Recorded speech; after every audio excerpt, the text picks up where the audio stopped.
The smuggler inclines his head in silent recognition. He lowers his head in brief salute.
You have returned for trade. Farewell, combatant.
You've come back.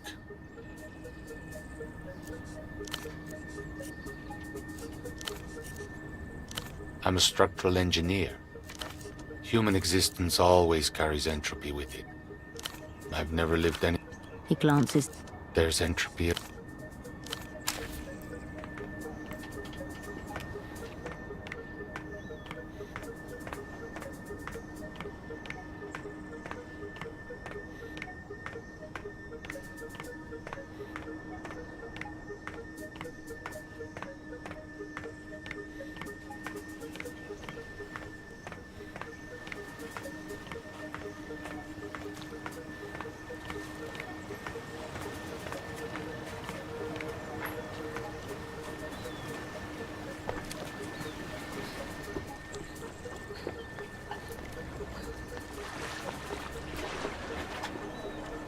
A click somewhere inside.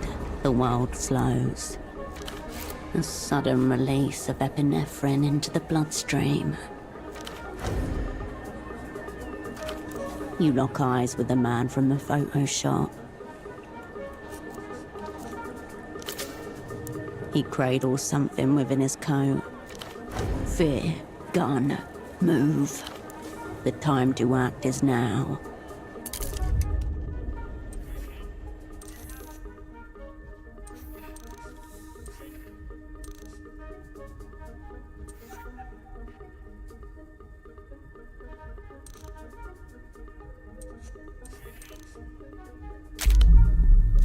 You might make it up the stairs, or you might be able to forge a disguise from whatever's in that box in front of you.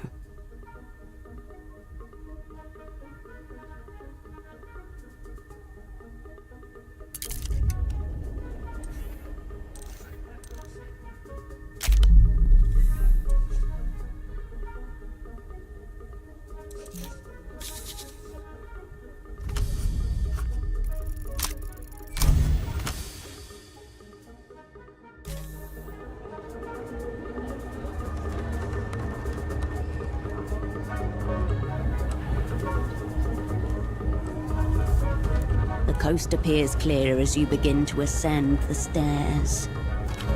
You notice your pursuer from the corner of your eye. He has not seen you yet.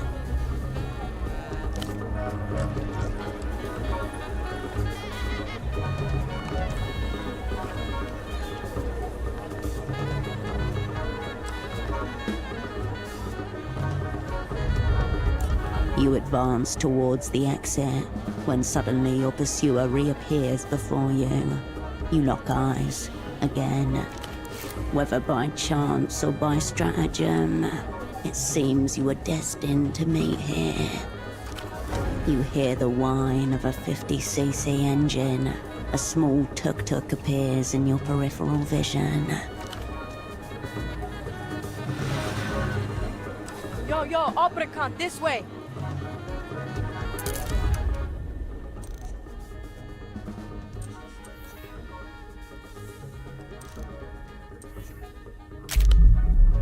A teenager in a tuk-tuk called you a cunt. They may be an ally.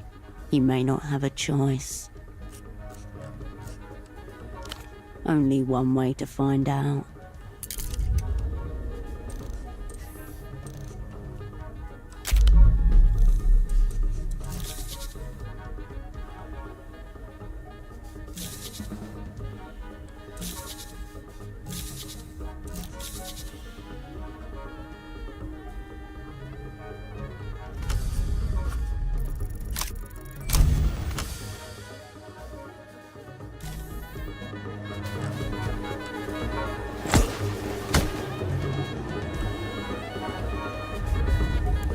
Your body crackles with electricity as you batter your foe into submission. His eyes light up in fear.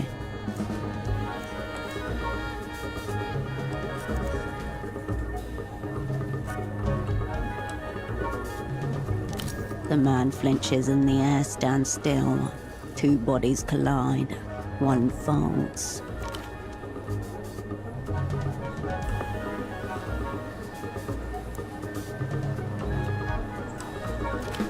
Come on, time to move. The man's hand slips out of his coat. He grips a camera tightly to himself.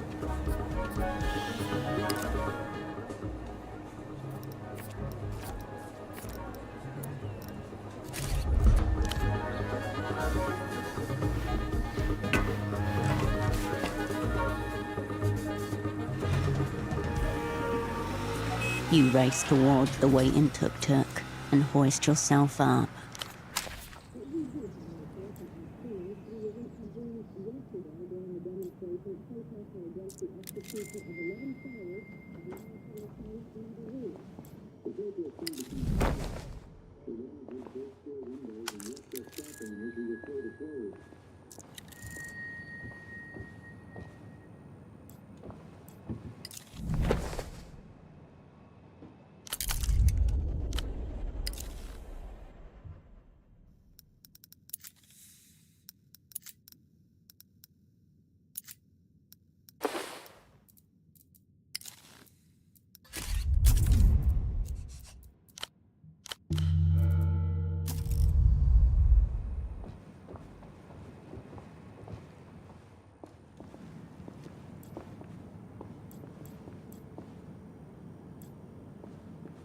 One of those nights. Khan's akimbo. The girl gives you a quick, not exactly kind once-over from behind a dark cigarette and crescent nose.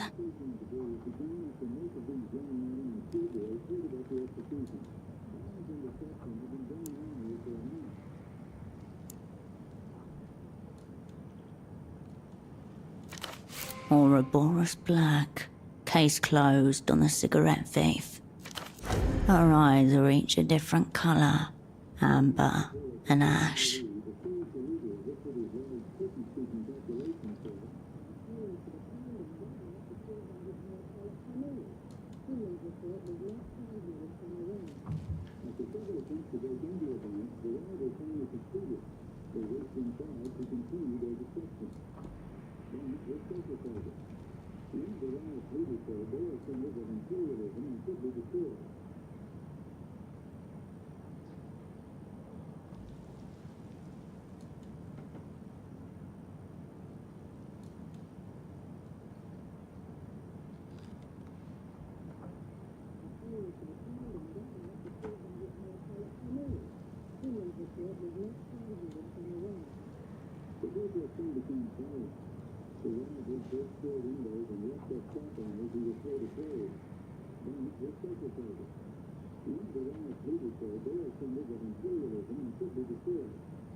And you must be his so-called friend, Herschel. Tempo talked a lot about you. Said you'd be late, too. Your former asset was swapping secrets with a teenage girl. What is occurring here? Not that. Probably. The man was a committed homosexual. Magician's apprentice. They throw knives at me and I get paid not to flinch. All of it's gone wrong. Someone took Tempo out. The whole way out. Who do you think found the blood? He's dead. Turbo dead. Sorry.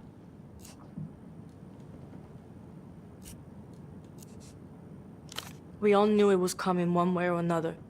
Like Tempo used to say himself, no one in gets out alive. Trust no cunt. That's my red line policy these days. Thanks. Here's another one. Latecomers get their shit kicked in. Tempo had enemies in every direction. Take your pick. Steady hand, even voice. Poise beyond their years.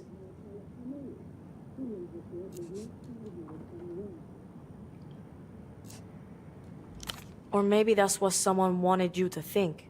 But sure, Herschel, let's go with Weeping Eye. Or the Carabineros. Or the Azzurri mob. Maybe they want to go to the mattresses again. Fuck you care anyway. Tempo always called you a friend. 5 years, no words. Some friend. Mayday, mayday. Gang taking heavy emotional flak here.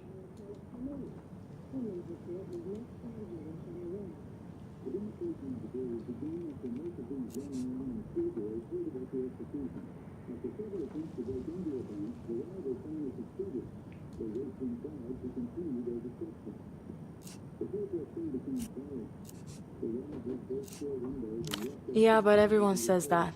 'Cause it's easy to say. Carried from a nearby apartment, a piano melody floats through the room as if on small wings. Anyway, he's gone. So now it's me or it's nothing. The girl studies her half-dead cigarette and falls silent. From the photo on Tempo's desk. That was all of you, right? The whole sick crew? Not a lot. That you were good, that you had something together, and that it was a shame how it all went down. Slowly, then all at once. They got the girl first, he said. Carolina. Then the floor gave way. Getting your shit kicked in usually is.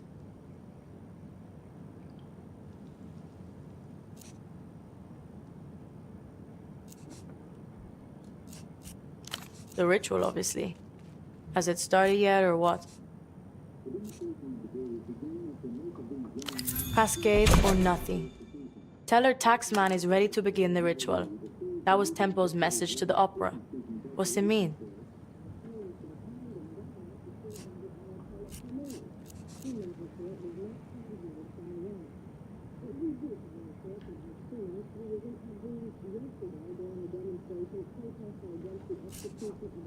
I really hoped you would.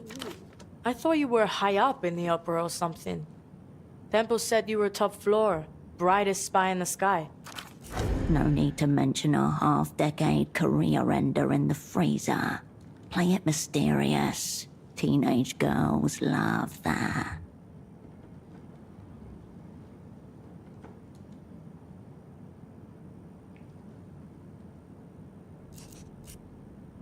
Isn't that just spy talk for somebody fucked up?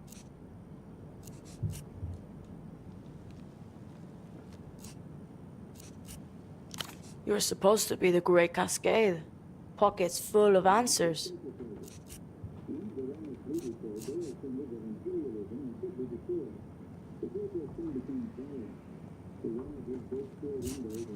Temple used to say it, so yeah, I do know what it means.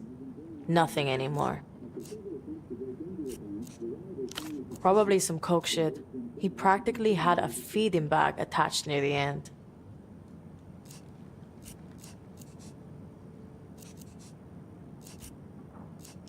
Maybe it was. Nothing to do with our current reality, though.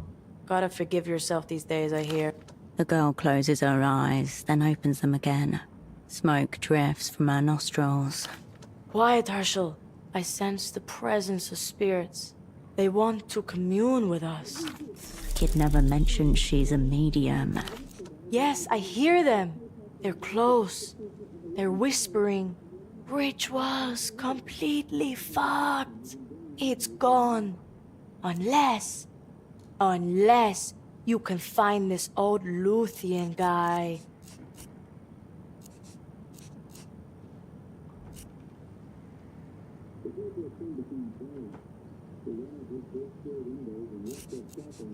You receive an emphatic eye roll in response. She must not do requests. Before Temple got knuckle-flicked off the board, he was setting up a massive deal with some Luthian guy who's like 1,000 years old. Someone way high up. My best guess? This ritual's all tied up in that.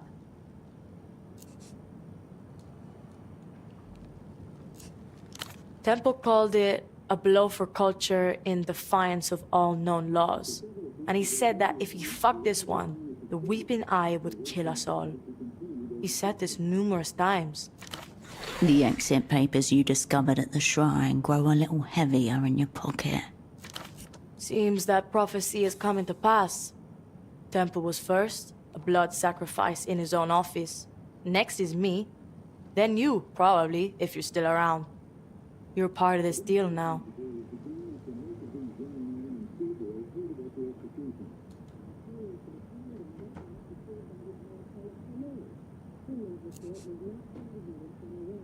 I never knew his name, or his new name. But yeah, that's him. Where'd you get that?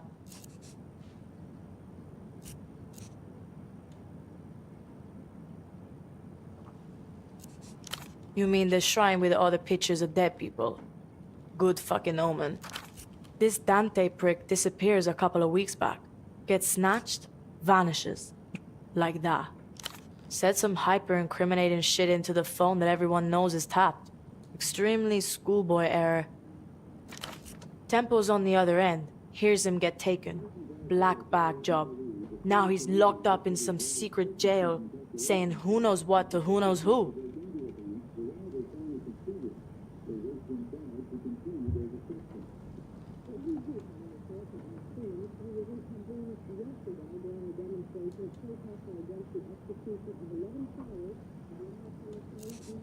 Right. Malin said her dad turned into thin air. She doesn't smile much anymore. Not a great look when you're trying to sell parties to people. You should see her fucking receipts. Yeah, it's right under the flashing neon sign that says secret jail this way. Sorry. It's been a tense couple of weeks.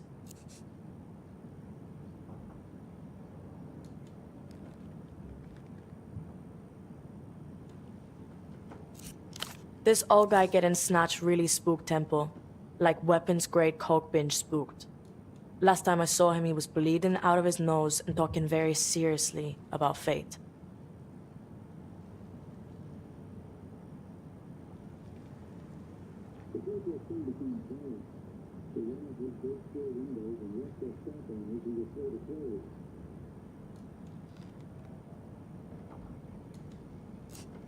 Correct. You've got me in this safe house, and I've got you. I'm not on coke, but I am spooked the fuck. You need to find this Olusian guy and either just bust him out or shut him up. If this ancient prick spills on our massive deal, we're all fucked. You, me, and everyone.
This fixture is not yet rained off.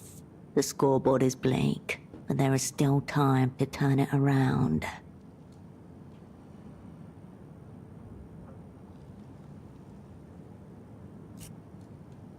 You do. Thanks. A distant door slams somewhere beyond you. The soft, stifled piano carries over muffled laughter. and child velocity footsteps from the apartment above. Tempo said you come through for him. For us. So find that old prisoner, Herschel, and come through.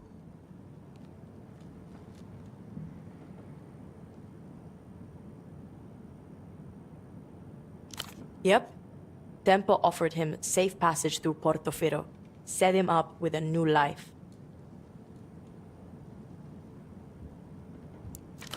He was good at moving people and making them up.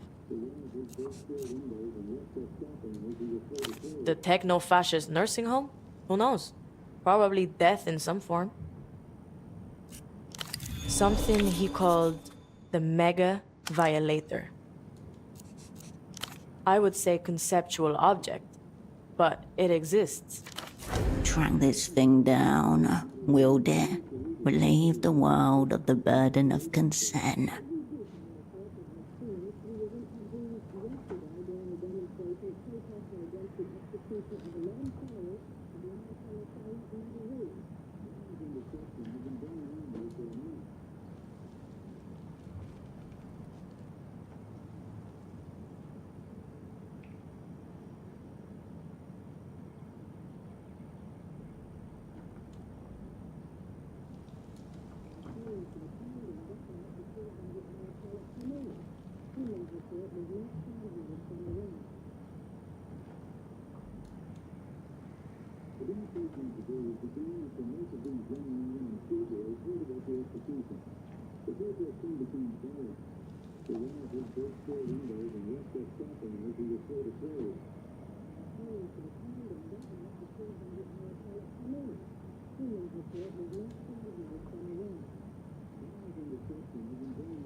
The illuminated cunt never came through with it.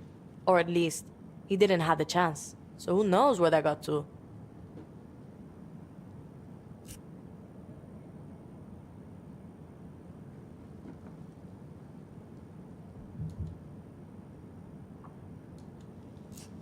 Only shot we got. It's you and me, Herschel. One cunt down, two more behind the ghost of him.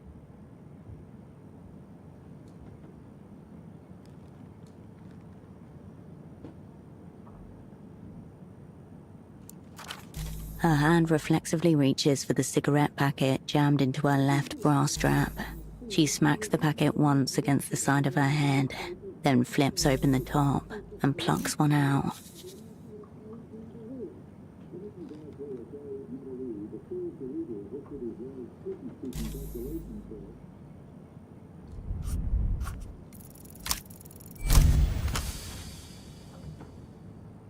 At the aerotram stop with Tempo, fog-stained and matted with rain, the final time that both of you felt certain would not be the final time.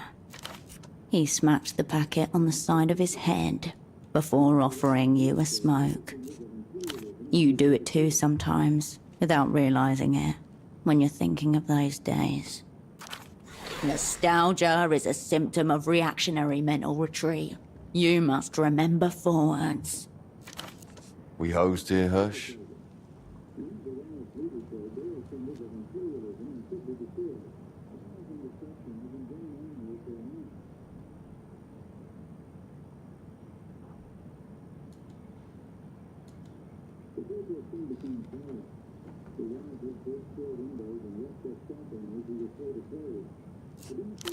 Firm grip needed. These things tend to bite and scratch. Anything from our dream kid? Kindred, unreachable for the last 16 hours. The screech and groan of your aerotram arriving. You should probably get on that. And don't worry about me, I'll be alright. Take care, you dim cunts. Yo, ground control to Herschel. You look like my grandmother during an absence seizure. Closer than most, I would say. Yeah.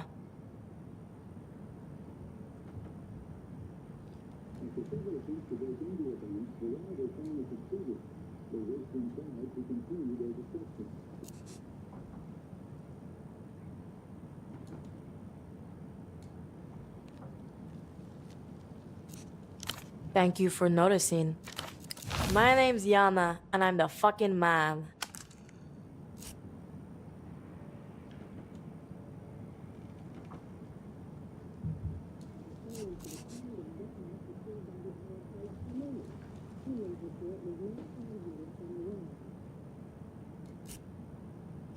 He's not my boyfriend. We were just hanging out for a while. Maybe we still are. Whatever.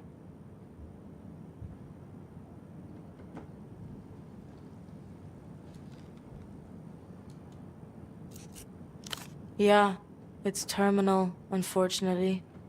Some cunt has me in his crosshairs. A cunt with weird headphones and a shit mustache. The Ultravioletti encountered this man. He scared them.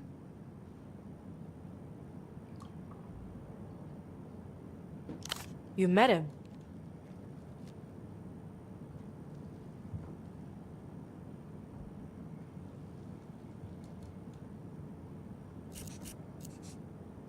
The girl shrugs and becomes very interested in her cigarette. I don't know. And Tempo had no fucking clue either. But he was very scared of him.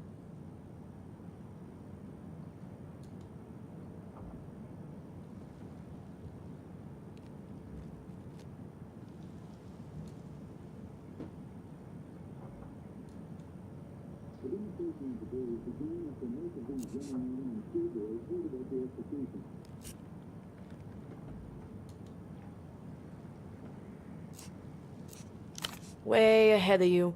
I'm in the middle of smoking this cunt out. My asset is already in theater.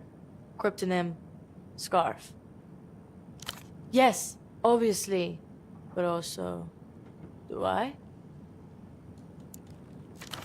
Use your spy shit.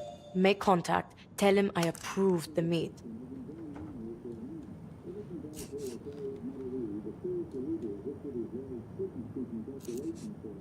This isn't your opera clown car thing, Hirsch. Approval goes through me. Also, you can tell him that my schedule freed up this weekend, so I could see him for like 1 hour, maybe. As long as nothing better comes up, which it might.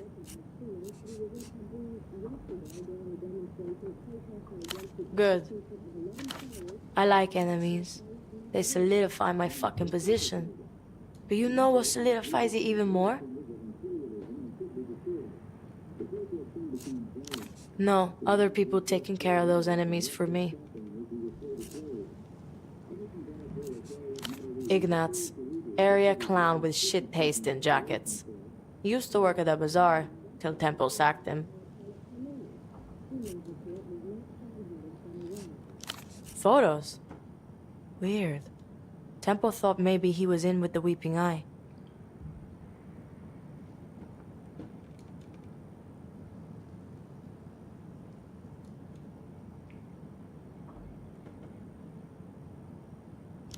Who knows?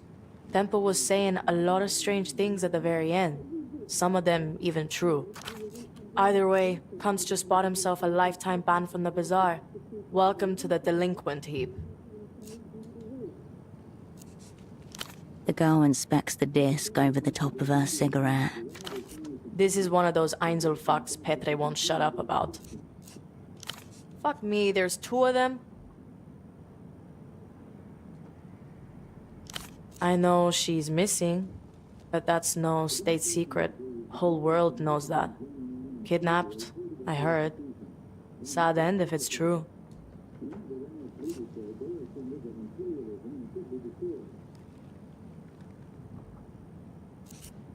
Fucking losers. Where did you get that anyway?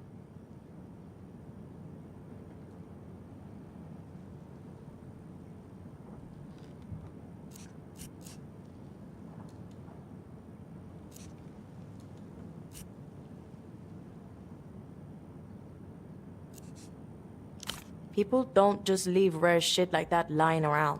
Highly weird.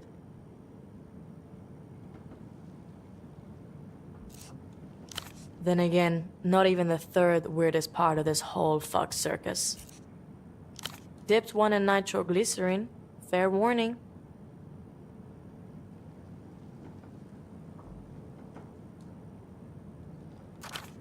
Her fingers are spangled with violet glitter. Smoking any substance other than party-approved brands will be classified as tobacco wrecking.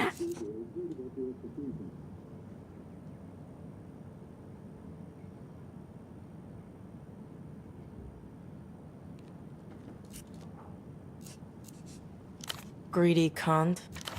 You rest one on your lip and pocket the second for later.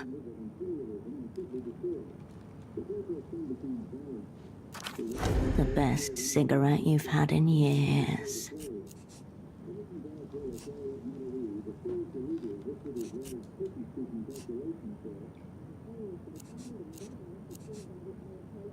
The smoke swirls lazily in your chest. Don't think you're getting another one, because you're not.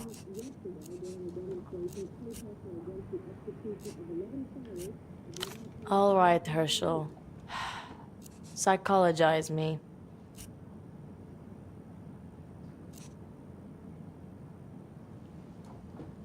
Yeah, I did some odd job shit around there. Admin stuff for Tempo. Became his assistant, basically.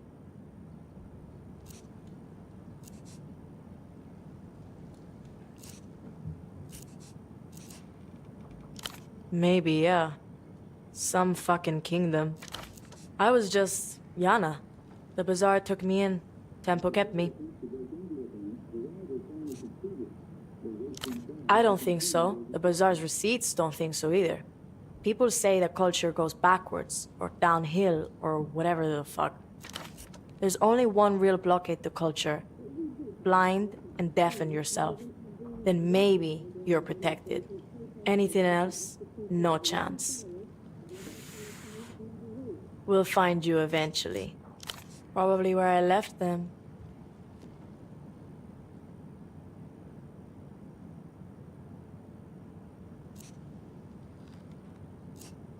Who are you, social services? Fuck off.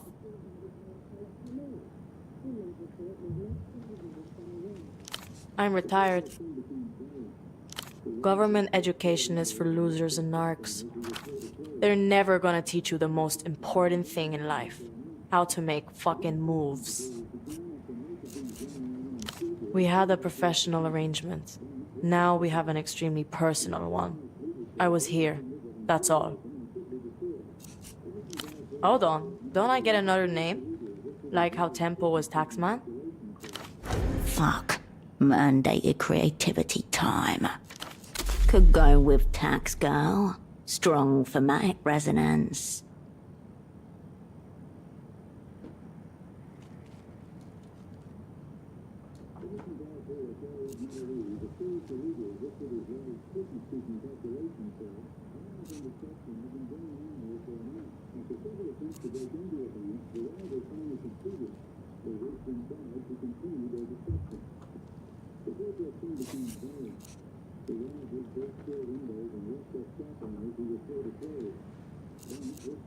You mean like save you from the bazaar? Speak your piece.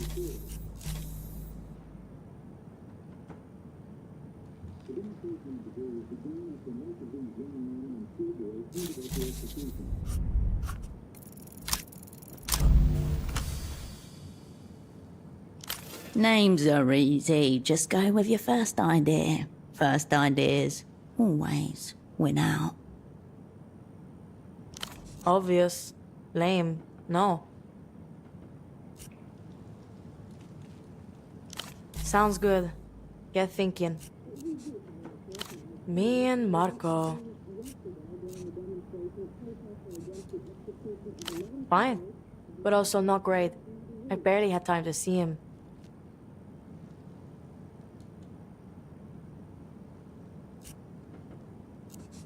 That makes a couple of us. It's weird. When he's around, he annoys me and I want out. But when he's not there after he's gone, he becomes like the best person ever in my mind. Even though he hasn't changed.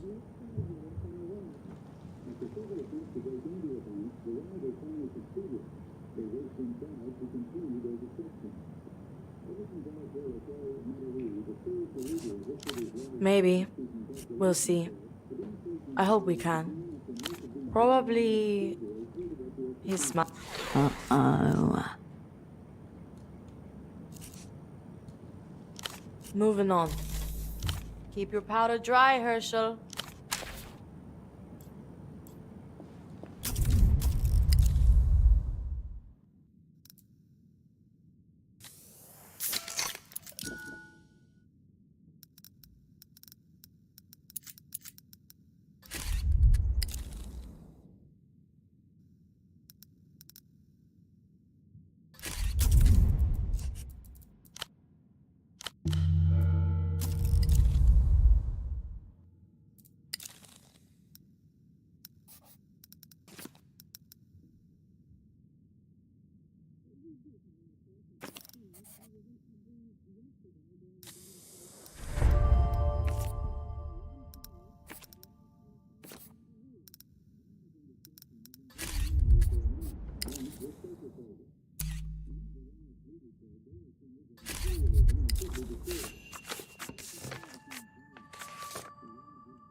You pick up the payphone's... No react. Give it a rest for today. Return when the sensation is fresh. You step away from the payphone.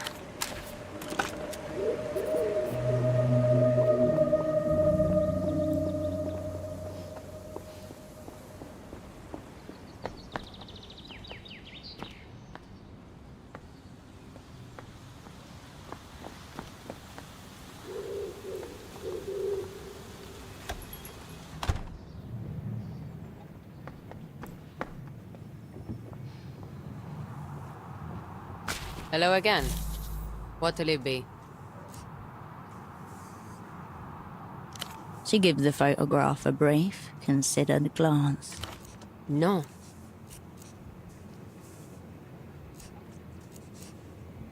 Must have been before my time.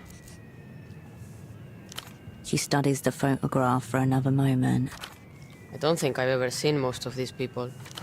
Most, not all. That one was a carabinero, right?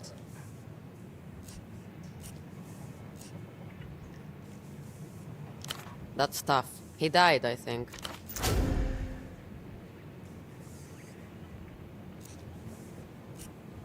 It's been a while. Almost 5 years. He was nice. I can see that. How'd you say you knew him again?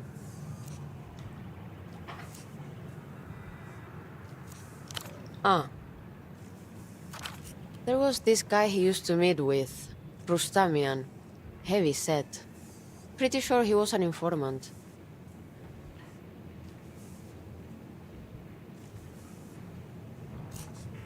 Yeah, goat eyes. That's him.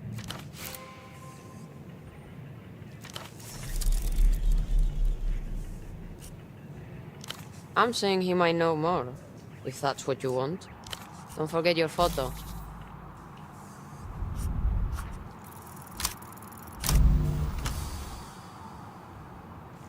With nothing else to do, your gaze naturally wanders to the multicolored bottles behind the bar. Sure you don't want something stiffer?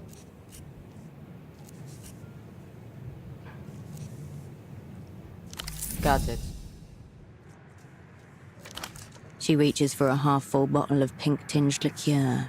In due course, a small trumpet-shaped glass appears before you. The glass makes a little thunk as it hits the bar. You down it in one go, as is tradition.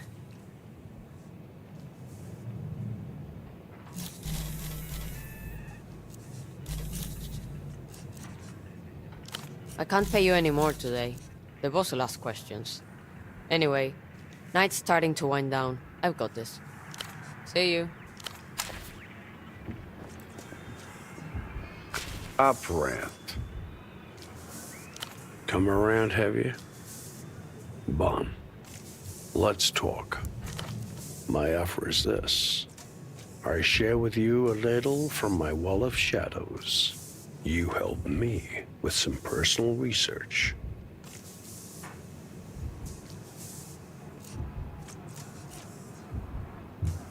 Reading material. There's a bookstall just north of here, unmanned. A holdover from more idealistic days. There's a certain magazine in there. I'd like you to bring me a copy. Ultra middle-brow poetry, if I understand correctly. Somehow this city with a literacy rate hovering about 68% manages to keep an arc of high culture afloat. Curious, don't you think?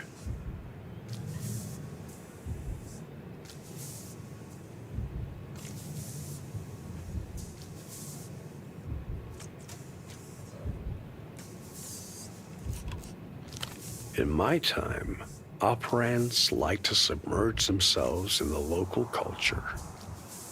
Get in there. Slather yourself in its essence. Covered with a genius loci.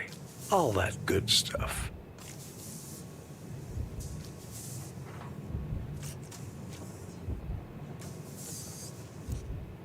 I don't know about that. But it probably won't make you a worse one. Bah, bring it here once you've got it. Till next time, operant.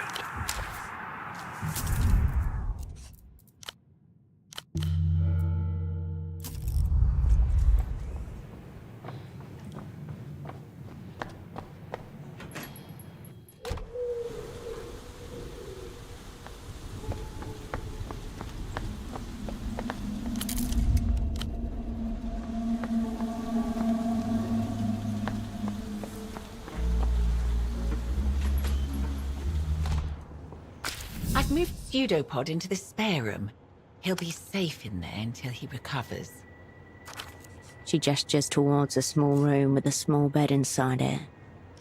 None, sorry to say. He's been like that since I moved him. What about you? Are we any closer to finding out what happened to him?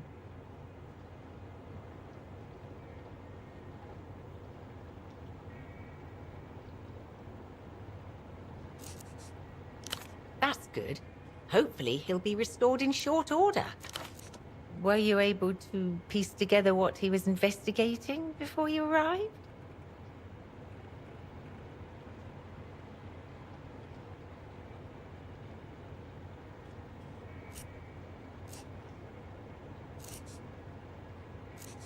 Right.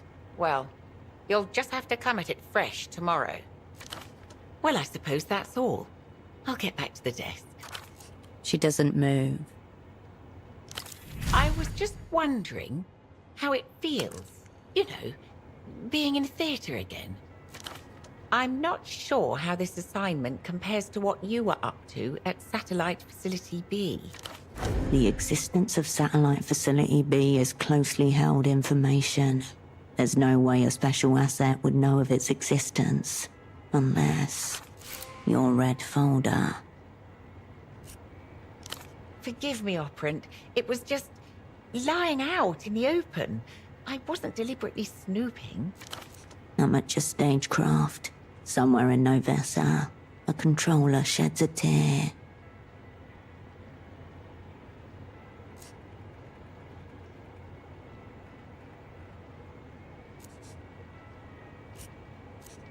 You don't need to remind me, Cascade. Pseudopod impressed on me the virtue of ignorance. An open mind, an unguarded fortress. You picked an interesting time to come back to Portofino. It's not the same city it was 5 years ago. For one, we've become a front line in MTER's culture blockade. The powers that be seem to have become more protective of their investment here.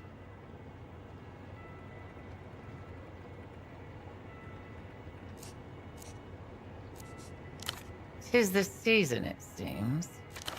Pseudopods seem to think they may even have operants working in the city right now.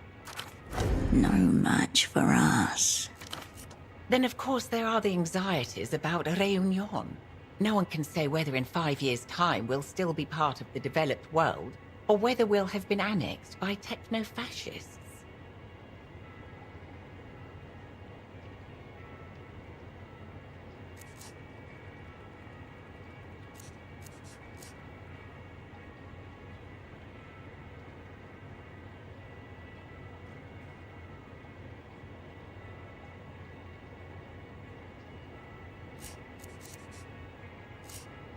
Well, perhaps not exclusively.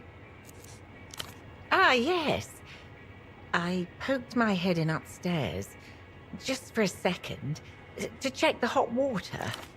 A hot water heater on the second floor. Definitely snooping. And I couldn't help but notice the art.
I believe I have.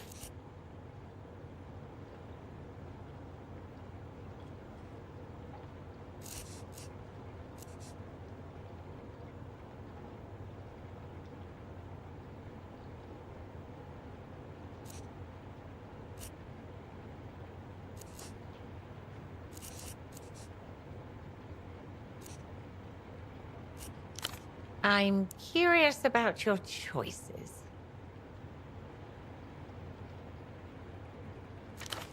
You are being challenged to justify yourself.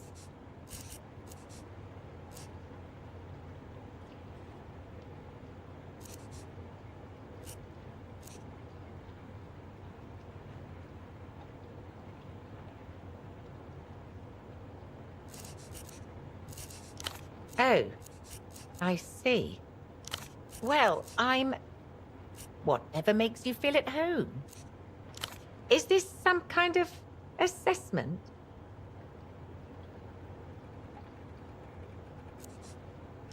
Nothing too much to tell. Certainly nothing that would interest an international actor like yourself. I've been running this shop for the last 3 decades. Business isn't exactly good, but it's enough. I just get on with things. Wasn't in the cards. Divorce.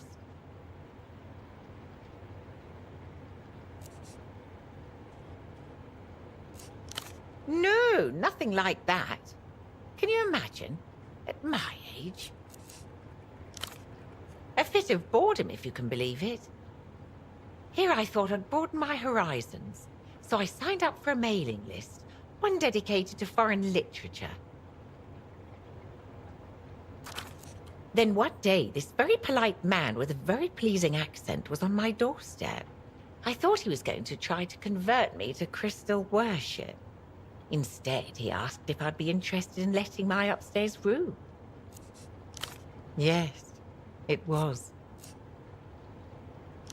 I don't presume to know the inner workings of the opera, but I have to think I could be better utilized. Of course, I'm happy with the tasks I've been assigned thus far. Keeping a safe house is a major responsibility, but I have other skills, you know. Chemistry, for one. I have an entire photo lab back here with access to all kinds of toxic chemicals and powders. And yet I doubt anyone would suspect a woman like me of, say, poisoning someone. This is a woman who's planned countless perfect murders in her idle hours. If the assignment required it.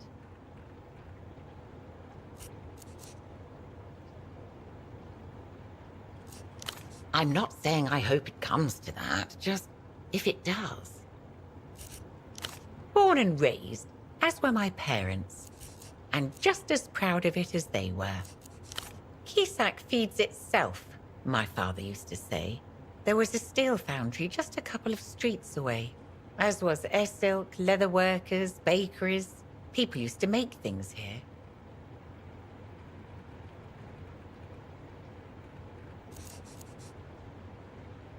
I'm no regressionist, operant. I know Portoferans made their choices too.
As I said, I love Keysack. It just doesn't feel like itself on some days. Most people prefer drop-off and pick-up for their film and prints. No one lingers here for very long. No. Actually, to be honest, I find some of the things he says rather upsetting.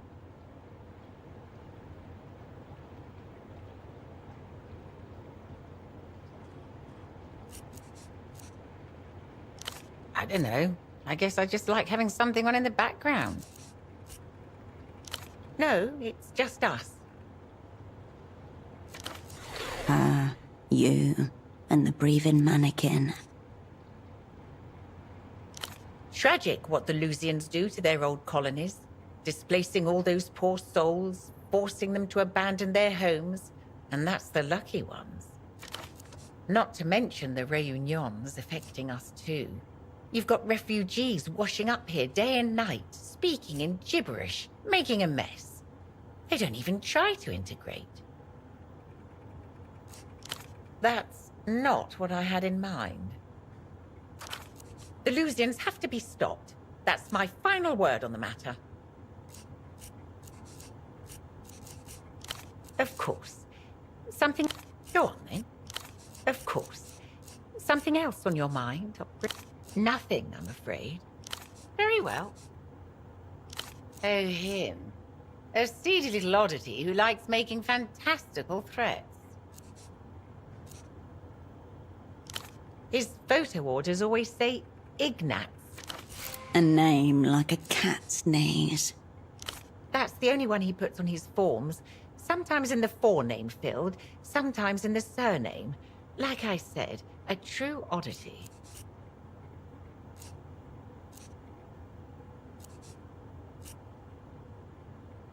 You? My goodness. This is why I had to ban him. He is a keen photographer of young ladies, if you catch my meaning. Well, really, just the one young lady. I suppose it's a little odd he decided to photograph you. He usually seems rather singularly focused, though you are rather the same type. I'm afraid not, though I've seen an awful lot of her. I'm thrilled that I don't know, but he's always around like a pigeon, or the smell of the canals. Anything is. That's understandable. It's been a while since you were last in Portofino, hasn't it? Of course, Operan. I'll be here if you require anything.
The fax machine awaits orders. You turn away from the fax machine.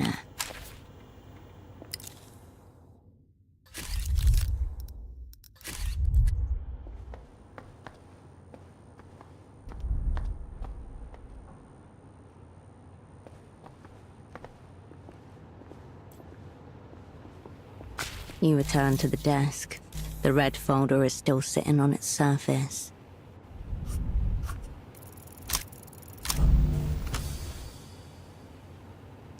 This time, your hand lowers, then it jerks back, as if the red cover is made of searing metal.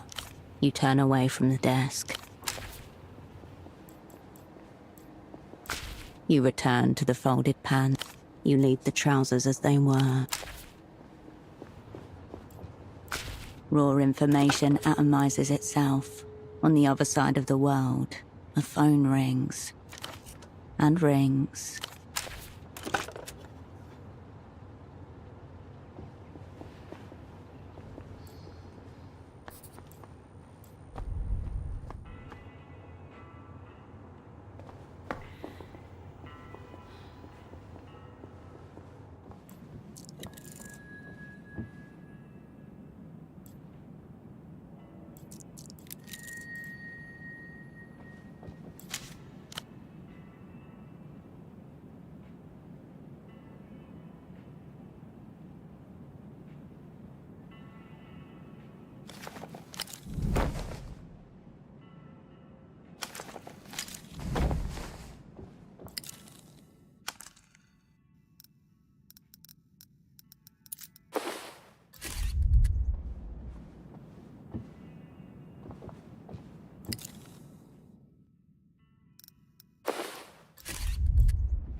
The lenses, camera bodies, flashes, and other indiscernible parts littering the workbench give off an alien and slightly intimidating aura.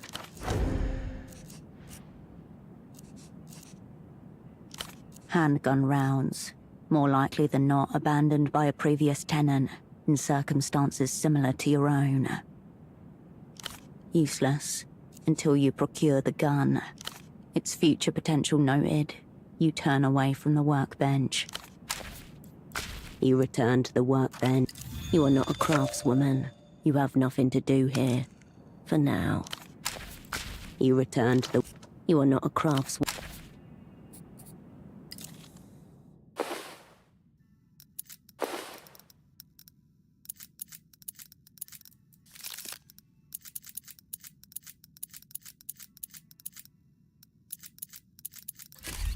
You return to the... You are not a craftswoman.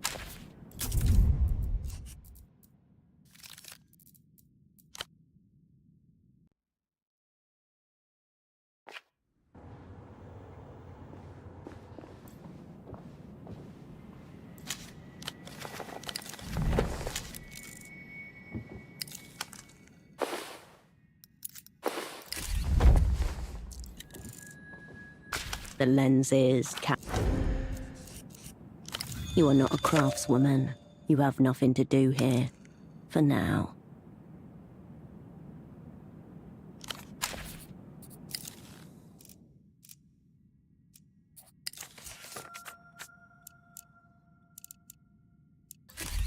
You return to the work. You are not a craftswoman.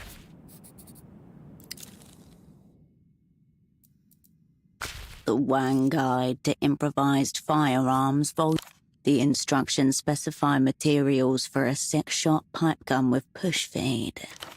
500-gram hard plastic melted down, 1 coin 10mm diameter, 1 broomstick or wooden dowel, 1 aluminium can, tools, glue, and plywood.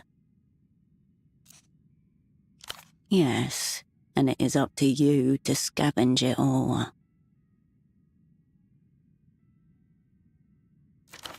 A fair amount of this stuff is lying around the workbench in Photo 24.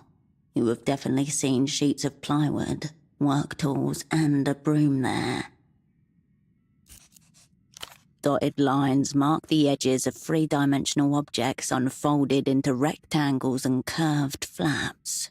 While unintelligible, The form of the gun lurks somewhere inside those shapes.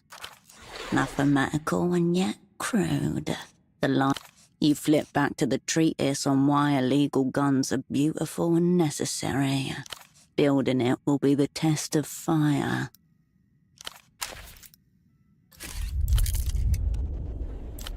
You return to the workbench. You are not a craftswoman. You have nothing to do here.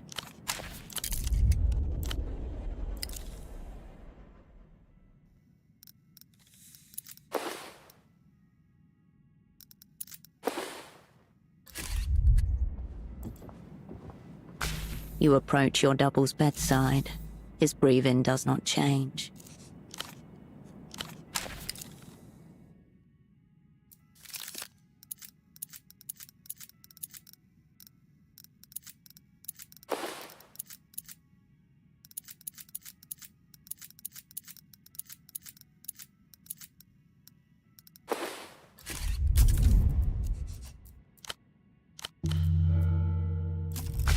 You approach your double's bedside.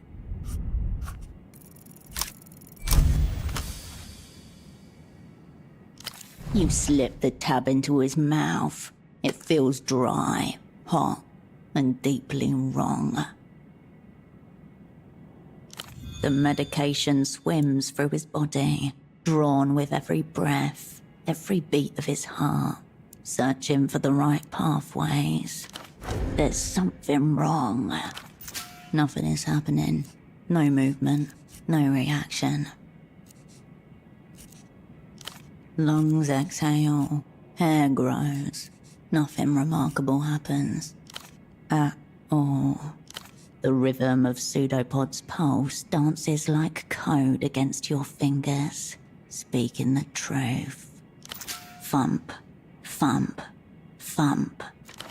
A dead heart. You take out your lighter, press the flint wheel to its familiar groove in your thumb. It strikes, first time. His pupils do not contract. Nothing. A ripple of goosebumps across your back. In the absence of immediate danger, the fear crosses you only delicately. A whisper upon your neck. This is not an unconscious body. It is a breathing corpse.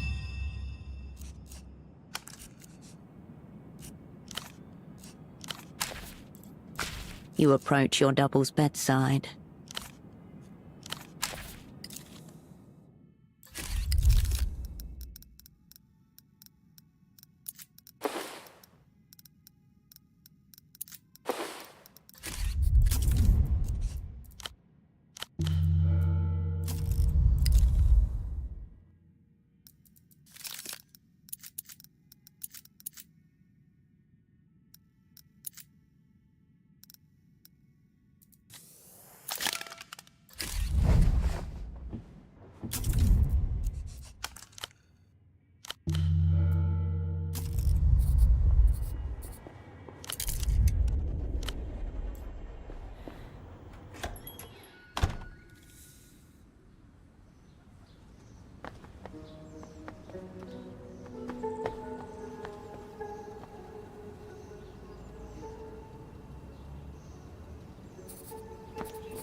Could I ever see beyond her, only to discover more of her?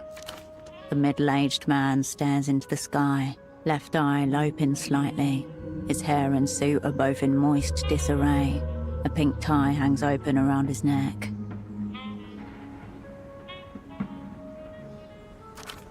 The smell of alcohol singes the inside of your nose.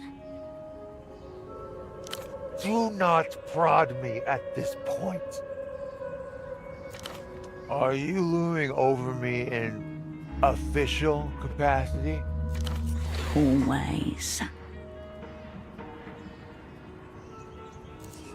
until you were struck by my deserted majesty. I have abandoned post, delegated all responsibility to my junior. It will hobble him, of course, the fate of our kind. I am Oscar Metamoto, senior negotiator for l'Empire de la Empire Sandu without la Empire.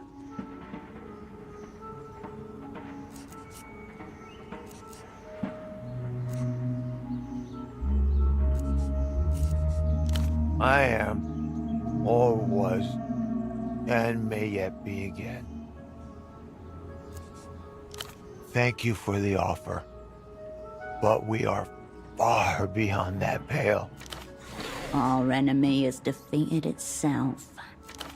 For immediate release, Oscar Metamoto is hors d'usage until he receives at least 3 apologies. I believe the correct term is unlicensed detention facility. Mostly urban myth, overawed folklore. Either way, not my department. But a department nonetheless. Further proof that Emter are pulling the piano wire. The bank is always open. But I am not the bank, merely a mirage of the bank. I am le négociateur sans corps. Emter haunting the city. Could be routine economical gouging. Could be something bigger. Frederick, my stretched agitator. The sex payphone suckling. Emter through and through. Junior aura. Yes, that's my jeune. Frederick.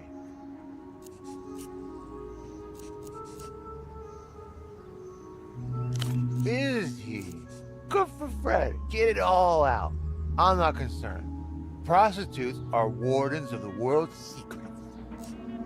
Slashed and ensnared. This is what the big teams will do to you. Young Fred's got spreadsheet head. Metamoto's a little more vibey wily.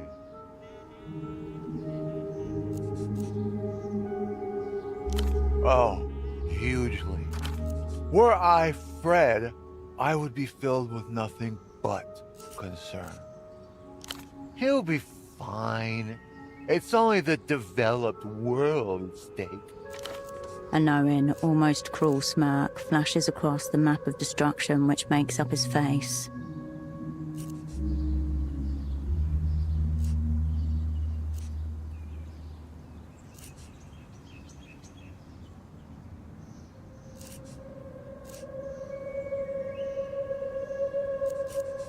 Everything's on the table all the time. That's the fun of playing cards with the bank. No, he's just very delegable. Very delegable. Frederick has it all in hand, I'm sure.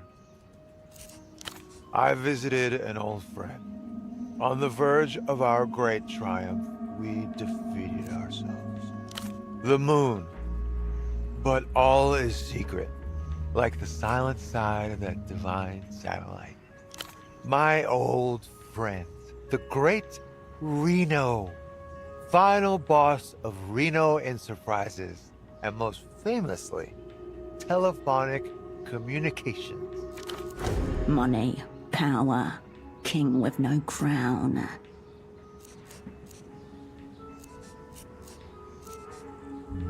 Eons drew up his very first contracts when he was getting into private infrastructure.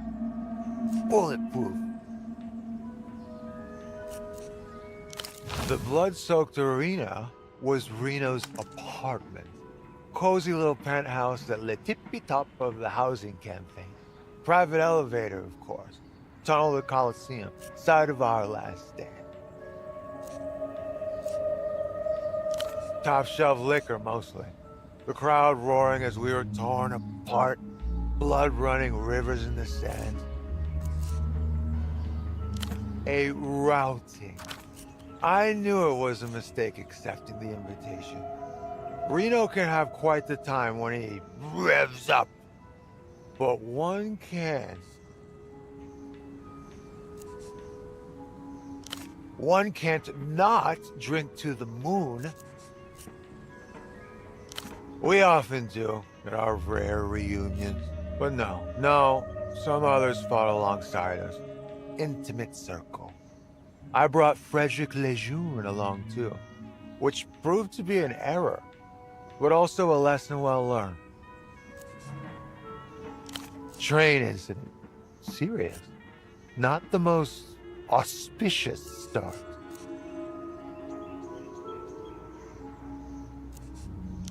No, model train. Fred's gone weak at the knees because the toy train was Reno's prized child. Joyous trophy. A terrible fate. Gotta find them where you can. High tragedy. La Ballade de Fred Lejeune. I don't care to get into it. The boy's embarrassed himself enough. Alcohol was the key. Ply him with the stuff.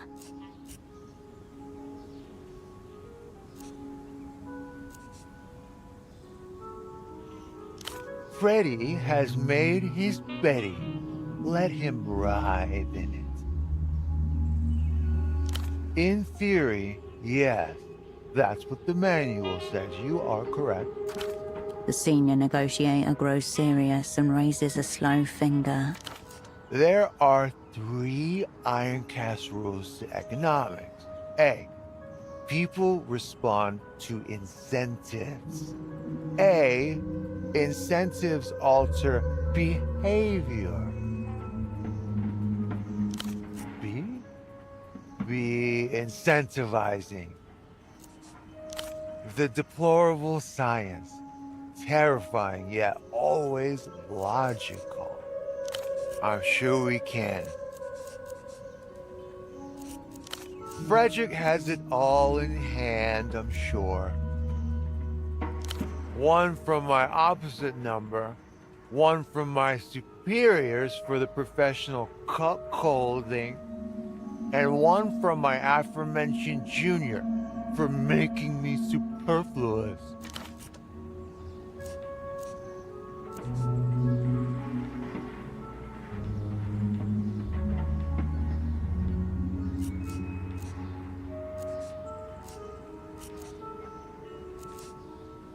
I wouldn't know, because he has yet to appear.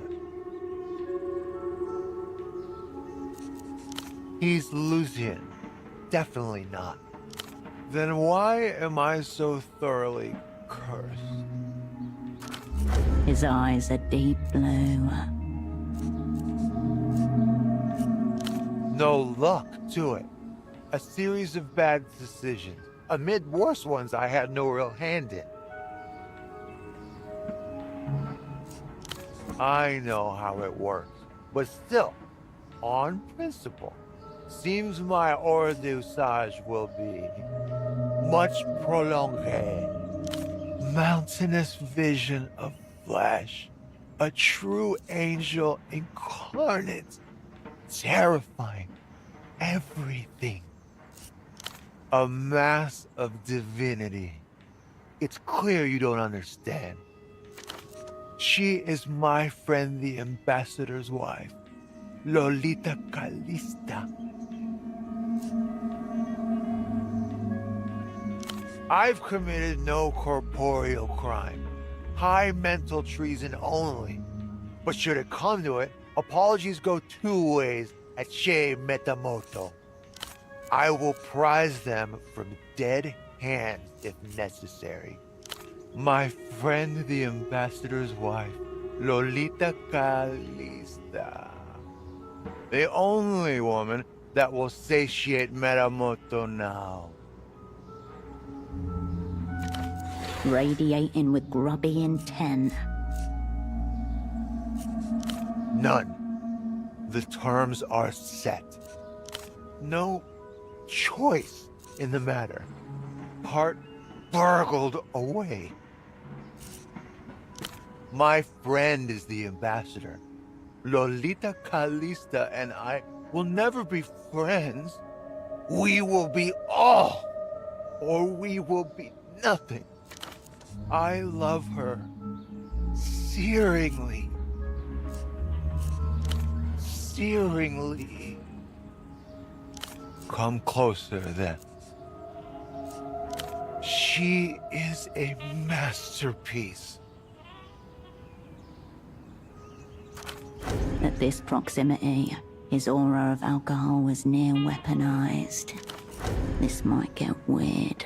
Avert our eyes.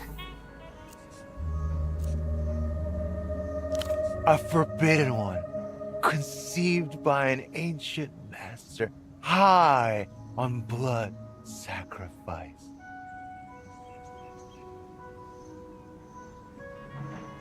Rather than complete drunken nonsense, the senior negotiator's fingers are tracing a specific shape. Is that a hoof? Your eyes fall on an empty can of coffee, its center crushed flat by an errant boot, rolling in disjointed rhythm across the cobbled stone. Beside you, you're aware of the senior negotiator fidgeting.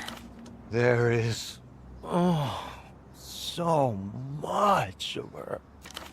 It's still getting weird.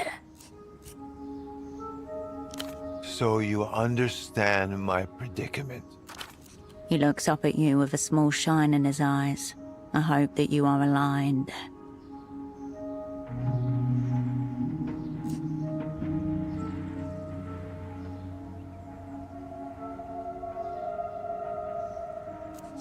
Essentially, this. No.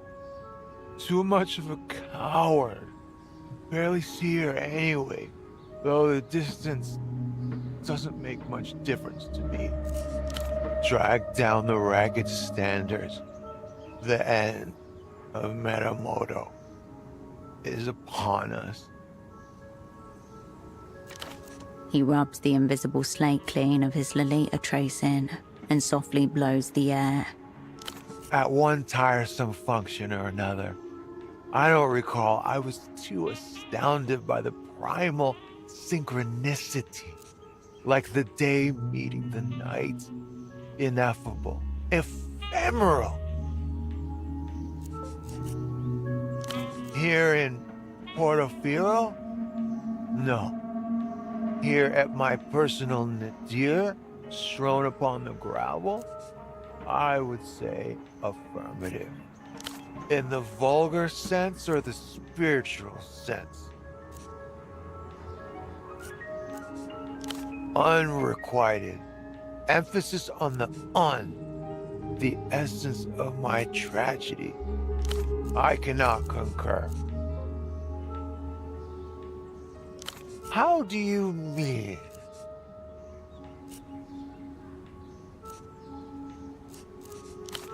Mega perv? Very judgmental, very hasty. We all have vices. Some you must take very seriously, or break beneath their weight. Who's the bigger pervert in your estimation? Myself or Fred Lejeune?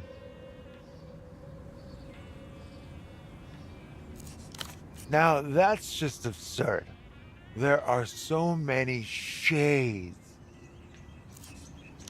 I usually charge a consulting fee, by the way. For you, I'll waive.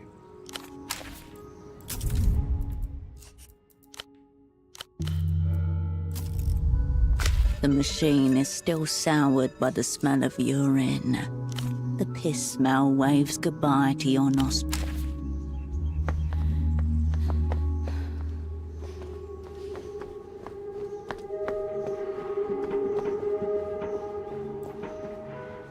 The clinic's metal door is scabbed with rust and surrounded. You turn back toward the noise of Party Alley.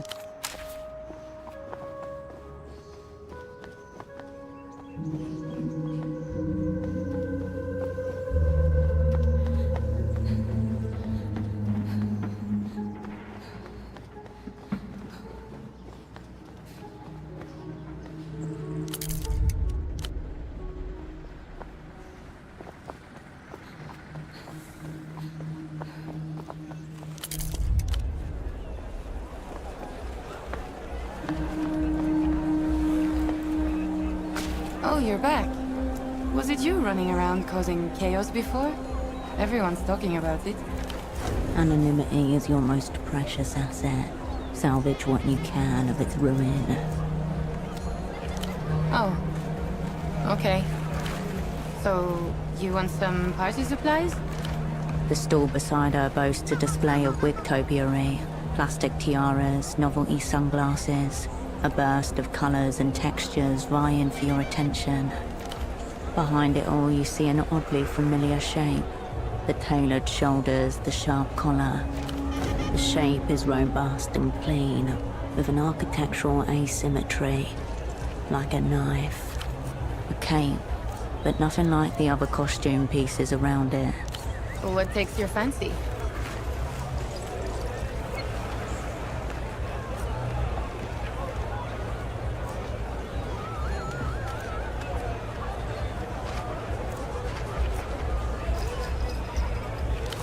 Okay.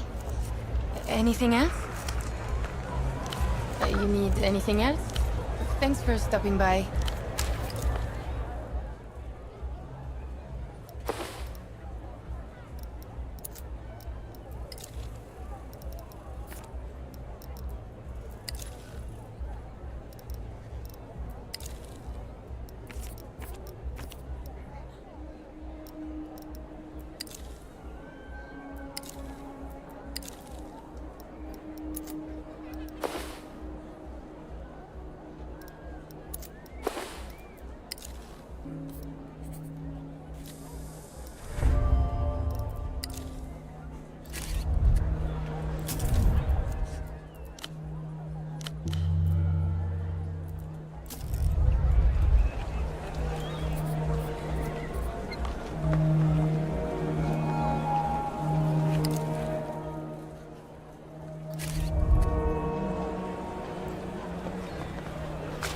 Wolf time. The children ignore.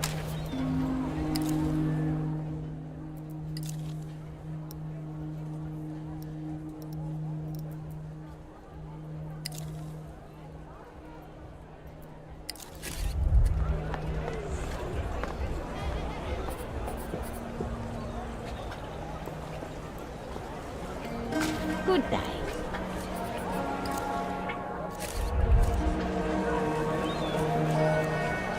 Bastardo.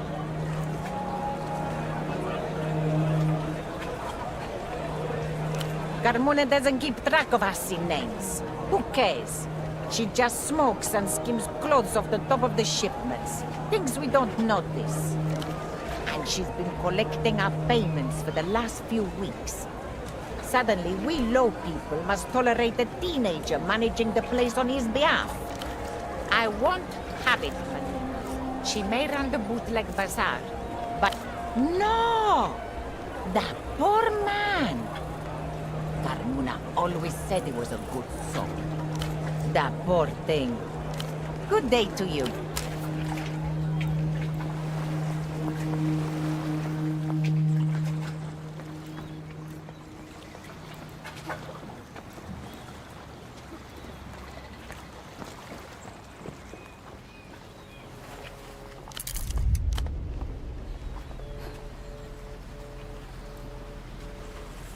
The smuggler inclines his head in silent recognition.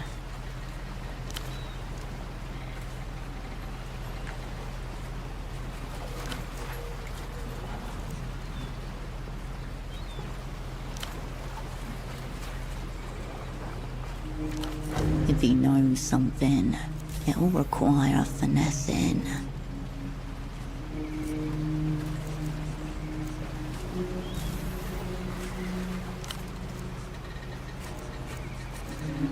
He lowers his head.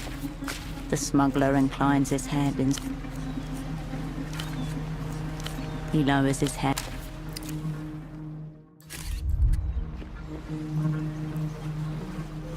The smuggler inclines his...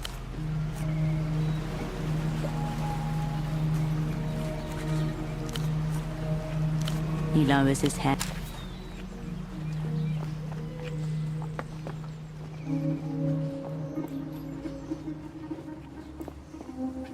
You're back again. I've already warned you about pretending to be a carabinero.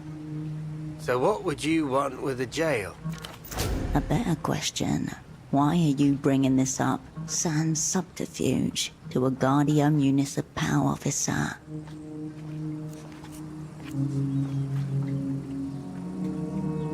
Yeah, we don't have those here. Never understood the concept myself. The GM gives you the most cursory of nods.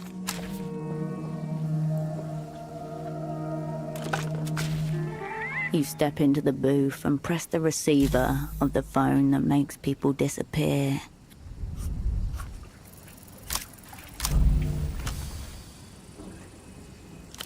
You imagine the scene. Tempo's associate, clutching this very receiver to his face and whispering something that included the keywords you're about to say, connected in ways you do not yet understand. And you hear yourself mark a number. Guardia Municipal, state your location and the nature of your emergency. Emergency is the last word you need to hear right now. A reminder of the danger you're deliberately putting yourself in.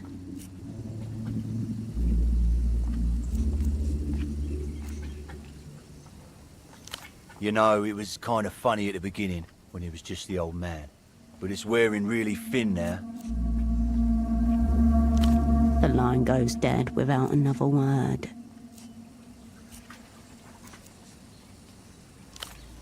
Seconds go by. A house sparrow swoops through the alleyways. Distant cheering from the market stalls comes and goes. You are still there, alone. Maybe this whole thing is a wild goose chase. You hear only the reverberation of your own voice, amplified by the phone.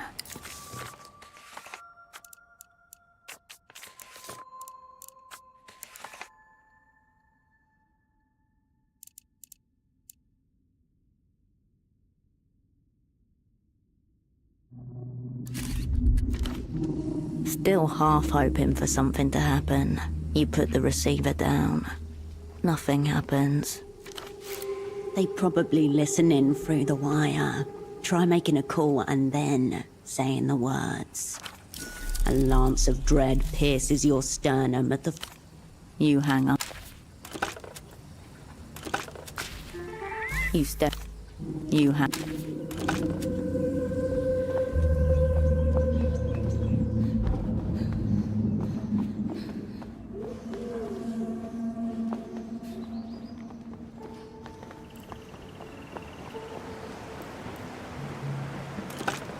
You pick up the... No reaction. Give it a rest for You step away.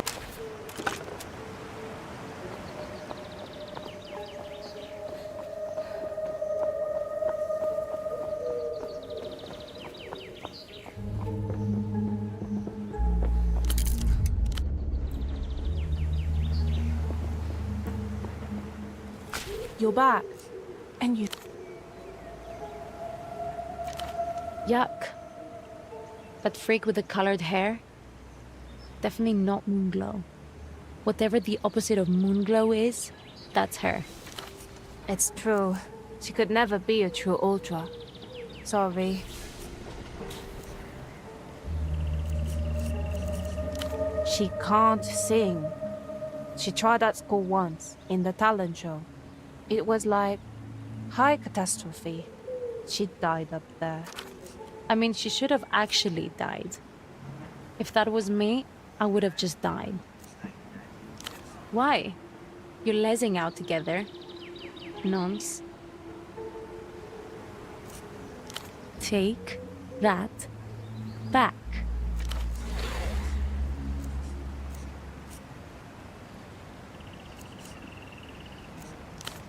That's not something you should joke about. So gross. Thank you. Sure.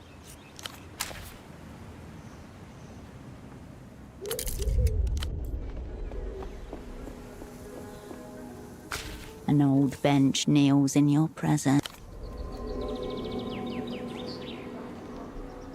You sit, and the bench welcomes you with a creak.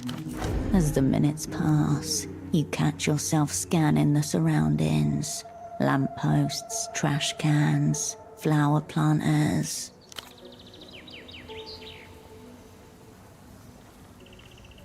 An hour passes, its minutes unmarked. Portofino pulses in the background. Eventually you stand up, a bit more rested.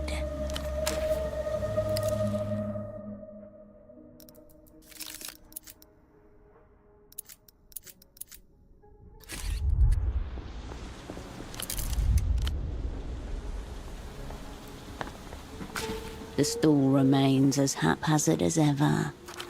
The heartless man wanted a poetry magazine from this place, didn't he? You flip through the stack of slims. You scan the stall, but find no poetry section. Instead, there are several piles of unsorted periodicals, each one dozens of issues deep. Most of those journals look cheap, pulp adjacent really. They probably feel cheap too. Exactly. Think high quality spine, silky cover, something with a premium heft to it.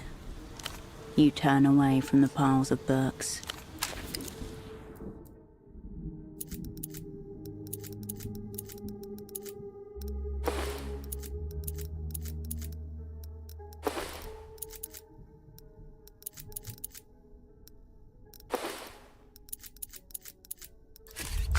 The stall remains as haphazard as ever.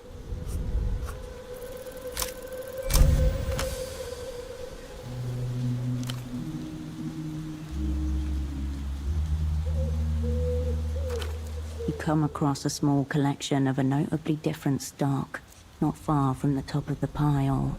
They're sturdy, recently pressed, and the finish is smooth to the touch.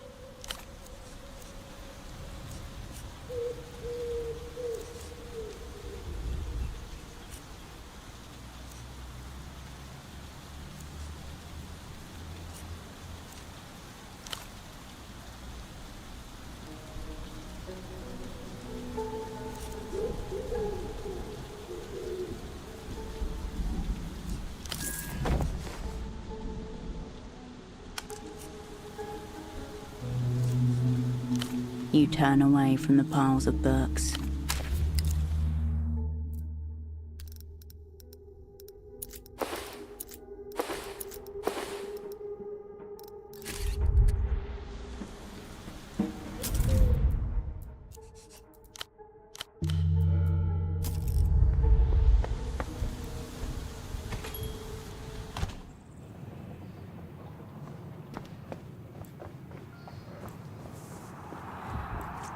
Operant.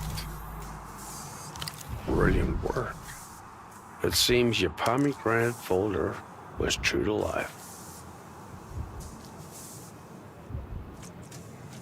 Awful places. A bit like massage parlors or business schools. They dress them up all sorts of ways, but on the inside, they're pretty much all the same. So let's review once more. For the operants in the back. First requirement, a secluded location with easy access.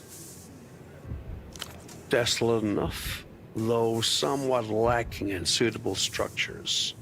Look further afield. Second, an inconspicuous facade. A place where the gang can do gang stuff undisturbed.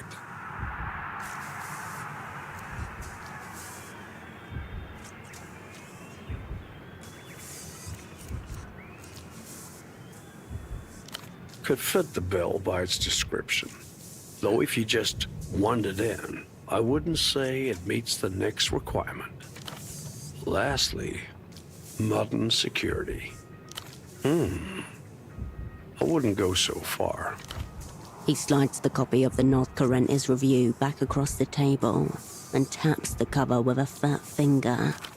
There are some who'd say the developed world is nothing but a great big mask, obscuring a face of horrors. You had all the pieces. You only needed to slot them together.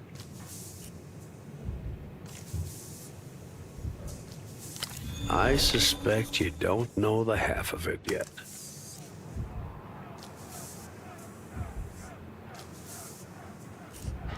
Call it talent scouting. I may be a non-entity, but I'm not entirely at the game.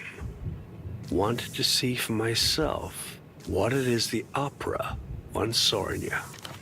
A fevered mind, desperate to order the world around it. Good luck getting yourself in jail. Until next time, operand. Hello again.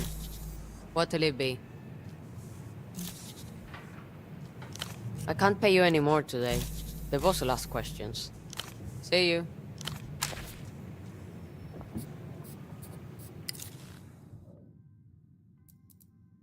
The latest issue of a literacy periodical called the Nos Correntes Review.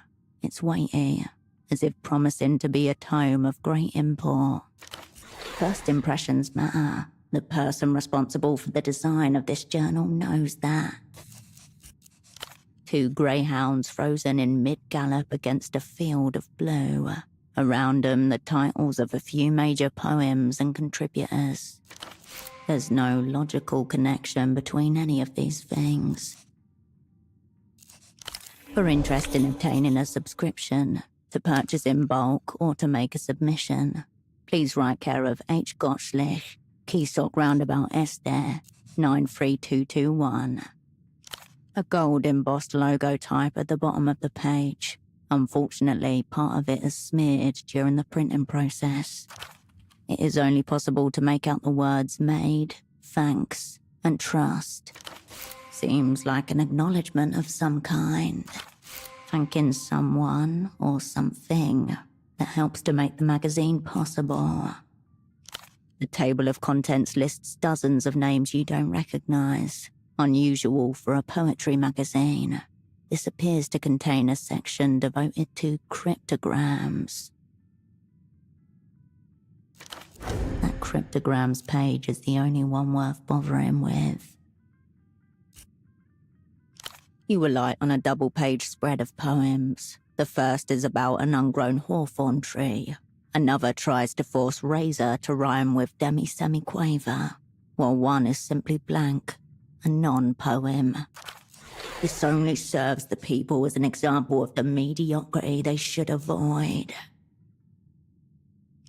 Despite containing no words, the non-poem comes with extensive footnotes. It's claimed that a non-poem draws attention to our need for poetry by forcing us to embrace its non-existence. Desire from absence. Maybe that's why you were taken out of action for 5 years. The non-Herschel highlights the need for the real Herschel.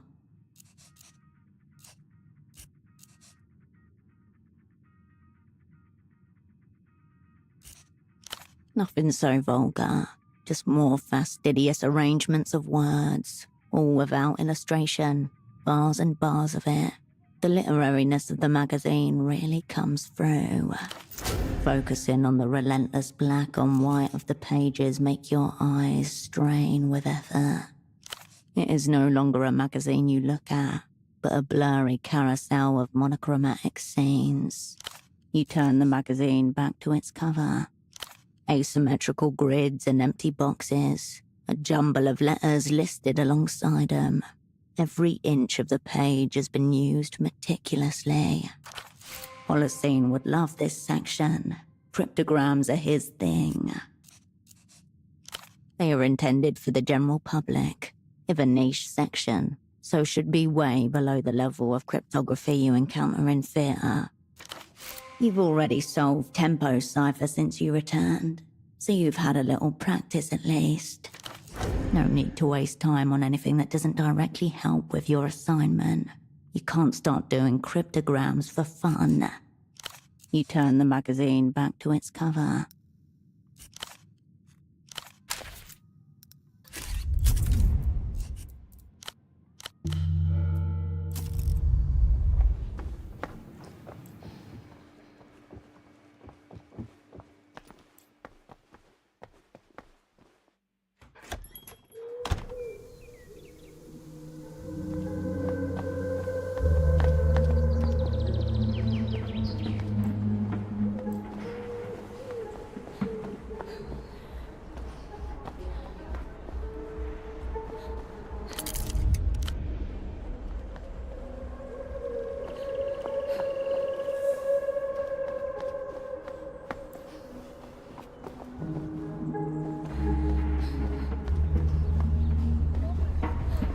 The teenage boy nods hesitantly as you approach.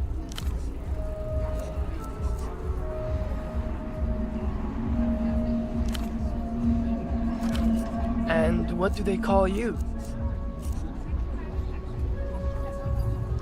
He chews his tongue, squinting at you suspiciously. You should already know.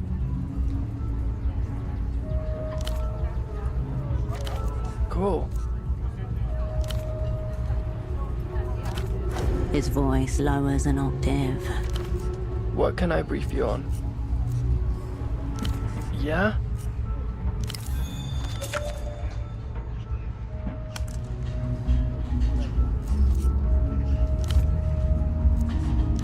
Sweet. What about her?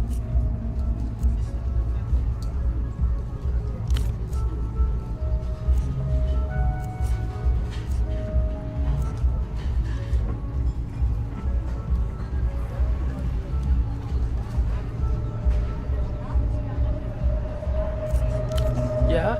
Well, I have sins too. Loads. He widens his stance, stretching his layers taut like a molten beetle. Been excluded from school twice. Pencil crimes, failed tests, bit of fire stuff. Done it all. Meet her? Well, we've been in the same school since we were small, but I didn't meet her until last year.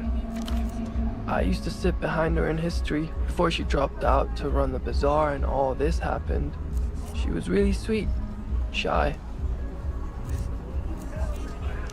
I asked her.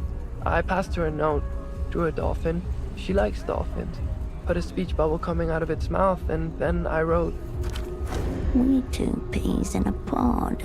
Shit, no, fuck off. Love is bourgeois. Be my girl. I'm finished without you. Yeah, you got it. It was nice. Drew me one back that said, I accept your proposal. She's too important for stuff like that now, with the bazaar and everything. But I get cooler presents. Genuine name brand shit from Louvre. Fine, I guess. Cool. The teenage boy nods hesitant. Yeah? So he believes I'm not a narc now? Right. Whatever. Yeah. Okay. What?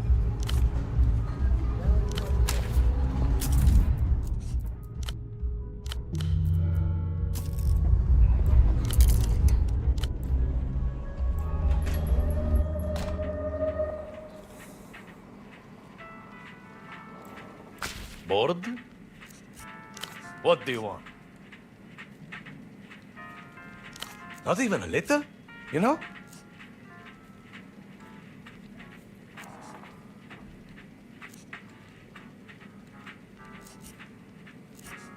No such thing, Mom. We're all just dying flesh puppets.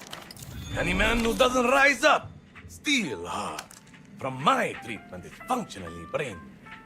Another man lost the last. But it's not all bad. As a doctor, I am qualified to tell you. You now have moral carte blanche. Whatever the fuck you want. Ride him, bury him, dress him up in a silly little outfit. Nothing more than a pragmatist. Mourn as long as needed, of course. But after that, party's on. You're not dealing with the person anymore.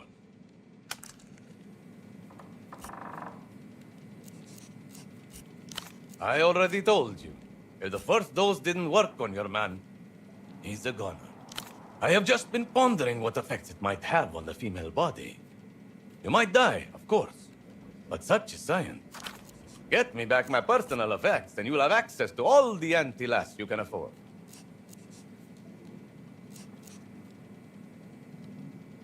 It's not fucking free. Pay up or get out. Adios, patient.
With awkward reverence, you approach the shrine again.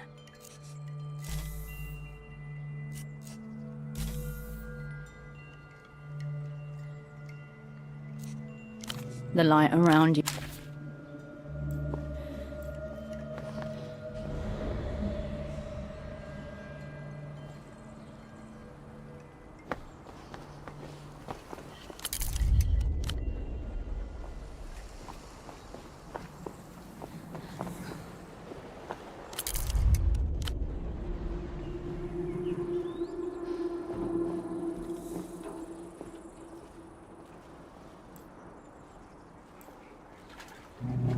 Marcia.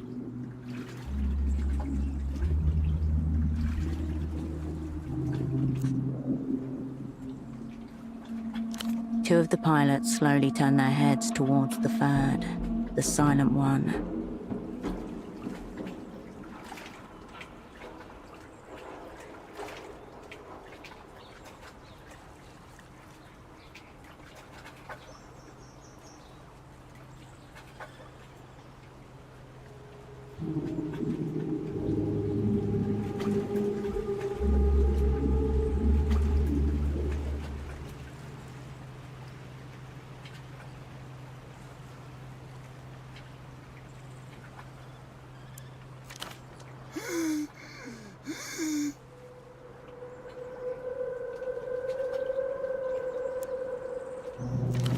A leaden silence descends. You have touched on something that should not have been touched upon.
Now, what makes you ask that?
If Joe wants to tell you, that's his problem. I'm not translating.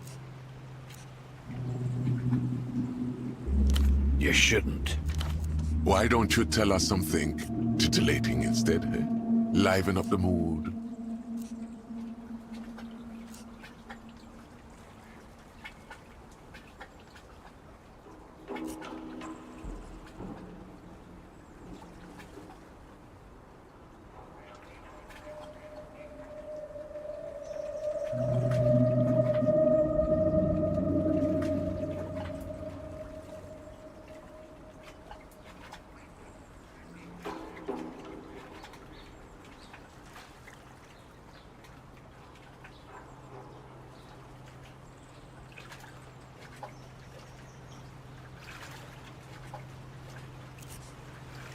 Frankly, there's not enough schnapps in this goddamn city. Besides, only Slava can really translate for Zhao.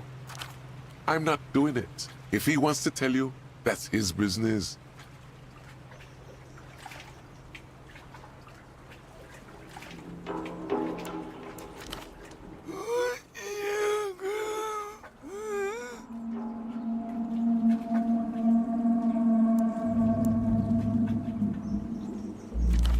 His companions may not accede to tell you, but he will, if you can understand him, that is.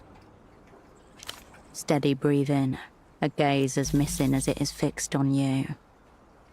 Why don't you tell us something nice, sweet thing? Lighten the mood a bit, eh? Until next time, sugar.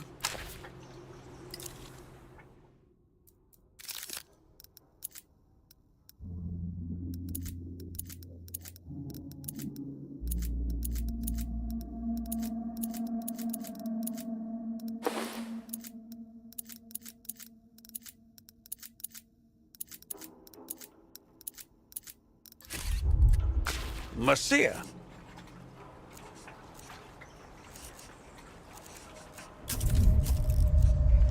Until next time. Marcia.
Until next time.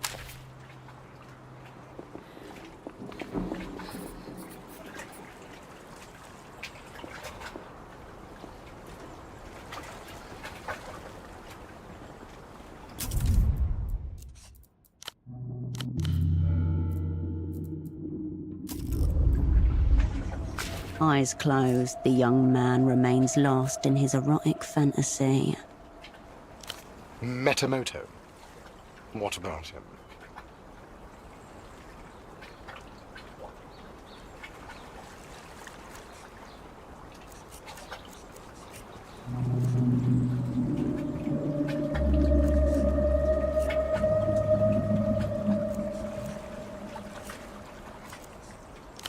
Ah, yes.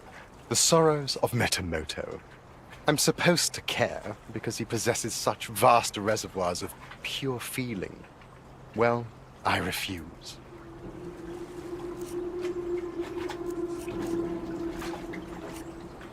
Metamoto is always going on about people he supposedly knows. Maybe they once existed. I wouldn't count on it now.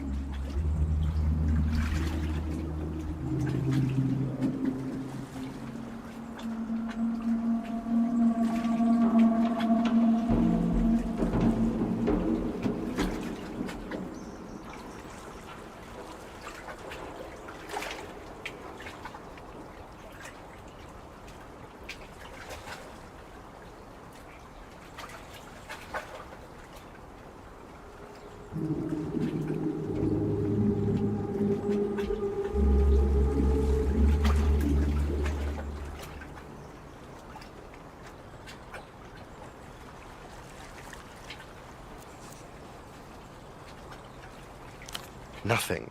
If you ask me, she's just a figment of his besozzled imagination. No, not like you. You're oh so real.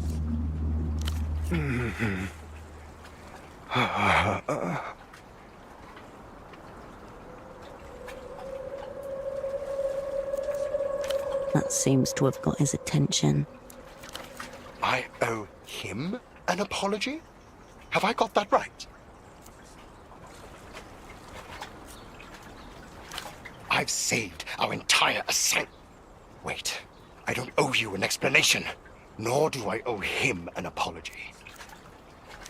If the legends are true, the man was an absolute force of nature, a debaser of national currencies, a scourge of public investments.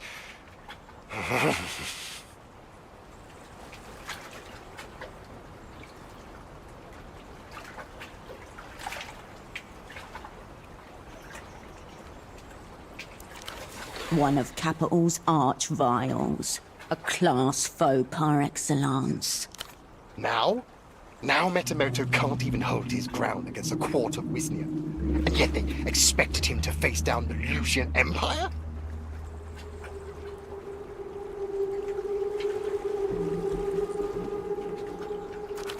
She was asking about Metamoto. No, I wouldn't want to. Wait, all three of us? If you insist. Then go help him. Some of us are still working here. Tell me your availability this month is severely limited. Good. If you insist. Good. Warily, the young man watches you go over his shoulder.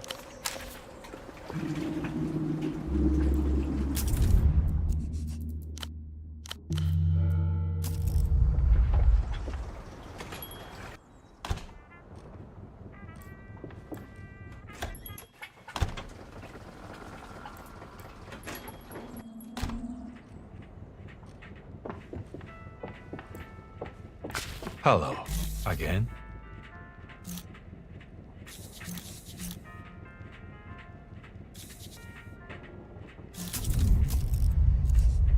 Until next time.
You're back again.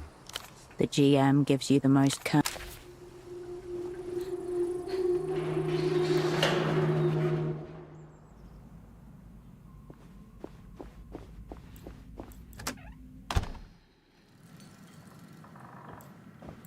You have returned. Farewell, combatant.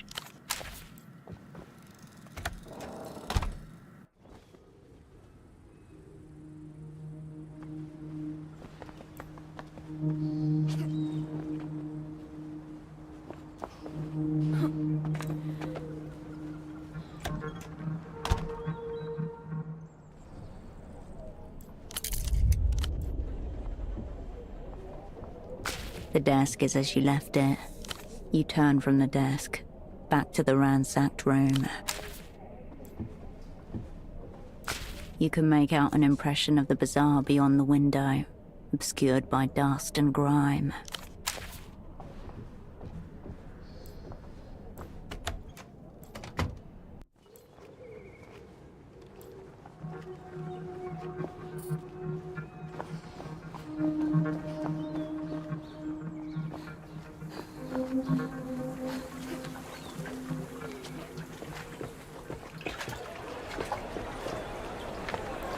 Welcome back, my good replay. You'd like to hear more?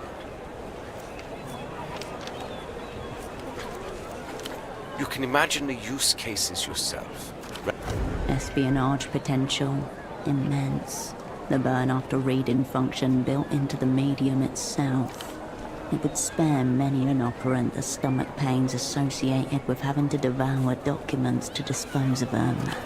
Its deeper purpose is simply to exist, to remain in a rarefied realm of pure potentiality and infinite beauty. Don't forget, we too are single play only, erasing ourselves moment by moment. What do I look like to you? A common replayer? Good. I own several, if the word ownership applies to such a delicate relationship. But I would sooner molest myself than an Einzelton XR disc. A magnet embedded in the disc erases its contents as it's being listened to. A technological muscle flex. Reproduction and erasure just millimeters away in space. As in life, everything happens only once. It loses its resale value, and the uninspired replayer who listened to it loses a piece of their soul.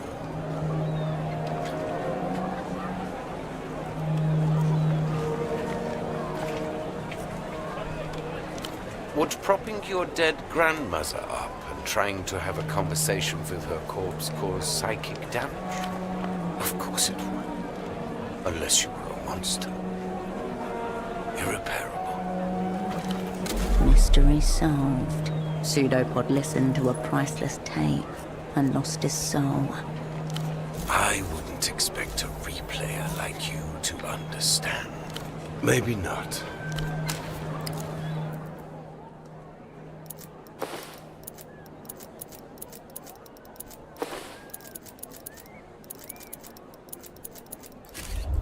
Welcome back, my good replayer.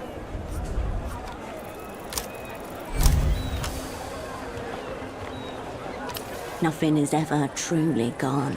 Everything leaves a residue. Everything with a charge can be summoned back.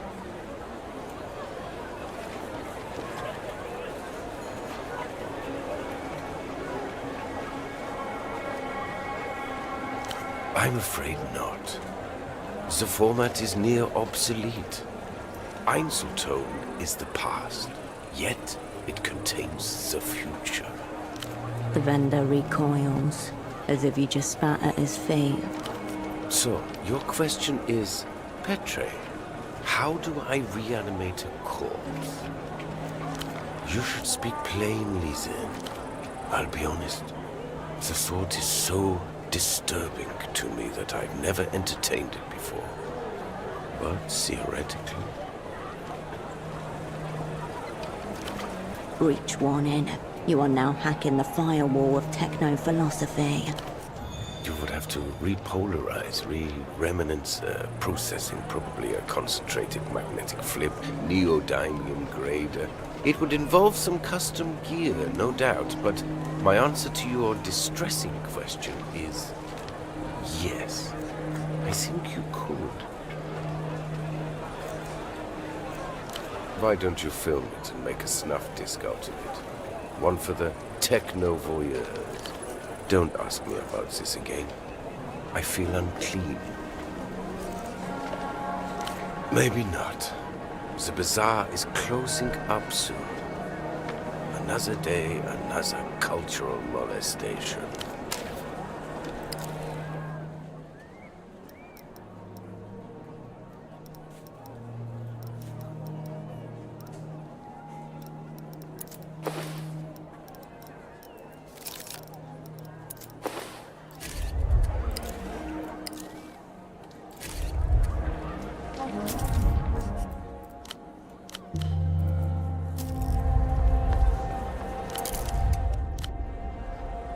Bagman just the sounds from...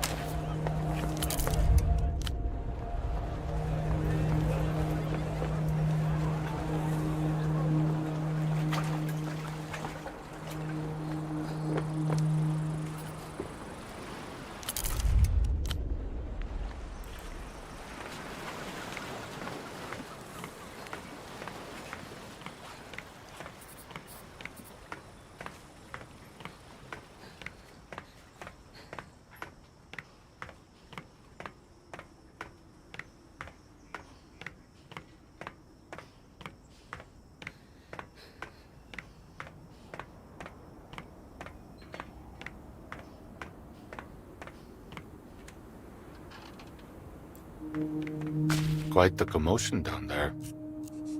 That man in the garish coat was no friend, I take it. Of course. Please, have a seat.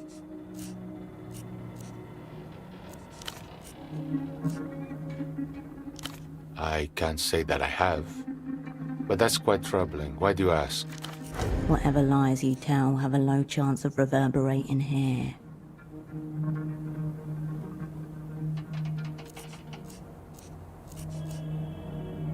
Oh, that's awful. I can't say I've heard of any disappearances, but there was some unsettling activity around here a few weeks back. A barge pulled up to the old building, southeast of here. I couldn't tell you. I've hardly seen anyone go in or out. If it's a business, it's a failing one. As for the boat, it was the middle of the night. They cut the engine before approaching the waterlock. I almost missed them entirely.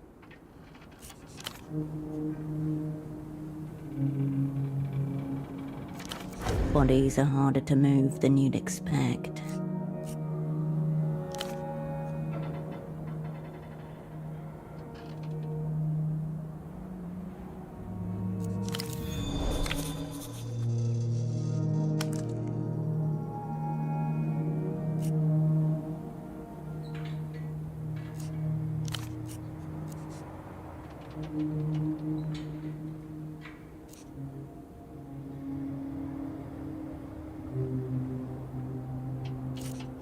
My apologies.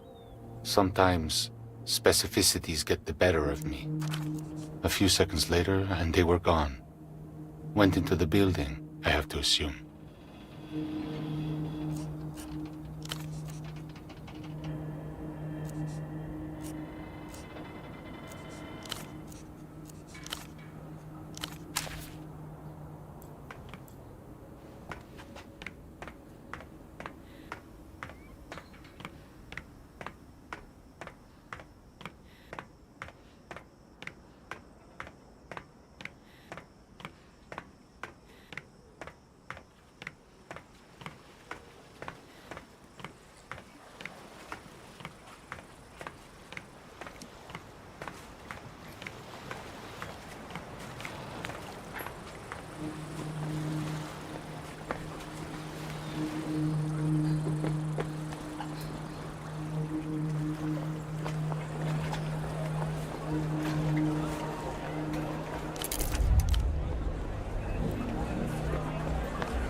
The fire door is still tightly closed. The door sits flush inside its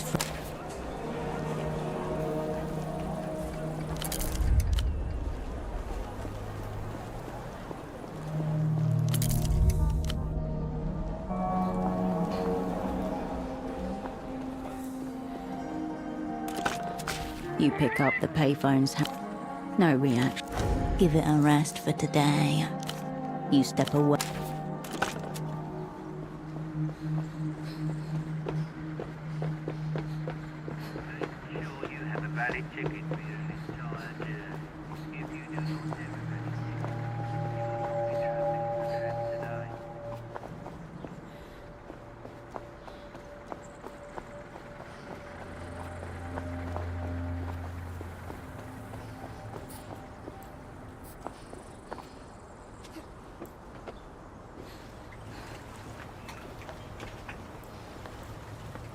Well, did you see it?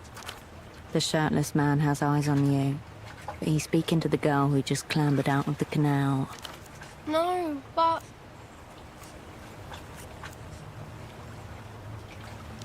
Daddy can't catch any shrimp for dinner if he's thirsty. So come on, back down you go. He dips his fingers in the canal water and flicks them at her. The water is an unnatural red-brown colour and smells faintly of sewage. I'm not swimming. She dropped my expensive schnapps down there. I saved up for that bottle for ages. It was an accident. I know, Caracalito, but it's still your fault, so you have to find it. Don't you agree? A man's gang is his own, not our place to intervene.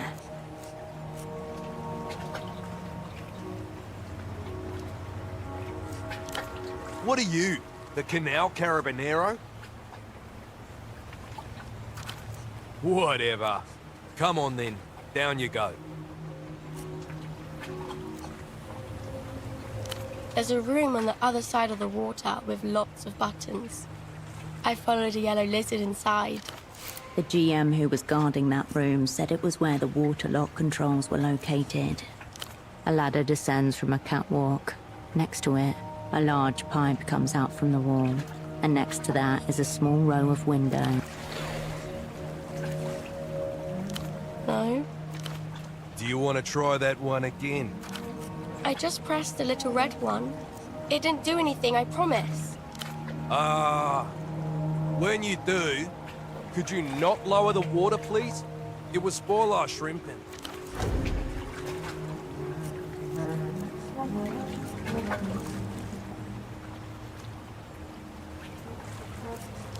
I asked you nicely. Come on.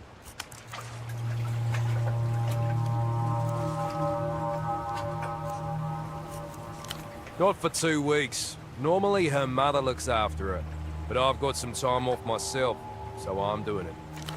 We're spending quality time together.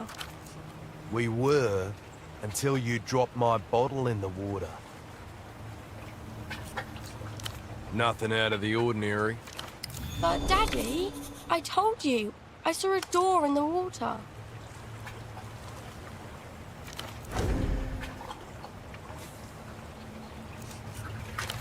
Like on a ship, with the wheelie thing, there might be something scary behind it. Me Corazon, come on. Let's focus on things that are real. Like the bottle that you dropped. No, I don't think so. It was just the door. Not my bottle, that's for sure. Only some shrimp. They're really hard to see because they have invisible skin. If you're down there and see a bottle of schnapps, bring it back up, would you? I can show you it, but I need to wait as my eyes sting a little. You can smell the chemicals in that water from here. You'll have to find a way to drain it.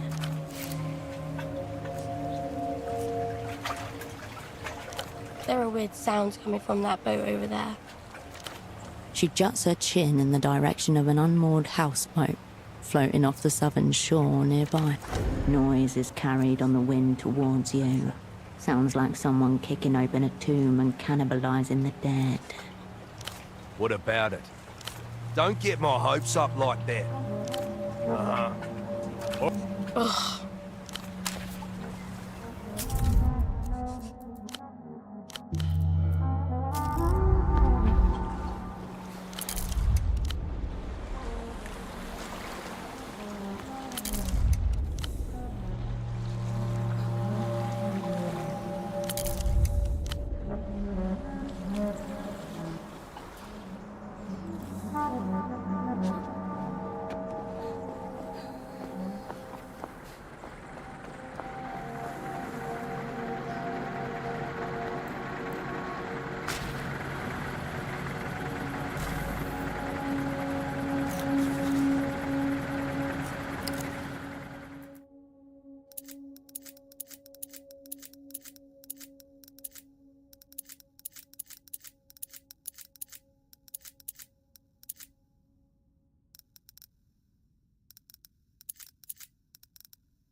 I'll be seeing.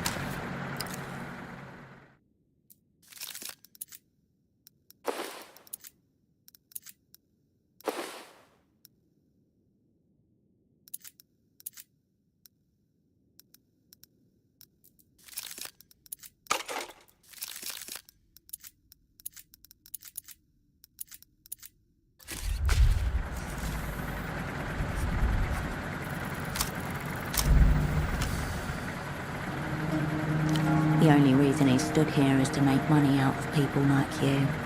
But what makes you so special? I don't want to deny you, baby girl. On this occasion, I have nothing else to offer you. What's something to do with you, then? Maybe it's something to do with him that's throwing the barrier up. I'll be seeing you.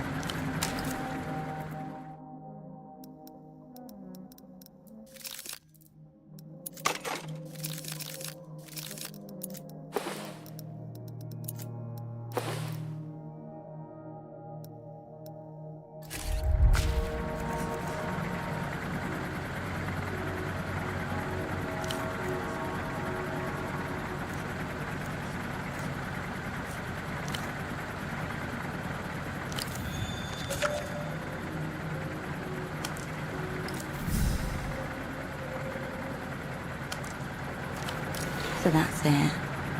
He's gone. Asset virtue. Confirmed. Zeroed out.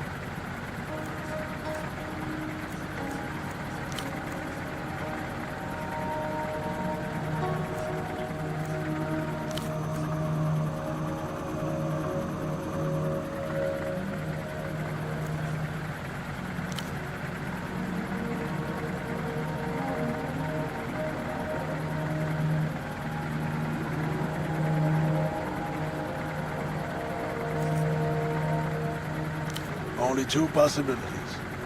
His own brothers, failing the Brotherhood, or the Azuris. Figure it was the Azuris. His employer. What's he heard?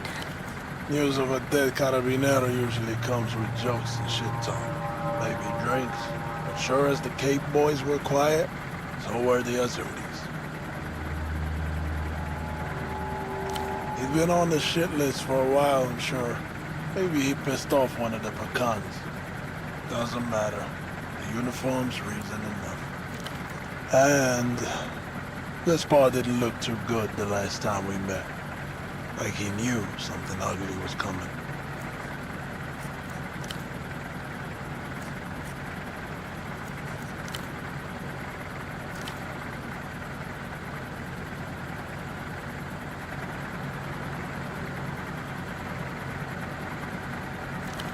You recall Vespar speaking of his time in the Guardia Municipal, a decade of low-stake days.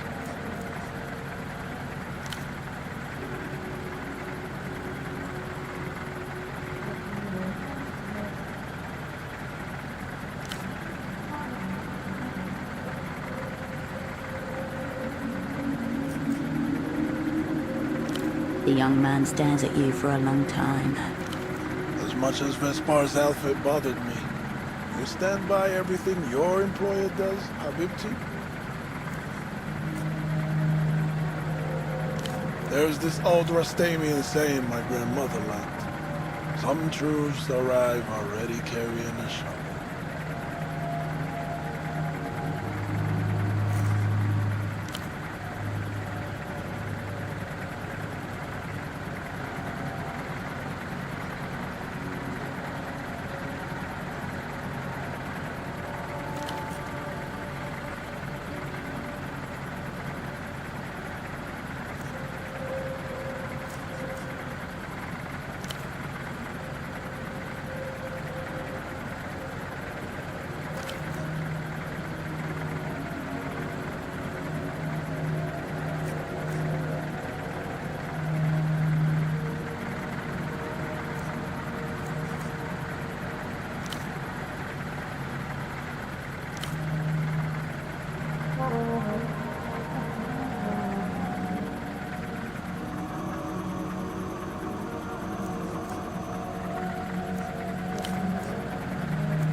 You feel it already. A movement, a choice, and a consequence loom in.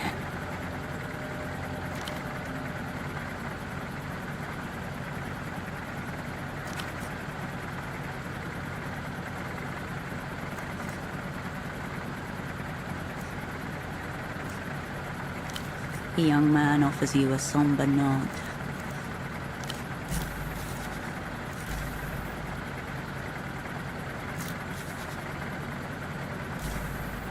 I'll be seeing you.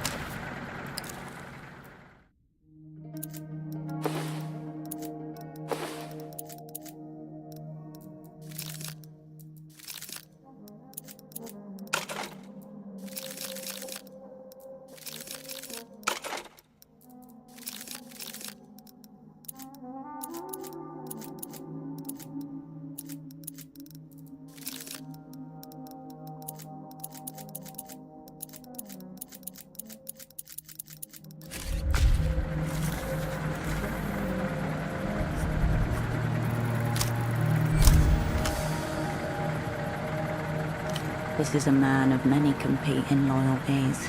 His family, his business, his friends, but the one that stays his hand the most. I hear you, but catch me up real quick. What is your religion? Your answer here must be important. The final test. Do we need to be part of his gang? Seems like the safest option. Religion is an illusion meant only to hold captives.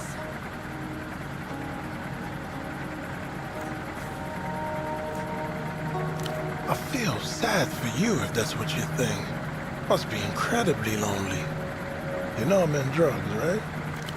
Shiftily, he looks around left and right. After a moment, he blows in and out, then leans in to whisper. You cannot tell my brothers about this, alright? But I've got the best ex around. Yeah, come on. Shh.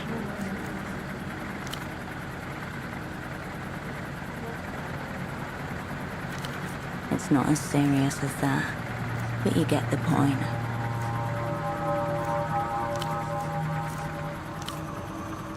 Love to. He stares right back, blinking slowly. A practiced calm. He knows how he looks and dares you to question the asymmetry. Take a break. I have a lot to offer. I'll be seeing you.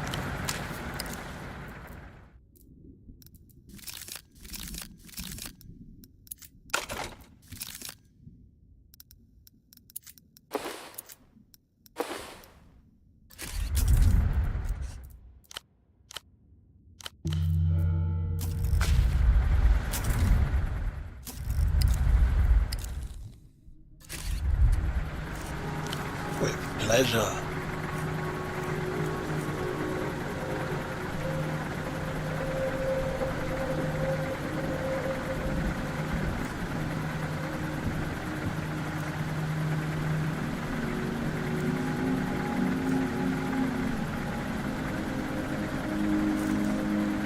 Alright. Tell me what's on your mind. With pleasure. Alright. I'll be seeing you.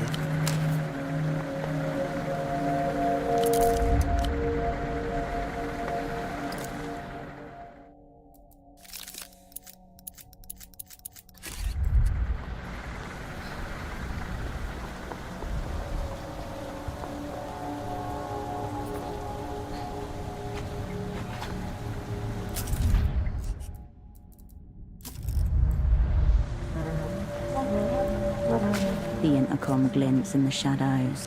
Nothing happens. The lights are off. There's nobody to answer at night. Try again during business hours. The revealed intercom gleams as you turn away.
Bagman gestures wildly on the television screen.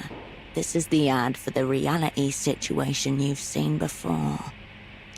I know about the Boers. I know about hiding. Laluse's invisible aircraft carriers, weaponized nostalgia, microbial microphones, lunar obfuscation programs. What else are they hiding from us? Find out what I know by tuning into the reality situation. Airing until they shut us down. The sounds from the commercial fade.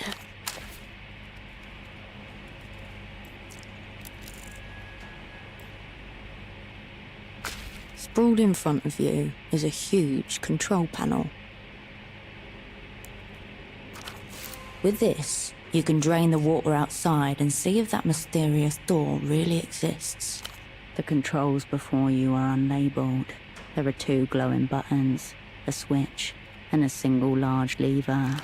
Push the buttons. No, wait, the lever. Whichever goes click-clack the loudest. The sound of water outside. Use it as your guide.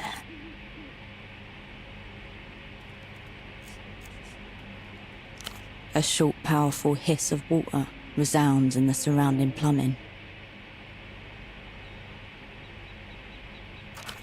A high-pitched whine from a motor. No, something's in the way. At least you know the last step. Pressing the red button. The last step is holding it down. Nothing appears to happen. No haptic feedback, no audible change. Best ignore this one going forward.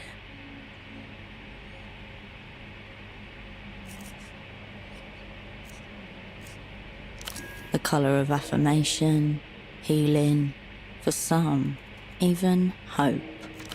The button remains nestled in its place, oblivious to your thoughts.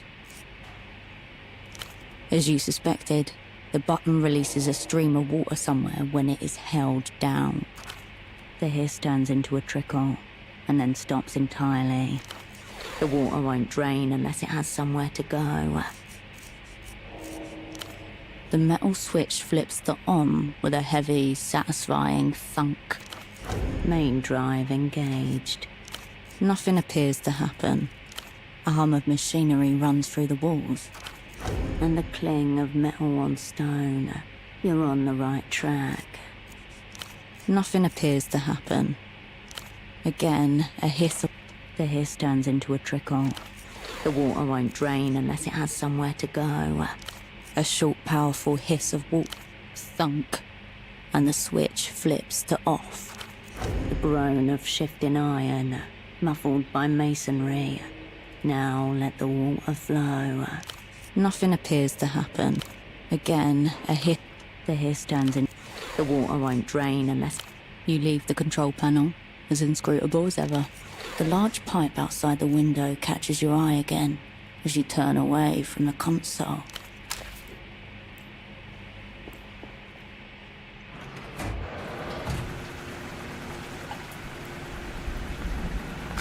The container is still overfull with rubbish.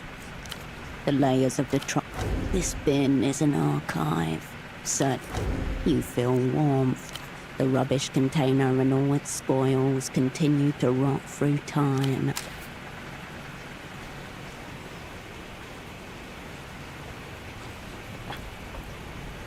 The pipe twists out from the concrete like the roots of a plumbing tree.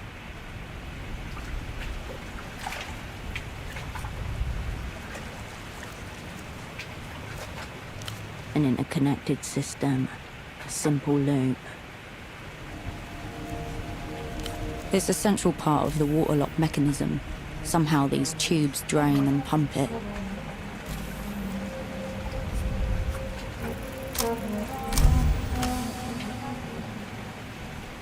Normally, a water lock would be above ground and entirely manual, but this is an annoyingly modernized version. However, the principle remains the same. There are doors at either end, and a sluice gate to lower the water inside the lock. The latter is probably located inside the largest pipe, the one you're staring at right now.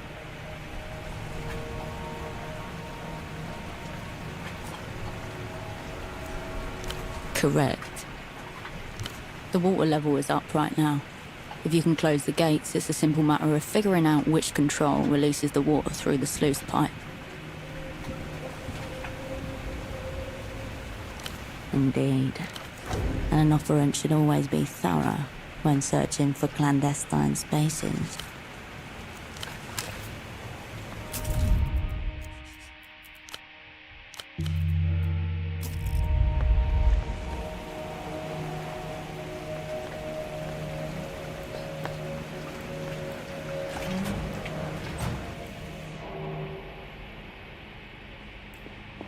You return to find the control panel. In line with your observations, you close both lock doors and then release the water through the internal sluice gate. A violent pressurized hiss is heard as the lock drains through the immense pipe to your right. You leave the control panel, its language now mastered.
A bottle sits in wet surrender among the grime. The label, damp but still holding strong, reads, Vishnia Schnapps on tour. Must be the expensive bottle of schnapps the young girl dropped into the water. It's 60% proof, much stronger than a typical bottle of schnapps. The sour cherry flavour makes it go down easy. A one-stop bottle for all your drinking needs. Never go home again. You snatch up the bottle and realize it's unopened, and therefore uncontaminated. You are faced with two options. Return it to the father at the top of the ladder, or keep it.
Out of the darkness emerges another wolf cup. Large, plastic, and glorious. The plastic wolf, in round spectacles, reads an ancient tome. A wizard's staff strapped to the back of his cloak. Splashed across the cup's side. Eager wolf. Someone seems to have put this container away for safekeeping, and then forgotten about it. He looks sort of bookish and reserved, actually.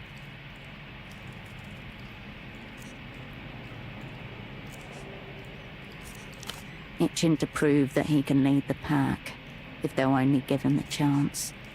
He looks like the kind of wolf who'd stick his snout in between the pages when no one was looking, just to smell the old paper.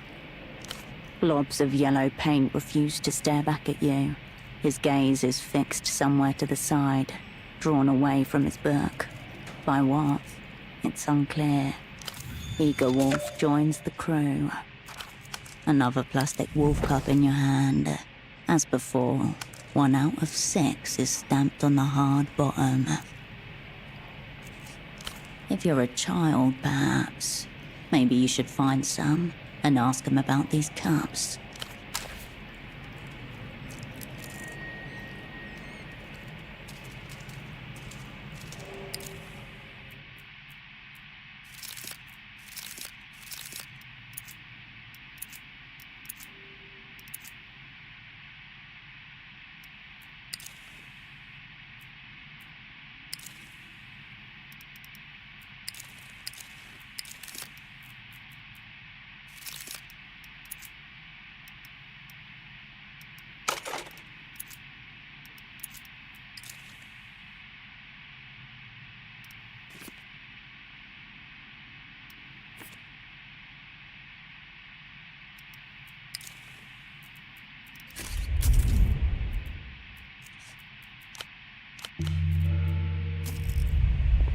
The door looms. Its keypad glowers at you dubiously. Glossy metal finish. No hint of rust or weathering. No prey here. Only a challenge. Your teeth chatter from the thrill. An even darkness runs along the door's edges. The metal is cool against the flesh of your ear. It's quiet. No activity behind the door. Once open, you should be in the clear. A heavy, die-cast 10-digit keypad with a matrix of tactile switches. A trio of wires runs from the bottom of the keypad to the door. Assuming an 8-digit combination, you're looking at 100 million possibilities, rounded up by 1. It seems wiser not to try. You look around the imposing door. It's hard to see its full form without a light, but inside, there seem to be hundreds of small protuberances sprouting along a cylinder. There's something about stars and what it says about this type of lock, but it doesn't quite come to you. You haven't learned anything new, but at least you gave the lock a good eyeballing. The door remains steadfast. The door looms before you once more. The door remains steadfast.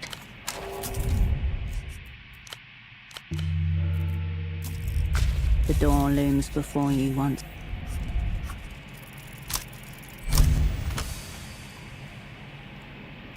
Think. Codes are rarely random. What was that sub-editor studying again? In her exercise papers. And there was a pattern. Long, short, short, long. Assuming a 4-digit code instead of 8 digits.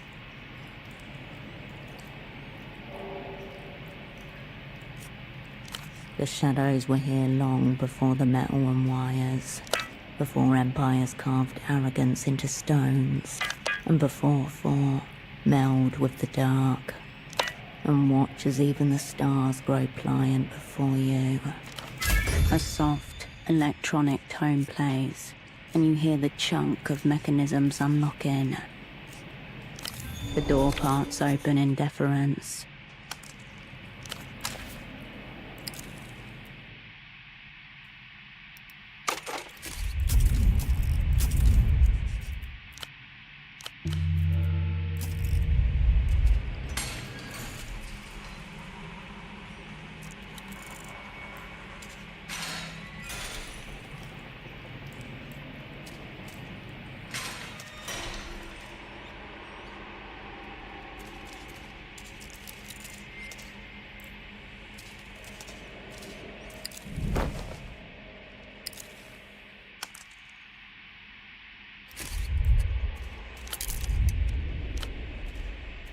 The metal drawer slides out nearly soundlessly, revealing rows of official-looking folders. After a moment of rifling, your fingertip catches on a sharp edge. The culprit is a large beige folder, labelled Visitors, notated. Lot of footfall for a nondescript building tucked in the corner of a city.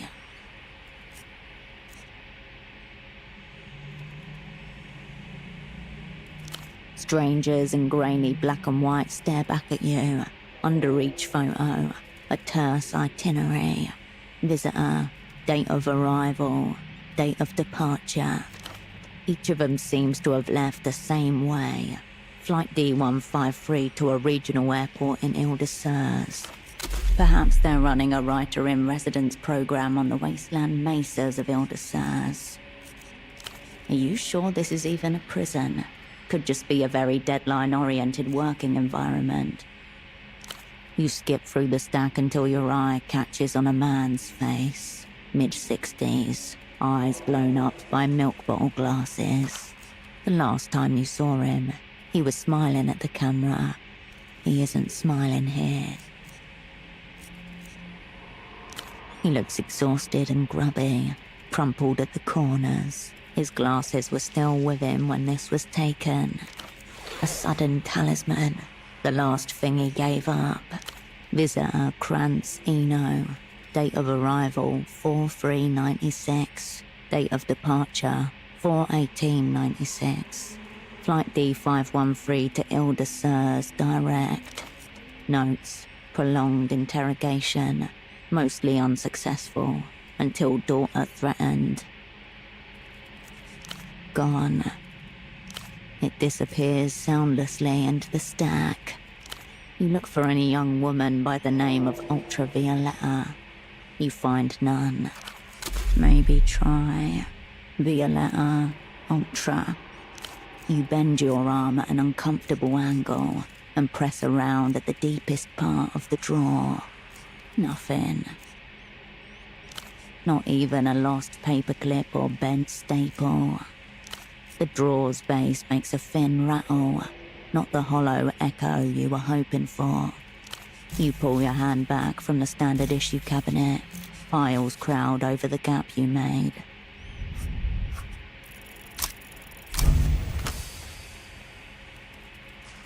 Enter Cascade, delver of secrets, dismantler of clerical assets. The files blur, then your fingers pause, your conscious mind catching up a split second behind. SD Newitz, head of human capital, enter. A familiar name, stamped in green ink. The past descends with talons.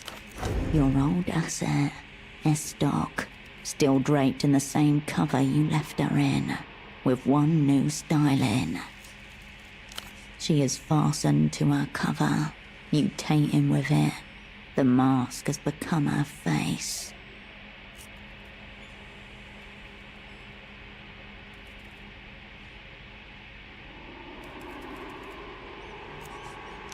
S-Doc, status alive, alignment unknown, presume bad faith. Something about unreturned phone calls, abandoning your assets, record lows in cowardice, that kind of thing.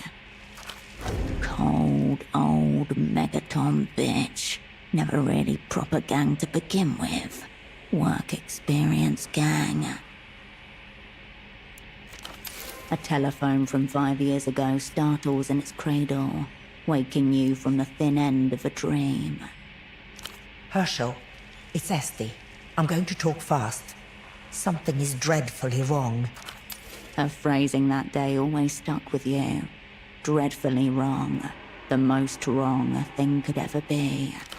The memory bleeds away. Your eyes refocus on the filing cabinet before you. An address listed in the housing campaign to the north of Party Alley. No house number given. Existing in plain sight. Courageous. You store the file in the cabinet and the information for later use. The metal rattles against itself as the drawer slides shut.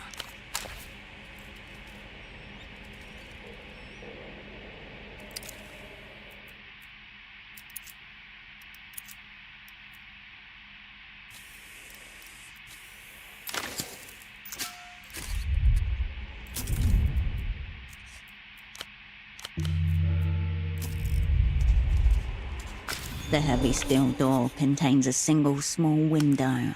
Next to it, another brand new intercom like the one upstairs.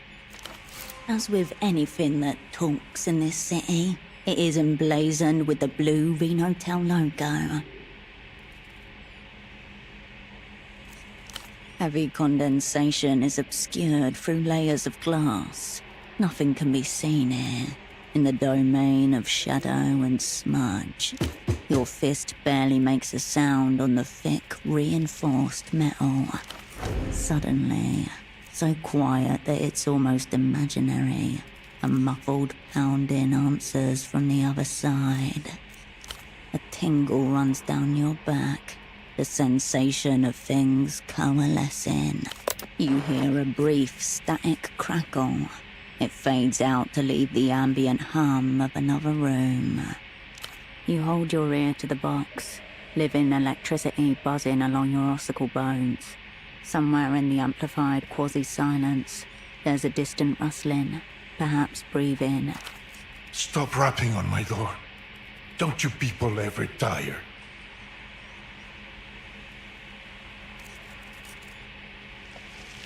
The communists. Intriguing. I can barely make you out through this little viewing slot.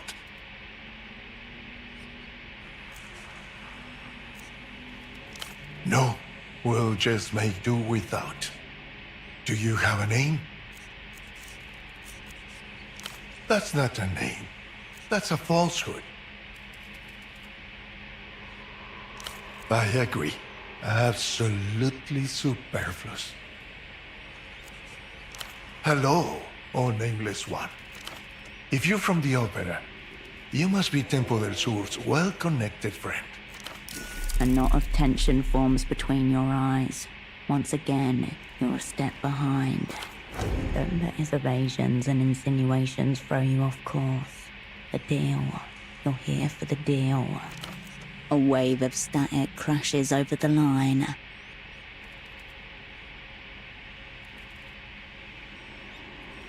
Good for you. Whether that's good for me remains unseen. Briefly, I was making a personal call from one of those infernal payphones when two men bundled me harshly into a tuk-tuk with a rough sack over my head. Soon after, I found myself in this waterlogged hell. I might have gathered, for an entity devoted to human flourishing, Emter seem indifferent to the conditions of actual humans. How very liberal. You could say we're both servants of culture. The ministry maintains relations with a number of men like your unfortunate friend.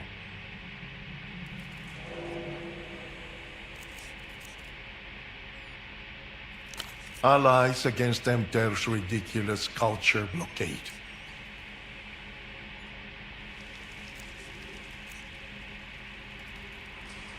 Boo-hoo-hoo.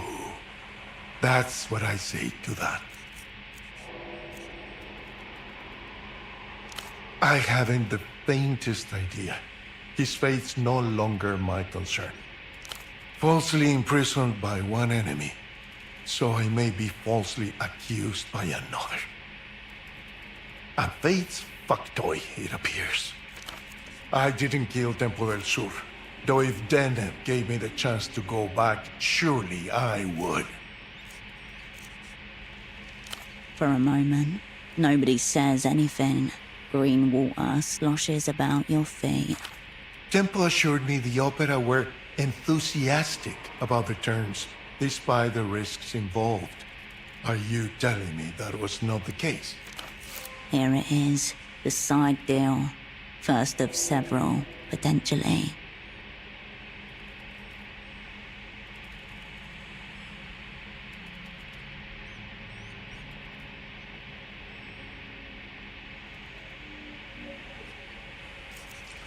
A long, crackling sigh fills the room.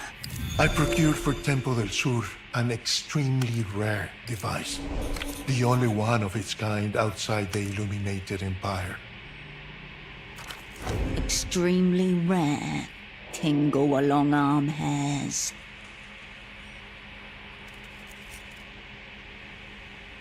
That is what he called it, yes.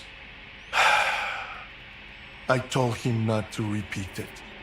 It's a prototype for a new bootlegging device.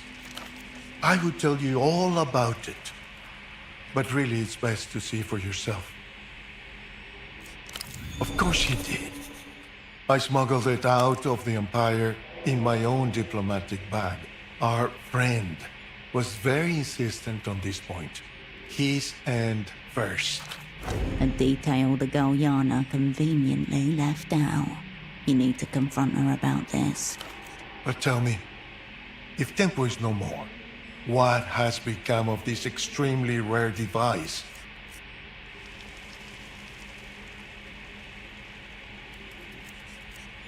Teenagers. Somehow both appropriate and terrifying.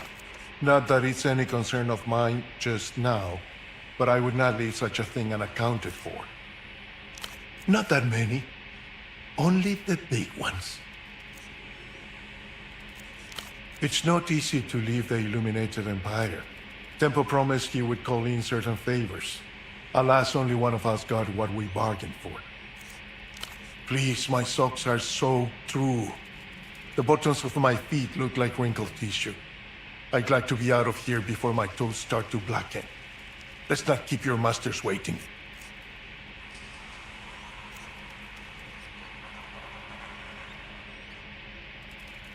There's a ritual in motion, Nameless One. One I suspect you've got an important part to play in. Soon there will... Wait. The phone line hisses and goes. The line remains connected, but there's no response. No sound of movement above. Drip, drip, drip, drip. Apologies.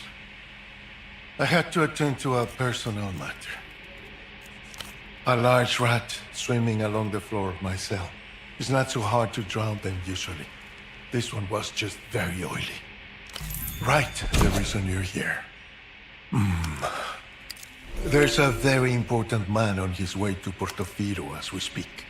His name is Facundo Reyes.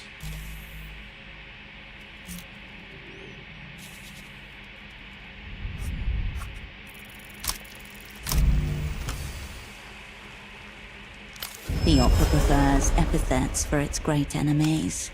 Unfortunately, you can never keep them straight. Really? That's very disappointing. Let's spare ourselves further embarrassment. To me, Facundo is the minister of mass culture.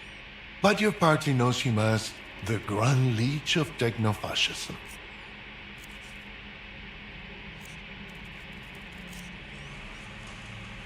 Cool is an alien concept to the Lucian mind. A bourgeois transvaluation of what used to be recognized as wretched and ignoble.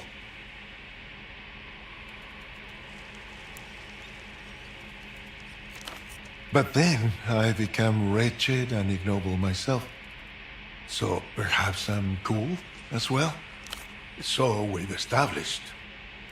Secret treaties, matters of mass culture, all to be discussed with our mutual antagonists. Fun stuff.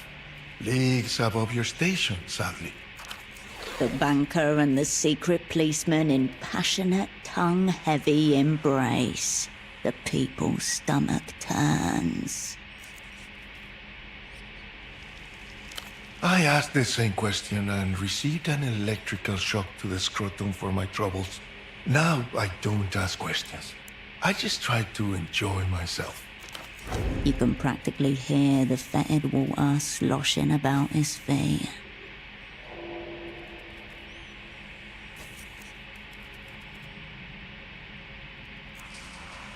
Missing pop star. Who do you mean? Ultravioleta. Missing. This is grave. Very grave. An incalculable blow for humanity. Spoken like one with the emotional register of a child. Sad doesn't even begin to encompass the loss.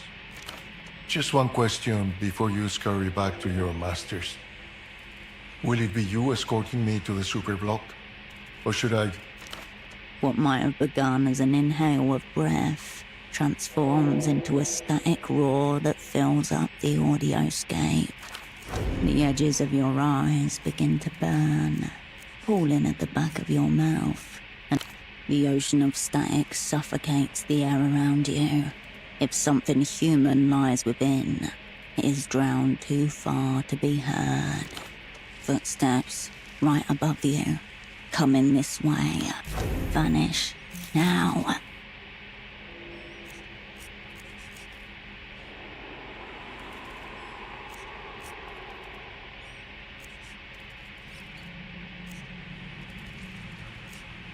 In the crimson dark of the room, it's hard to make out much of anything.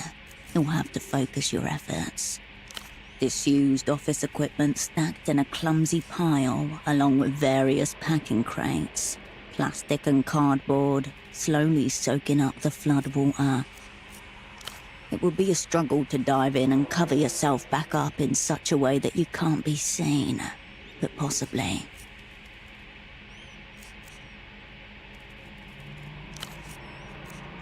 The far corner of the room contains nothing but sodden in boxes of paper files. An open doorway, the one you came from, which you know provides a clean passage straight to the outside.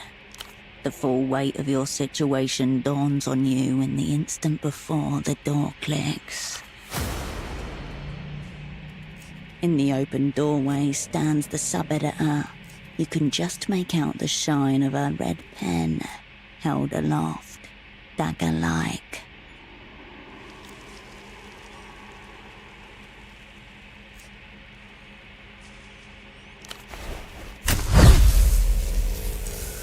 Cold liquid snatches at your steps like wet hands as you run towards your only hope at escape. We're dead-ended. The gang sends its regards. A crackle on the water surface, then something seizes your ankles, then your whole body, as the world blackens.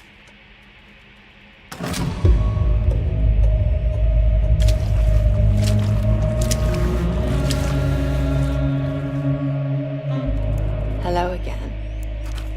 The copy editor taps her red pen against the side of her face and stares at you unblinking. Here's what you were so desperate to see. Verdict.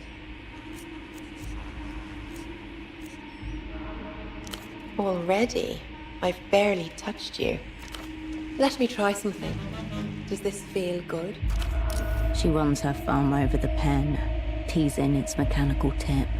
Cold, crackling spikes of electricity run up and down your spine from focal points on your back. 10,000 needles across your skin.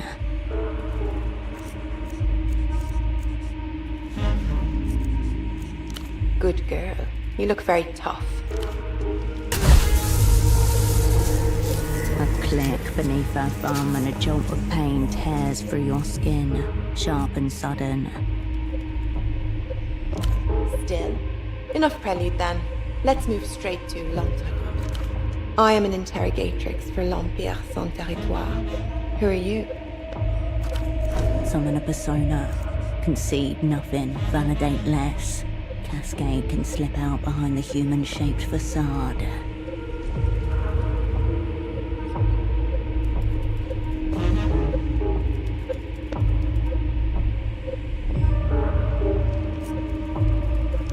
Lame. Now you're making me want to cry, Lapinette. She presses the pen against her own heart like a dagger, rotating it as she watches you writhe with the pain. But you look pretty lame when you writhe about like that. Because you'd have drowned if I hadn't picked you up off the floor, my Lapinette. Keeps you upright. Disregard this bank clerk and her illegible globalist tongues. But good question. Why do you think you're tied to a chair, draped in electrodes?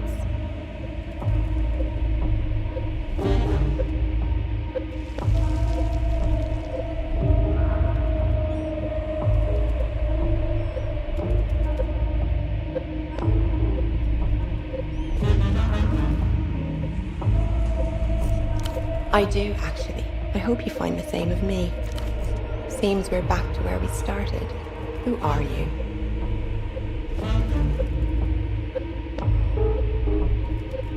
Aha, socks. I've heard that one before. Then what were you doing breaking into the basement of a magazine office?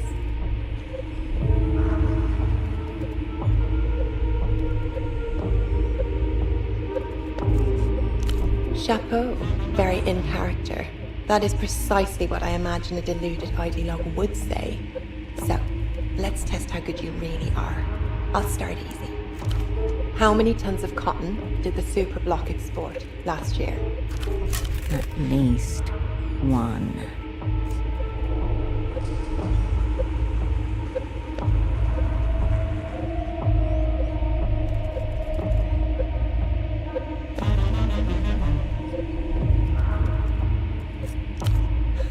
Right. What's the cuff length of your biggest sock model? 4 inches.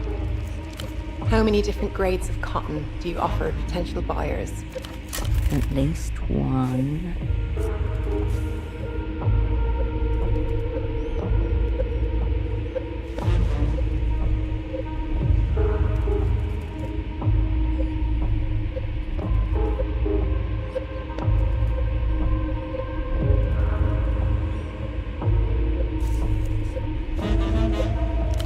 Ferme ta gueule.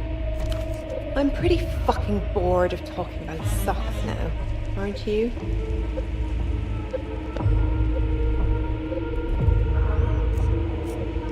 Her thumb hovers over the pen, taunting you. So, let me run my working theory by you. You're opera, right? Your right eye twitches. Thought so. I let you talk to our prisoner because I thought he might be chattier with you, and that you'd break more easily than him. The situation is dire. An advanced cognitive maneuver could turn her own weapon against her.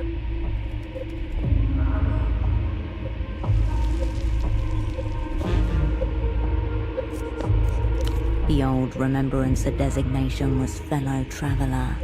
The contemporary one, psycho mirror. The redistribution of pain.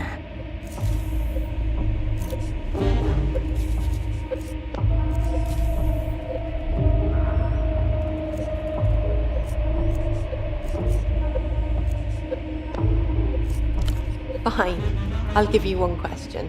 What would you like to know? The door cracked open, and a seam of worthwhile information through. Do not waste this opportunity on some personal frivolity.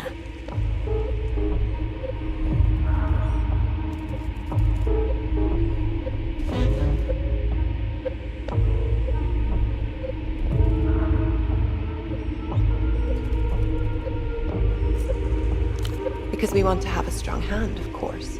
Secret treaties require secret cards. Good. She's confirmed what the prisoner told you. These secret treaties are legitimate and close.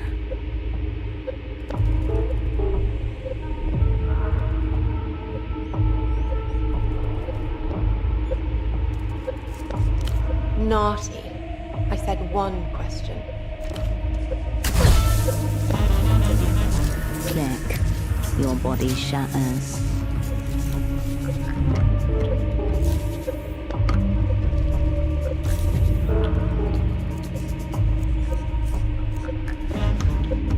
Despite the summoned spectre of failure shrieking above your head, your thoughts turn to. So make it up as you go along, operant.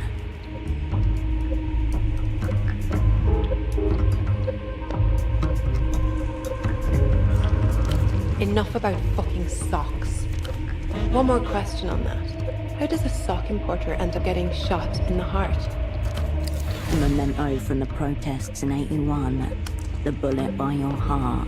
The one that could move an inch and kill you. Of course. Obviously a highly dangerous profession, the sock business.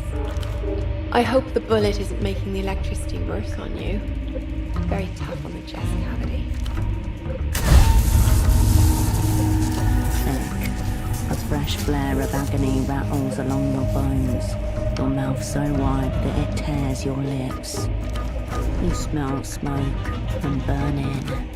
Who are you?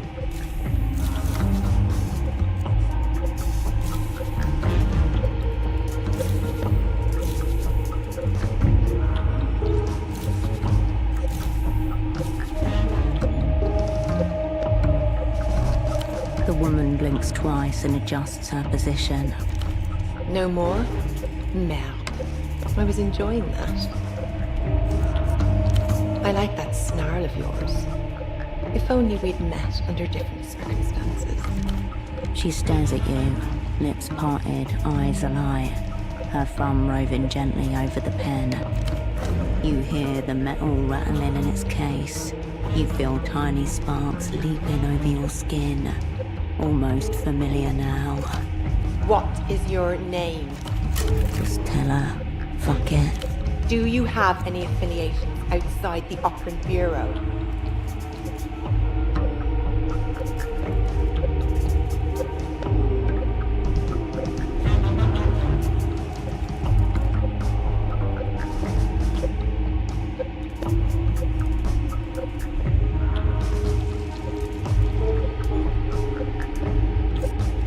What makes someone a friend?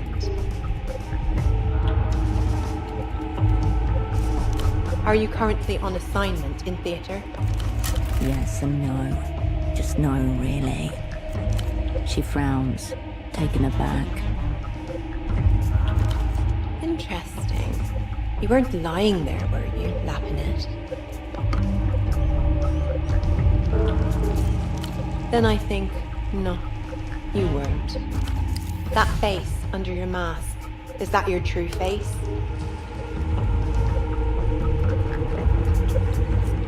Why did you peel the plastic off my intercom? Felt good.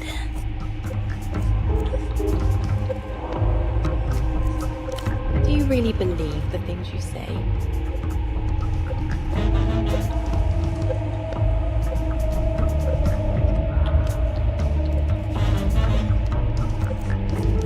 Do you find me attractive?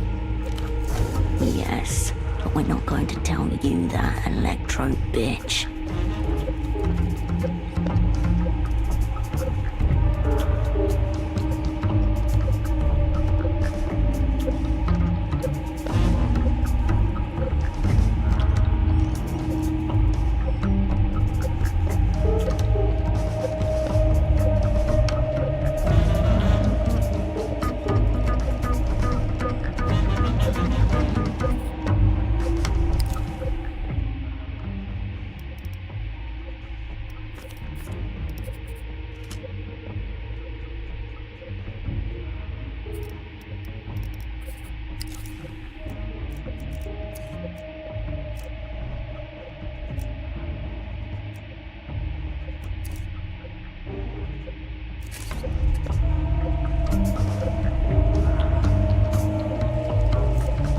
What does the opera want with the prisoner? We have no idea.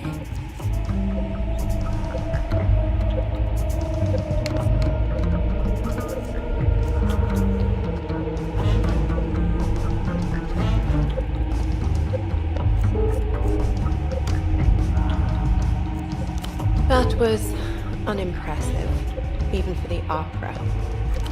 Ma pauvre Lapinette. You didn't do a very good job there, did you?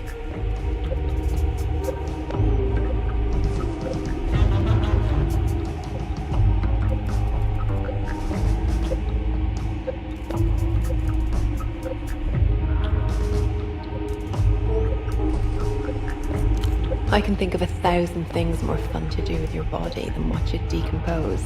But I have to let you go. Someone intervened on your behalf. Your own personal star. You are forever cradled in the 10,000 limbs of the party. Toute chose qui existe en dehors de l'Empire est une chose sans valeur. Goodbye, Herschel.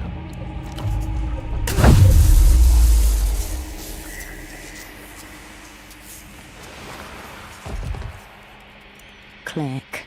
The world drops you like an old toy.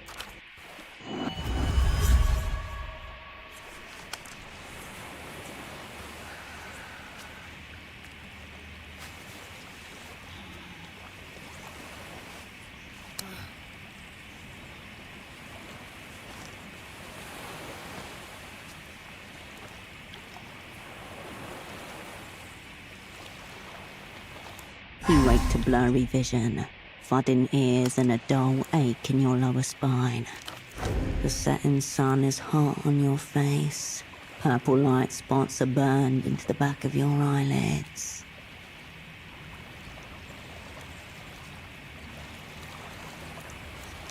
The couch doesn't belong to anyone. It is the couch of the city. Someone is standing nearby. Your eyes realign and find a young girl staring at you, chewing a lock of her own hair. Over there. I don't know.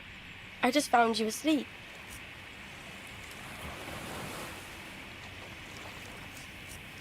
A derelict beach, a grey canal, and the Nos Correntes Review building, less than 50 meters away up the hill beyond the water.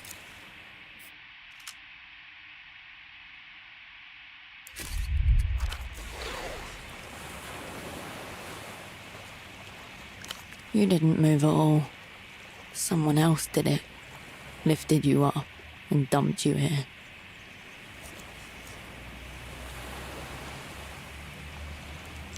He had to go grown-up fishing, is what he said. But he said I can take the tram home all by myself. It will be dark soon. Can you help me with something? I need to get this knot undone. The girl holds out a small hook tangled in fishing line. Bind in. No, not again.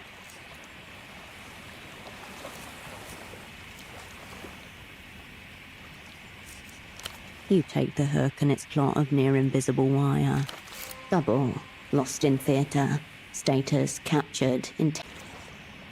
You pick at the wire, your fingernails slipping off the fine thread. Here and there, you make progress, coming apart at the seams.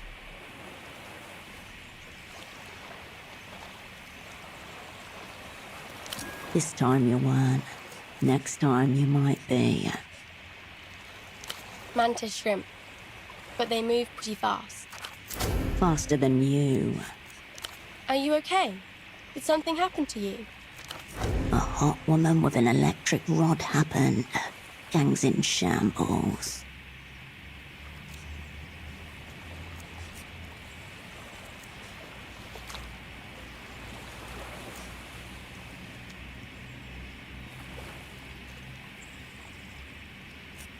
Oh, cool.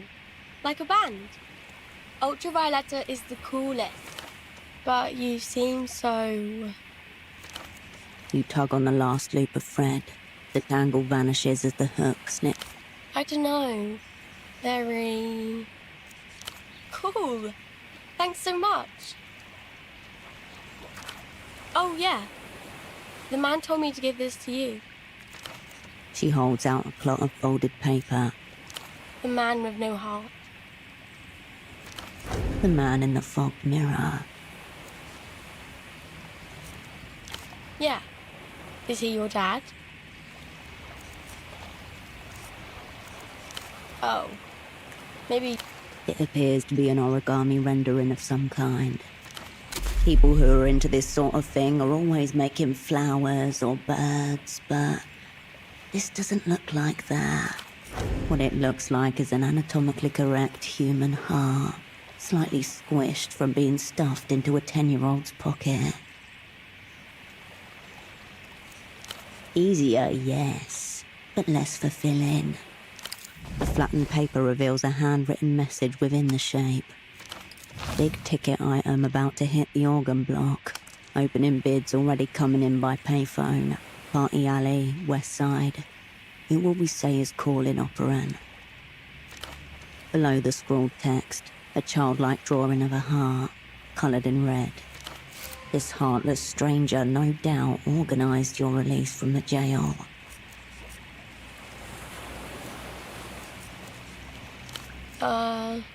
Nope. Okay. But how would I know? I can't see inside people. For what?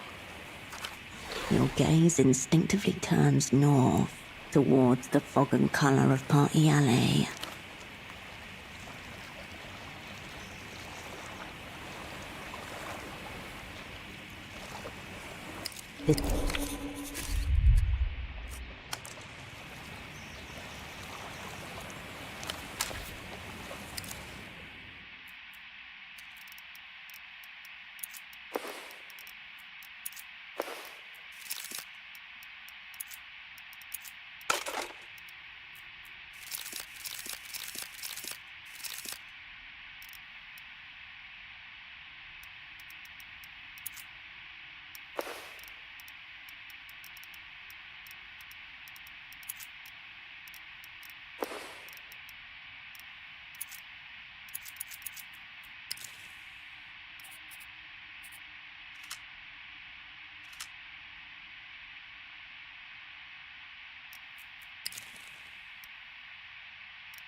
Oh.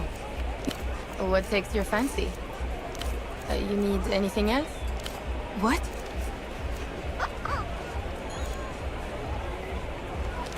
She nods. What takes your fancy?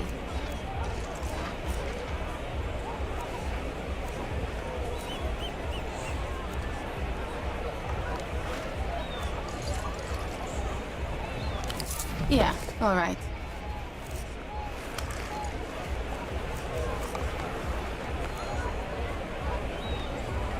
Cool. You need anything else? Thanks for stopping by.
Oh, it's you.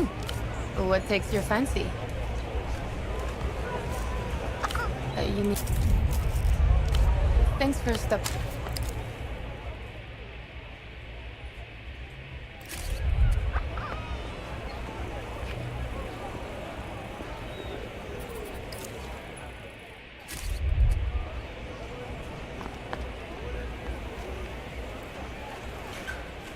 The fire door is still tightly closed. The door sits flush inside its frame.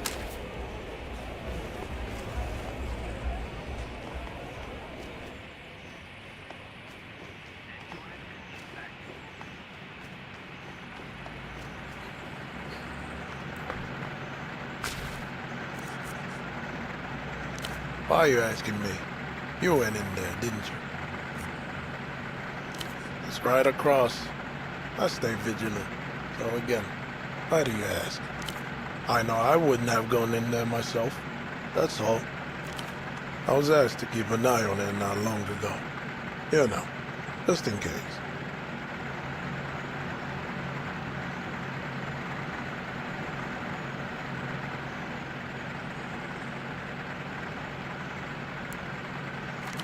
By whom?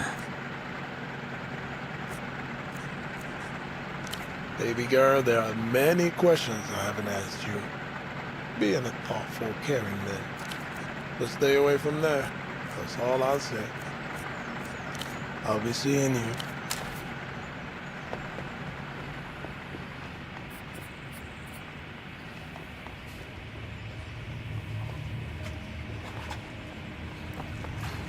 The intercom glints. The indicator light flicks on. A thin whip of static. More void noise. You might as well be trying to make contact with a distant solar system. The indicator light. The indicator. The revealed in.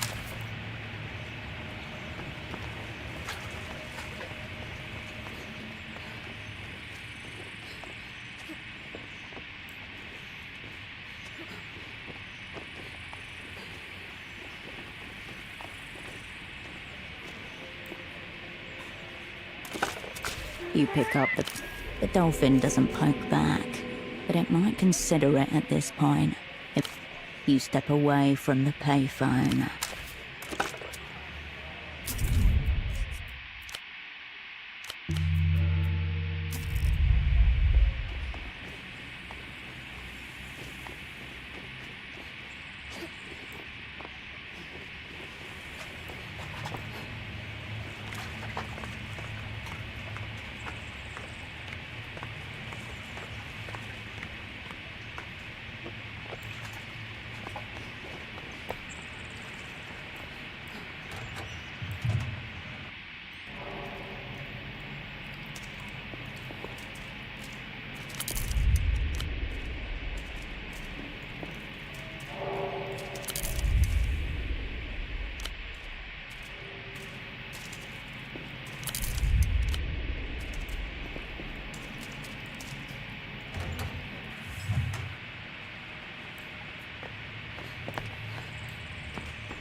The control panel glow.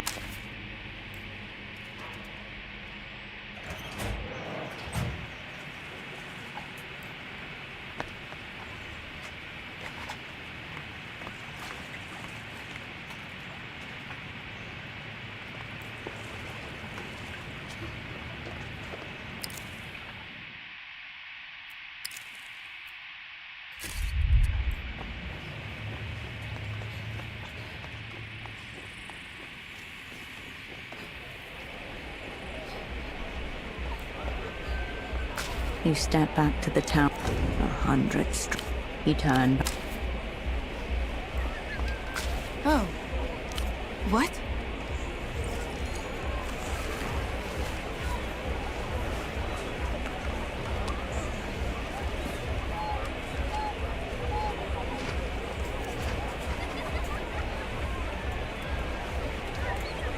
A jail? The words fade almost to nothing as they leave her mouth. Oh no. He was right. Did you see anything else? Anything at all? Ile de Seuse. Dad's never been to Ile de Seuse. He's never even been out of Portofino. I did it. She's becoming hysterical. I can't talk right now. I need a moment. She turns away from you in her stand, burrowing deeper into her hoodie. Sorry, I need to process what you told me. Come back later. A cosmonaut soon. Your focus widens. The GM who's supposed to be keeping watch over there. Have you seen him? The one who's always scratching. Following her line of sight, there's no sign of the Guardian municipal officer. His mother asked Carmunda to keep an eye on him for her. Make sure he's doing his job. Little Maurito. In trouble. Again. Deserting his post, leaving all Carmuna's goods undefended. Yes? Very good. Bazaar's closing soon, Melina. You return to the rack. Price tags rustle beneath your finger. The rack sway. Kinda cool. But is that you're special and you know it? You deserve an outfit that tells everybody else that you know it too. The threads will reveal themselves only to the right person. The right person is you. Come on. Search harder. Search better. Attention-seeking fashion does not befit an operant. Cascade. You turn away from the rat.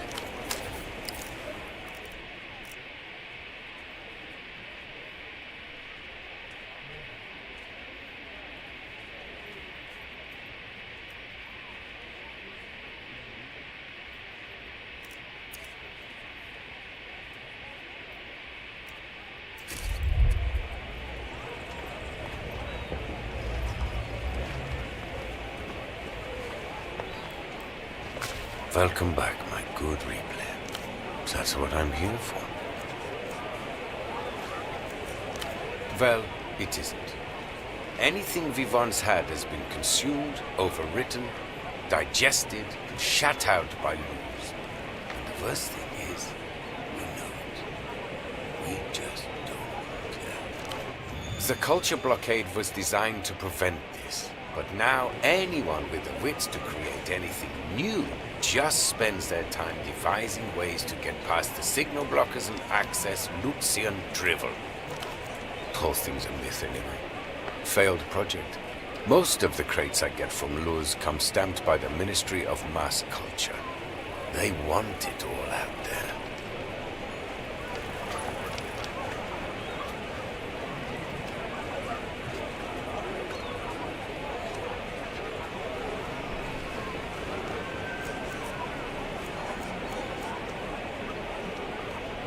Provincial, but honest.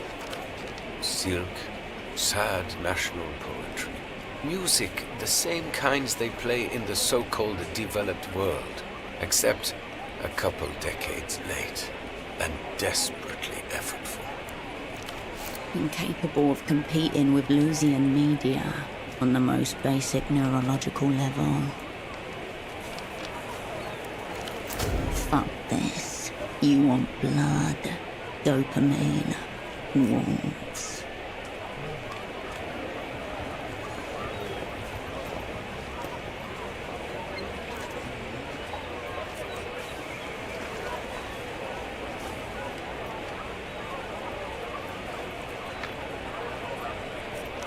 Yes, exactly. That's why I'll be here, enjoying the front row seat to the downfall of culture. That is my punishment. Wonderful. We can share snacks. Yes. It's not like talking about it will make any difference. Well, there was a certain period in the early years of Portofieran independence when everybody on this cursed island was holding their breath waiting for La Lutz to invade. But nothing happened. Instead, a few years later, the radio signals began coming in. Pop music, radio operas, later television shows. And here we are, on the front line, spreading our ears and legs wide open. I can't be sure, but I have reason to believe the media they let reach us isn't even the same one they broadcast to their own people. It's made for us. Export-only propaganda. Imagine what they reserve for domestic consumption. When the city caught on, they put up the signal blockers, but it was too late. Hopelessly. Like, maybe not. The bazaar is closing up soon.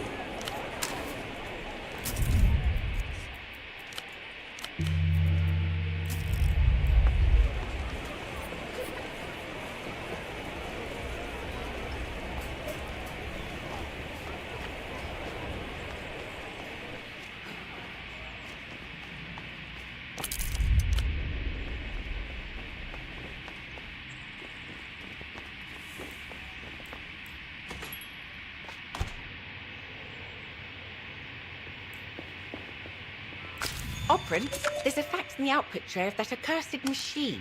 It seems important. She smiles at you, happy to help. The fax machine hums faintly. Big ticket item about to hit the organ block. Opening bids already coming in by payphone. Party alley, west side. Who will we say is calling Operin? Below the scrawled text, a child. No doubt, it was Houseman who organised your release from the jail. Everything in order?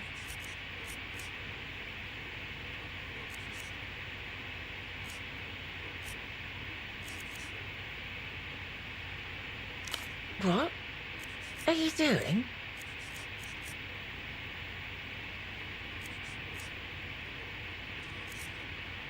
Oh dear. Soon, but not as soon as you'd hoped. The paper is fully mulched up. You swallow with a gulp. So, is it bad news? Right. Let me know if I can be of any help. To this marked payphone then. It seems someone will be waiting for you on the other end. Image quality. You turn away from the fax machine.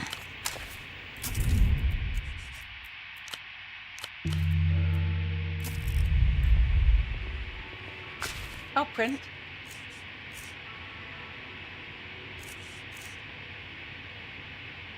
Apologies, Operant.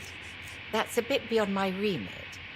If you're short on funds, you should speak with your controller directly. Your special asset says nothing in reply. She simply gives you a look.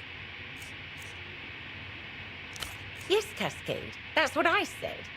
Was there anything else? Oh? Are you considering decorating? I told Pseudopod to use tape and not tacks if you needed to hang something. But of course, as paying tenants, you are technically allowed to personalize the space however you'd like.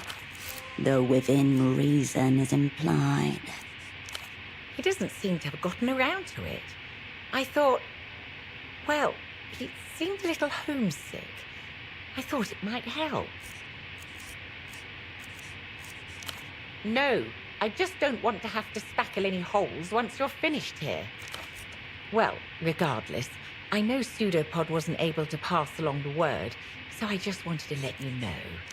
If you do have any questions, let me know. Very well. She gives you a nod. Yes. Something for you in the tray. That's understandable. Of course, Operant. That's understandable. It's been a while since you were... Of course, Operant. Oh? If you do, I'll be here if you... The fax machine hum. Image. You turn away.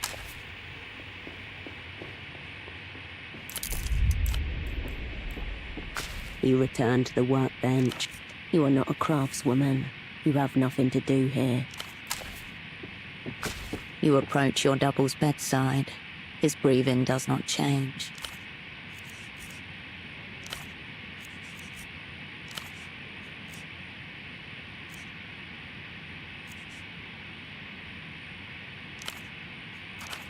His chest keeps rising and falling in slow, uneven swells.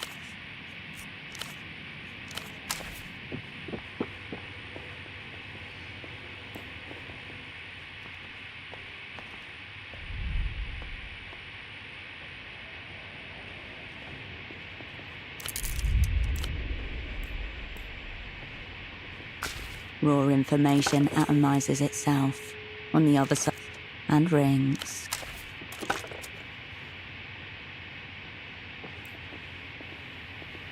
You return to the desk.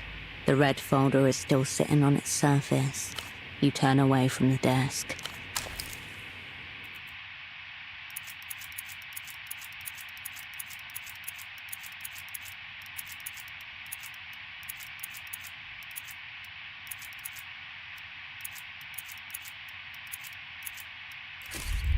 You return to the desk.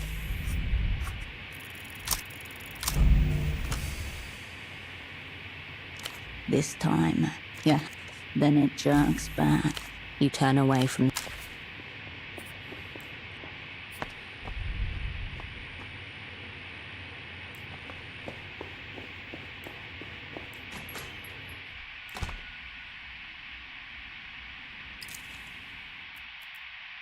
The Wang guide, ostensibly. Headlines like Chapter 4, you leave the ideological, the instruction, 500-gram hard plastic melted down.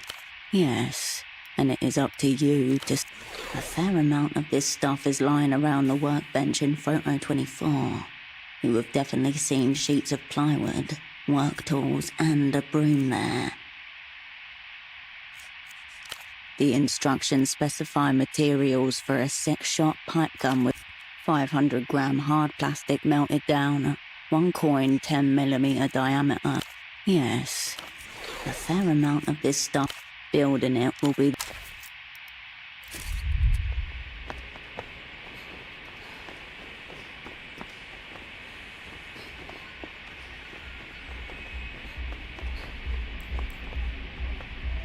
Back for more. He offers you a grin. He doesn't seem to have a firm hold on.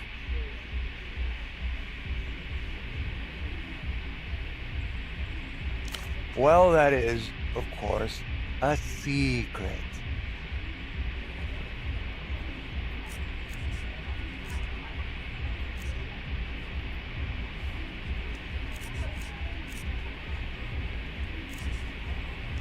Oh yes, wonderful.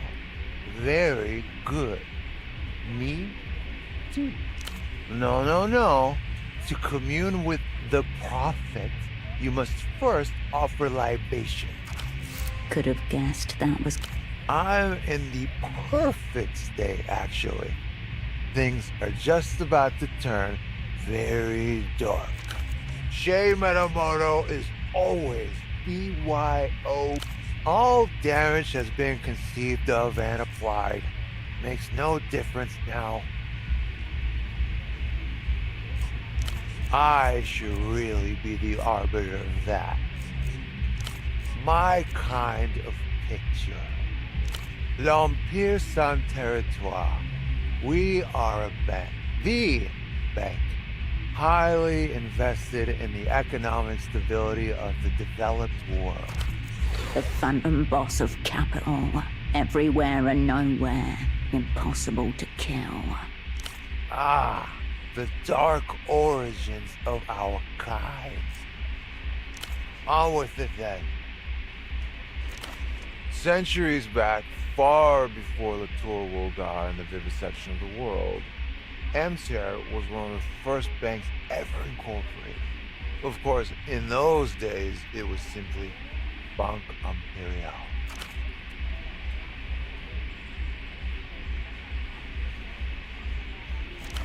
The great powers backed our rival, cowards, and outlawed us from establishing any physical presence. We were driven far below the surface. Thus we became the first shadow bank, dealing in dim spaces between the walls. Criminal enterprises, political saboteurs, anyone who didn't care for receipts. True, in the dark days, we had to employ a corps of bruisers to crack defaulting skulls. Our first operant, if you think of it. Now it's all so much more humane. Peaks above board. I'm sure human capital are on top of their paperwork, all accounted for.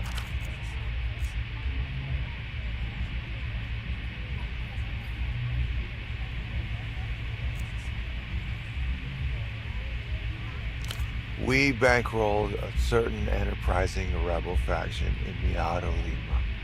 Bloody struggle. Many years. Once the last of the blood had been hosed off the streets, our clients realized it takes even more money to run a government than to topple one. Hence our greatest innovation, the stability loan. Devourers of sovereignty. Cannot be seen, cannot be killed. Now we grip a string on every limb of the world. A scenario. You want to buy your sexy girlfriend some glorious flowers. Before you can do that, your employer, the boss, wants a shift from you. To buy the flowers, you work the shift. We have thus a standard exchange under capital. But technically, aren't you simply exchanging a shift for the flowers? Then what's the employer doing there? What is this liquid middleman doing there? Oh, you can be sure of it. The world doesn't need us, has never needed us, in fact. So one would have to conclude they like us. Make no mistake, this is a case of willful possession. All seals torn from boundaries. Eternal. Good deal, very good deal. Who doesn't appreciate stability? Feet on terra firma. Take this very city, for example. Of course, they saw the sense.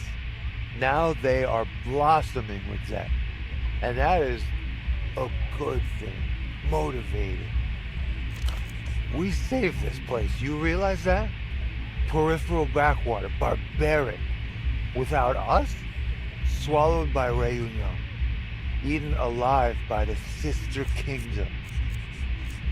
Don't just believe, I live it. Debt is stimulating.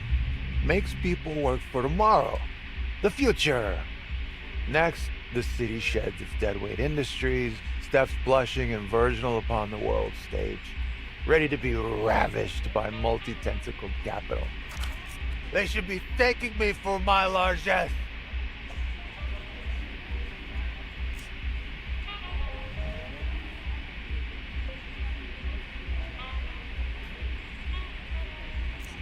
Of course they won't. Have you met the working class? They forget everything with the right distraction. Just takes the perfect amount of pressure. Very exact science.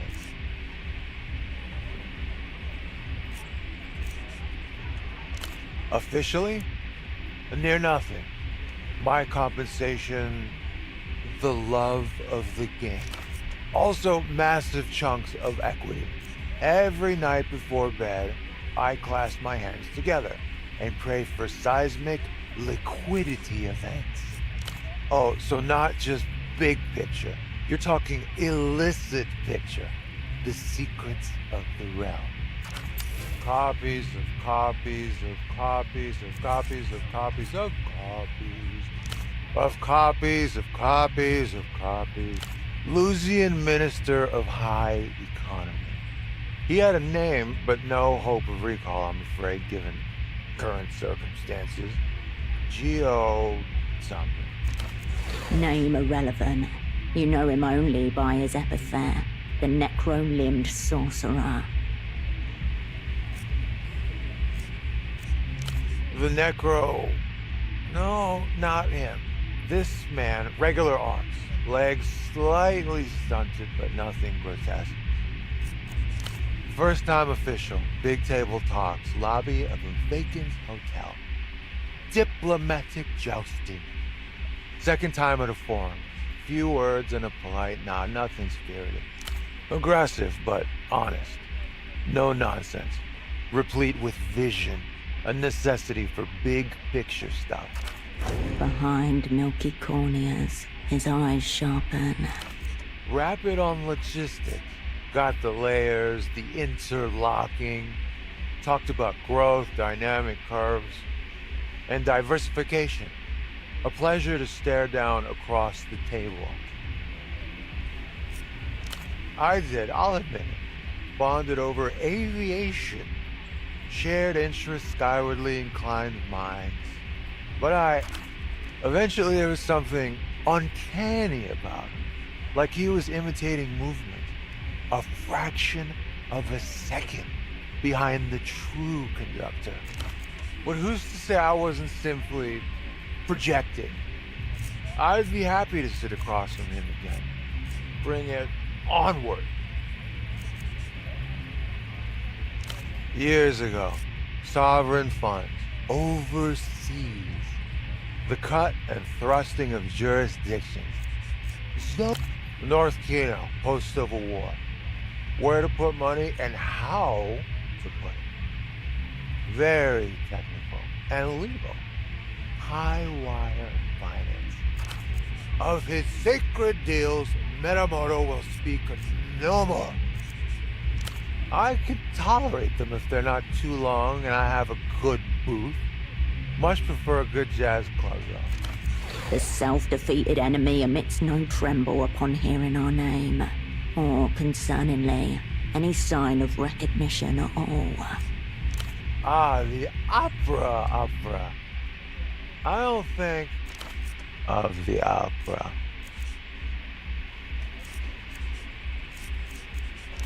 Too much magnitude for you? Goodbye. Be well.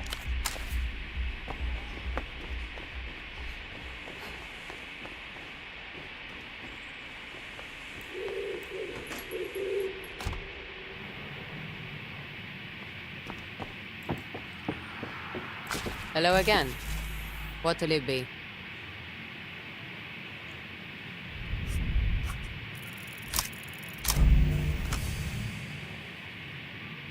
You find yourself staring. Probably should just throw that thing. You have choices.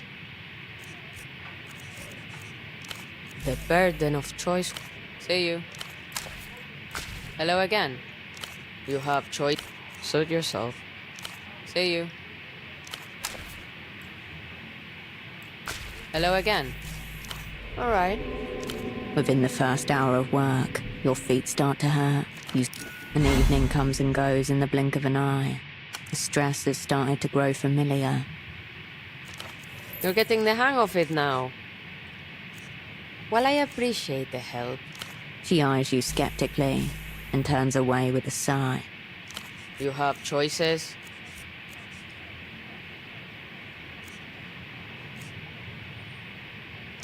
Your money, your liver. See you.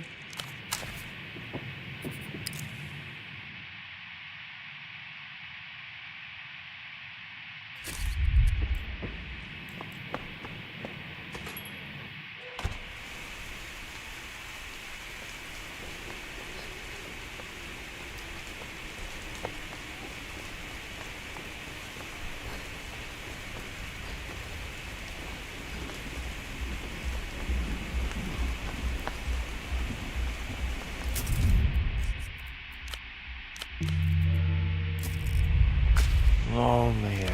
His half-hooded eyes struggle to locate yours. Devious, but not unattractive.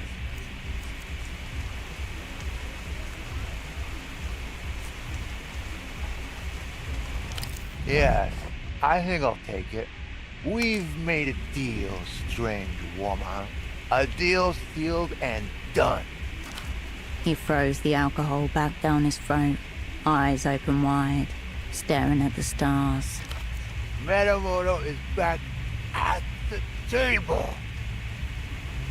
So, yes, the little reunion we had at Reno's, the one that's rendered me gravel-bound.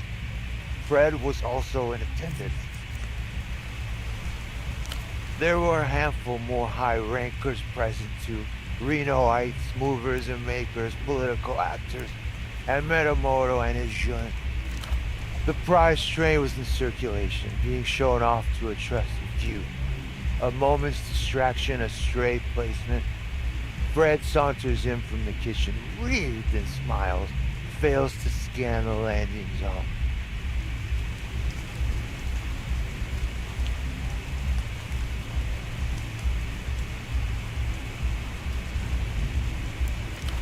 Sit right on it.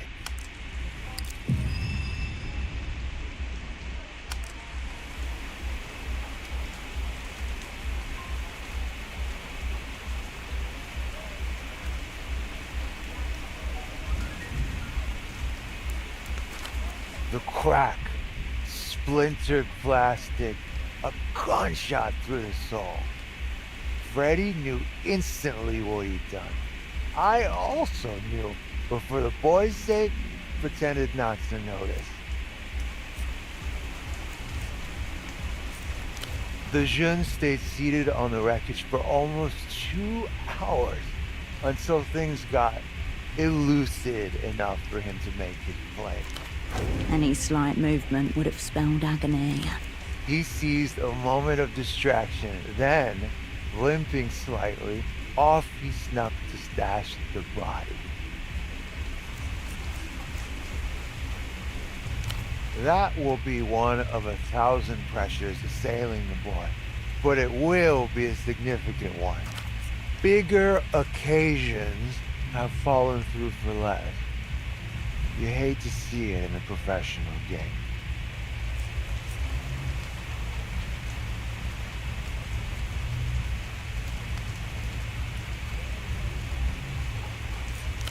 Mine? Mine. He did not.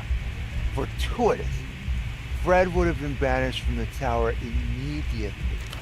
But he will notice if he hasn't already. It carries your heart away. The sheer craftsmanship of the model. Exquisite, if mysterious. I, personally, have never before seen him disintegrate a model train, but it's not the first time he struck an own goal at a social gathering. Fred has killer instinct, robust at the table, but socially, the dial reads Dread 0. I didn't see where he put the main part. He scampered off to a dark corner of the pied-à-terre to conduct his beastly business. Well, the other part is in the reliable hands of Metamoto. A small mound inside, about 3 inches across, vaguely circular.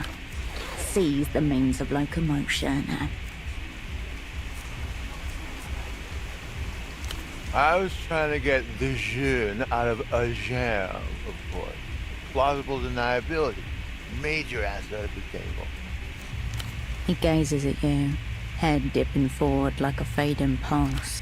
Because it makes me think of her. It is, of course, my friend the ambassador's wife, Lolita Calista. Goodbye. Be well.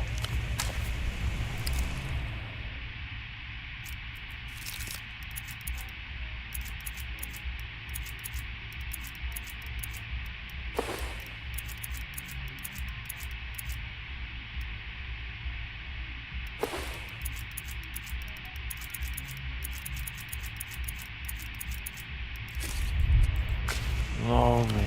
His half-hooded eyes struggle to locate yours.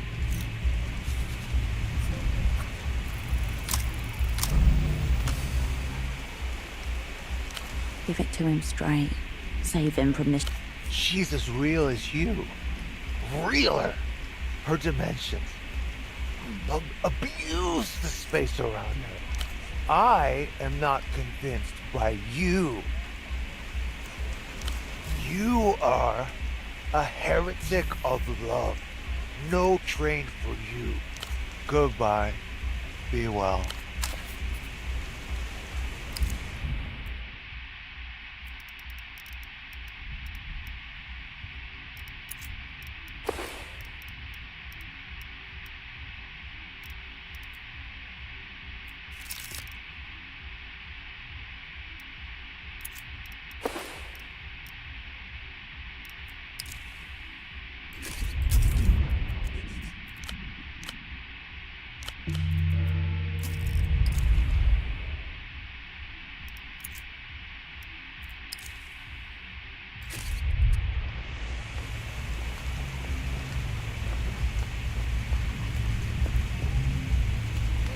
The teenage boy nods.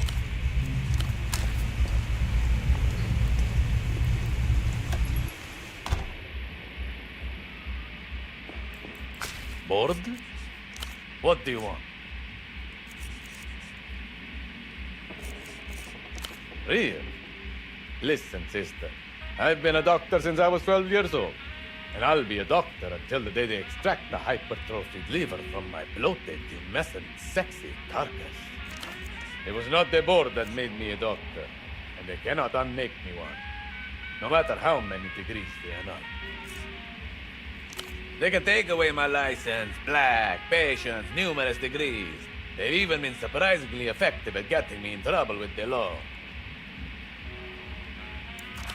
But they can never touch 1,000 plus hours of surgical experience, multiple breakthroughs, and enough original research to fill a university textbook. Not that you could ever publish a textbook in this backward fucking society. I said they could take away my license and I would still be a doctor. And yes, they did. Suddenly, he swipes a bottle off the table and takes a deep swig from it with needless violence. No, sorry. I'm not being selfish, it's just, you might die. My own brand. Ethyl snatched from the jaws of methanol. And just a dash of formaldehyde for the kids. We're all dead in life, Mama. Formaldehyde is just how you preserve the tissue. That's right, age 12. I came down with a fever. 1 day, 2 days, 3 days, and still wouldn't go down, so they sent me to the doctor. He weighs me, counts my heartbeat, whatever. And without even doing any blood work, he sends me away and says, "Go to the priest. Tell him that I said to give you the blessed smoke."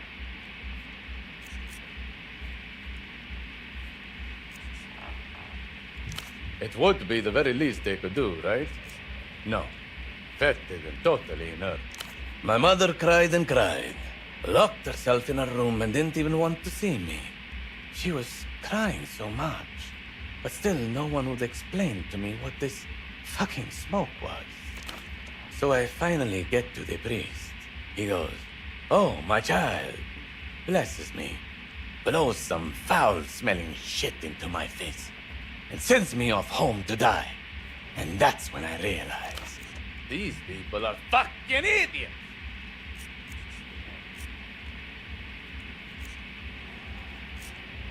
Damn right I didn't die. I went straight to the library, picked up the first book on general medicine I could find. And the young Gonza brought his fever down through hard science and sheer willpower. All the way down to stone cold, which is where I remain to this day.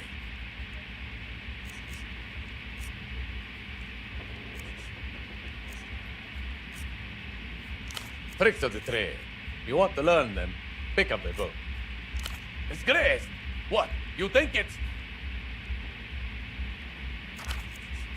Yes. A disgraced doctor. That's exactly what I am.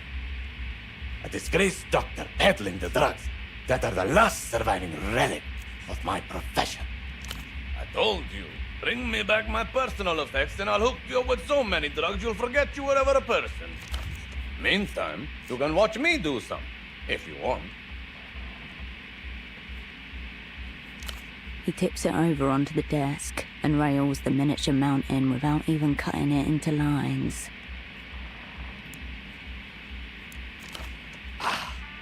Fuck me!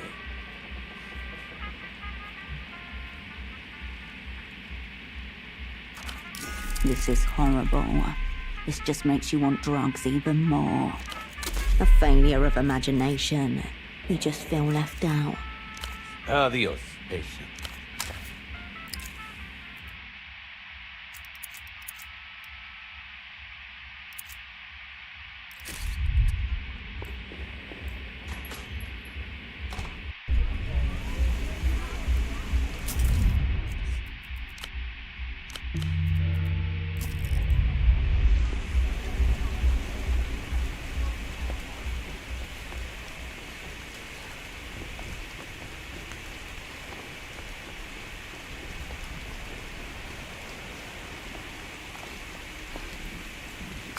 An old bench kneels in.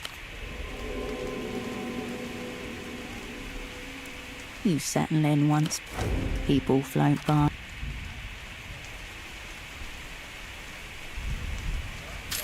Before long, you stand up.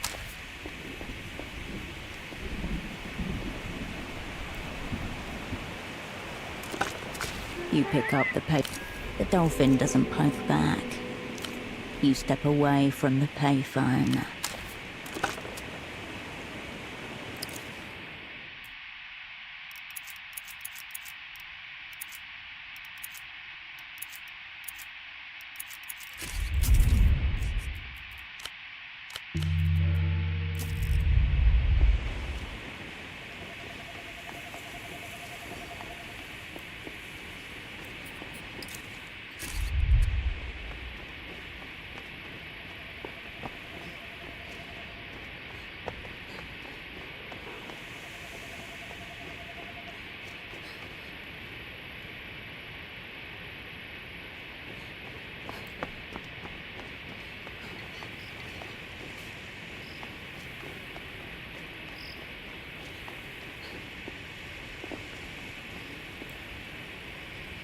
You're back again.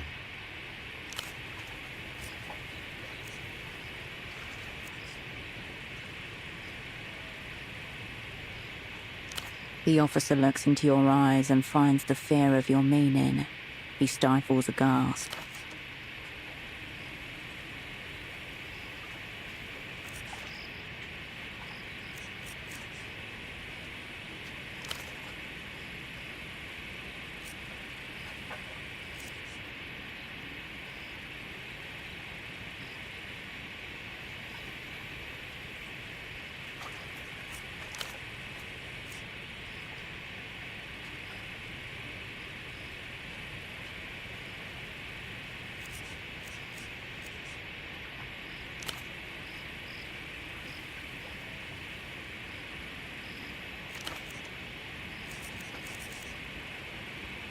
The GM gives you the most cursory of...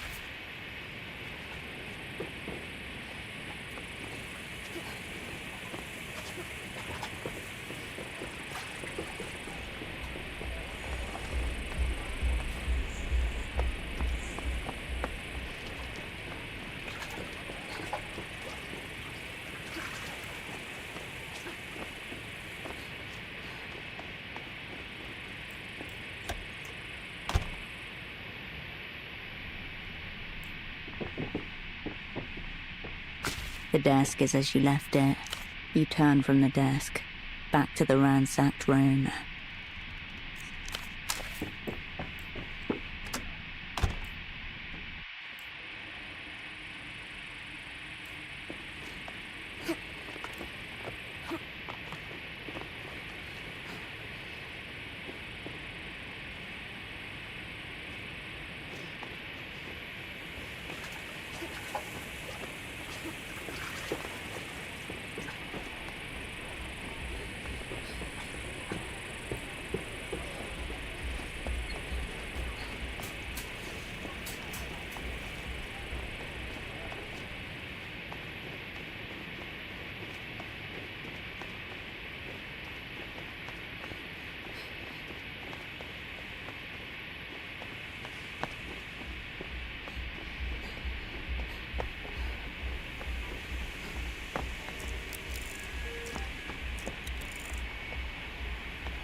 You pick up the payphone. You step away from the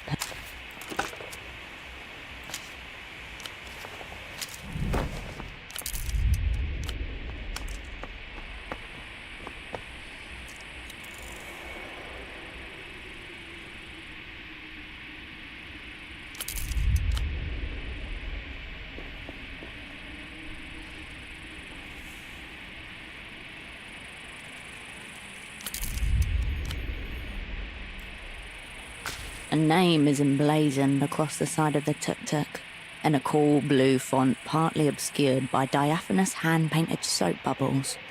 Lymphodores are Swiss. Around the back, an aluminium roll-up door shields the contents of the trailer. The roll-up door is bowed in, half crushed. The aluminium edges are misaligned, leaving an awkward gap that's desperately bridged by a worn padlock. That padlock is under sustained physical pressure. Its collapse is not far. The leather-upholstered bench is barely big enough for two people to share. A half-eaten sandwich, wrapped in paper, leaks grease onto the passenger side. The window is rolled down, just a crack. Someone has jammed a half-empty spray bottle of disinfectant and a damp rag into the shallow well on the dashboard. And there's a parking permit for 422 Calle Espinas taped to the inner windshield. The only other touch of the personal is a copper medallion hanging from the rearview mirror. The cheap metal was oxidized, a green patina on an embossed 8-pointed star. Some astrological thing? Who can keep track of it all? You can see the contents nestled between two flattened plantains. Fried shrimp covered in melted cheese. A gastronomic monstrosity. No one abandons a sandwich like that for long. The cleaners, wherever they are, have left little trace of themselves or their equipment, and evidently the expensive kind.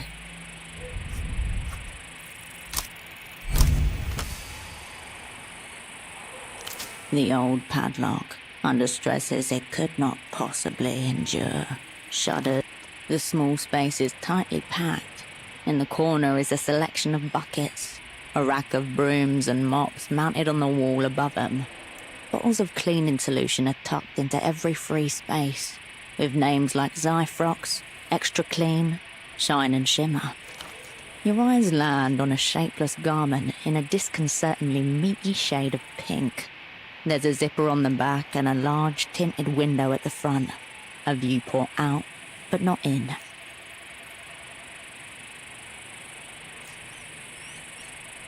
Anything that obscures your face is good, when this suit has the advantage of obscuring your humanity completely. The suit slides off the rack and into your hands. The tuk-tuk remains in its place.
The cleaning tuk-tuk with it. The tuk-tuk remains.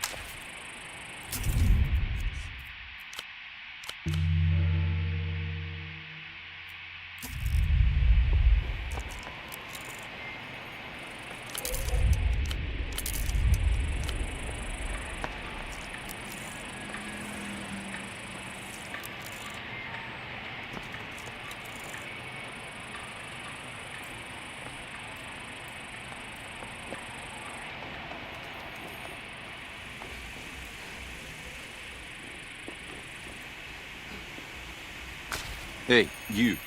You're new to this scene, aren't you? A young man in a long, colourful puffer jacket with an oversized collar stands guard. His forehead glistens with sweat. Yeah, I represent the scene of Portofino, or rather, what's left of it. Fresh threads, local histories, and whatever's up and coming. Not a lot is up and coming, though. Really? I haven't seen you around. But maybe it's a good sign. Maybe the scene isn't as dead as it seems. My name is Kurt, by the way. Kisok, born and raised. Likewise. See this jacket I'm wearing? A product of the local scene, custom made by one of the tailors here. Pretty cool, huh? Sleek lines and soft curves alternate to form an object that screams high-end. It has it, doesn't it? One of a kind. But you know what's not cool? Some of the official it I've been feeling as of late.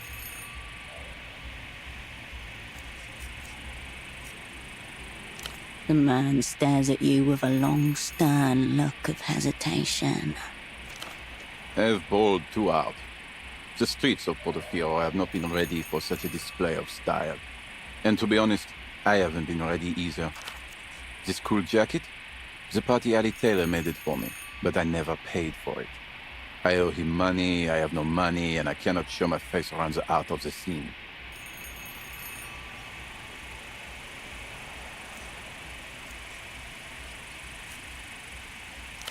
I'm a local guy.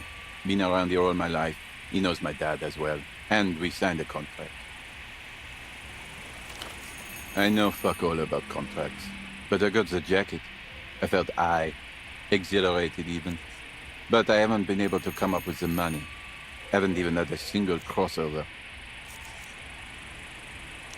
These days, the scene has deemed the notion of work out. So no. I never intended to. Ever since some new faces started popping up, I felt an undying need to improve my game for any potential scene crossover. This man is enamored by aesthetics and lacks fundamental awareness of anything else. We signed a contract, as I said, but I was too excited to remember anything about the total cost. Maybe it was a lot, maybe it wasn't a lot at all. But the jacket is baller. I suspect and fear it was a lot. Can you find out how much money I owe him?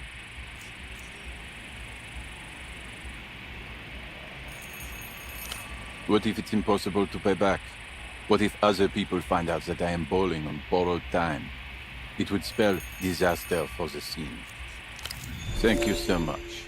Go to the Party Alley Plaza. It's east from here. There's a tailor named Bruce. Maybe you can ask him, like, quietly, diligently on my behalf about the, the price of the jacket. I'll be sure to make it worth your while. I'm checking out the scene, inhabiting the streets, thinking about the past and the future. Crop tops, monuments, and communism. Wrong. Communism is omnipresent. Look around you. They tried it here, but it didn't work.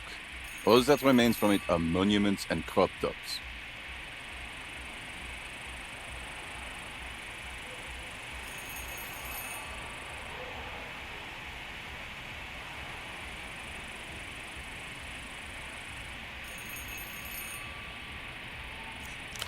Well, now if you put it like that, this solidarity sounds kind of cool. It has always been the coolest. This decade is all about portability. It's not feasible to take a monument with you. Maybe like a brick from the foundation or something, but not much more. Nothing's wrong with crop tops, it's all to do with belly buttons. In the current year of 96, the scene has deemed them out. Yep. Illusion everything. Full reflection clothes, high-speed synthesizer music, and tiny attack dogs. They intend to overwhelm your eyes with brightness, so you wouldn't see them coming. Cool, but also menacing. A wall of electronic sound punctuated by low-end rhythm designed to misdirect your sense of space and time. L-pop is just the introductory lullaby to make the people, ballers included, drop their guard. The scene thinks it to be some kind of a power move, just for laughs.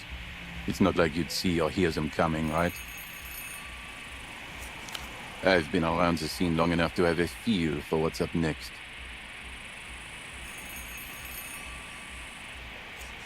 They must have some substance, given their success on the global scene. A lot. Look at those people over there. Out-of-towners. Thoughtless threads.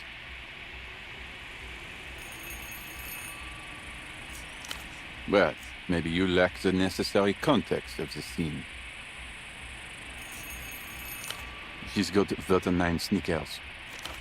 He's got a sacrophobe coat. And that man over there is most definitely wearing a cross build. No, gang. Those are all illusion brands. They don't even sell the knockoffs for some of these in the bazaar. Hence, they're most likely from out of town. I told you, been around the scene long enough. I think they are illusion brand ambassadors. I ate them up the other day, hoping to represent the scene of Portofino, but they weren't very talkative, told me to mind my own business. I thought we could have a scene crossover, but it was not to be.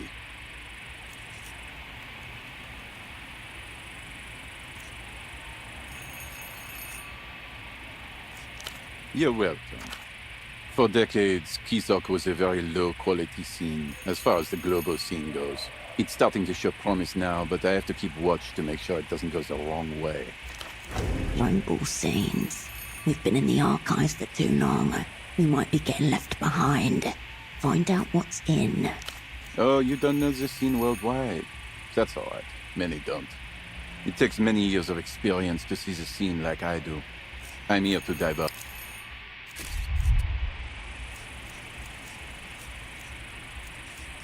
Cool older guys will tell you that Kisok once ranked #1 on the global scene hierarchy.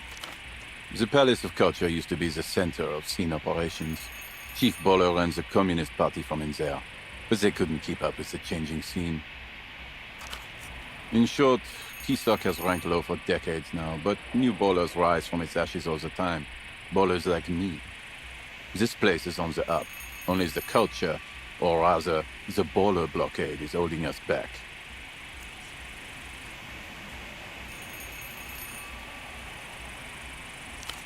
Did you lose your sight all of a sudden? You're looking at one. Take another look at the jacket. La Luz is currently leading the scene, the undisputed world champion of what's in.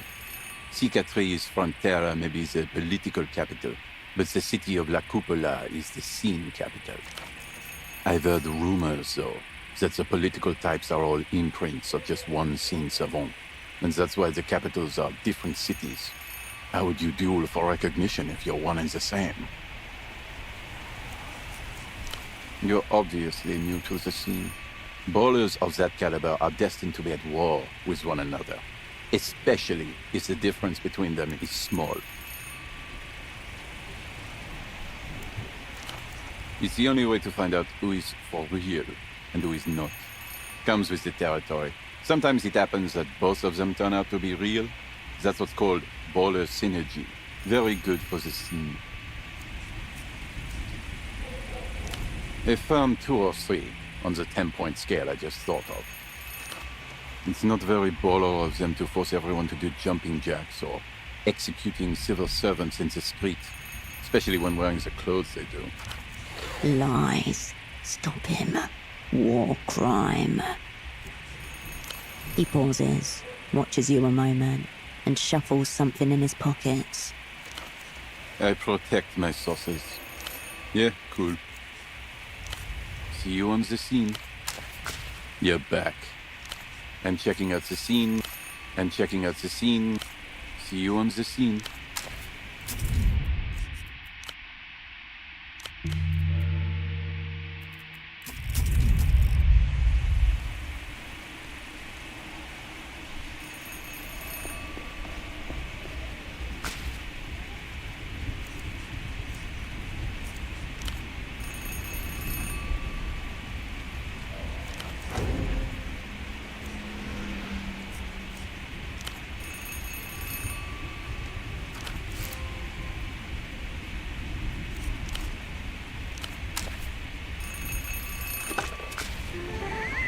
There is no response. Looks like you missed your tram. Controllers here. Gang. Scatter. But at least you didn't get yourself zeroed out. So thank you for that. Just a casual phone call between old friends. We've got a lot to catch up about.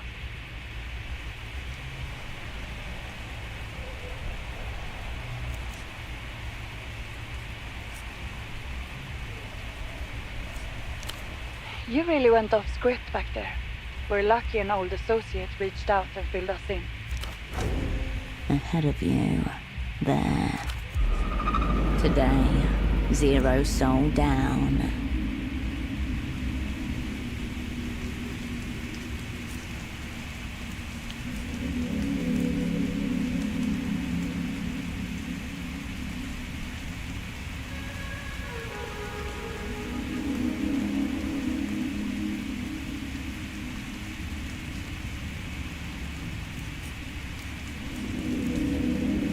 We're only as good as our sources, even when those sources don't technically exist. You know, I've heard in the developed world they have semioticians who insert secret meta messages into advertisements. Summer, get out of...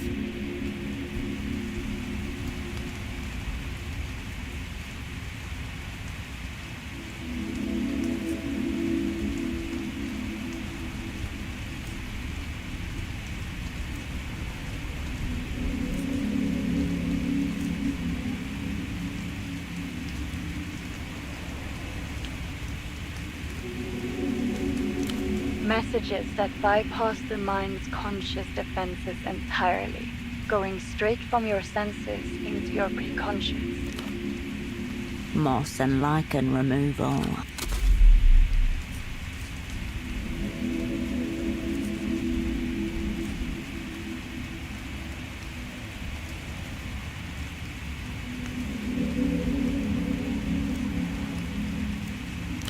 Shh, Oberon. Not everything that can be said should. A bird passes across the beam of the projector, casting a lunatic shadow as it goes.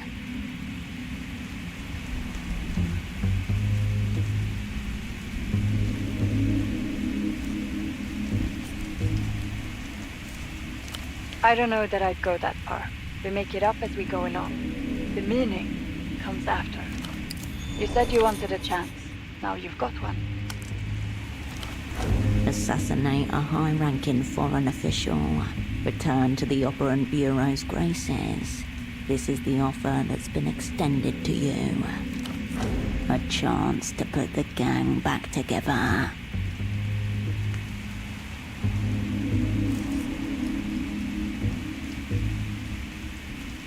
Dice cupped in the Manasvati, ready to be flung across the board. Let's talk about what you need now. A plan, a tool, some friends. I was thinking something discreet, portable, quiet. A pistol with suppressor, either built-in or attachable.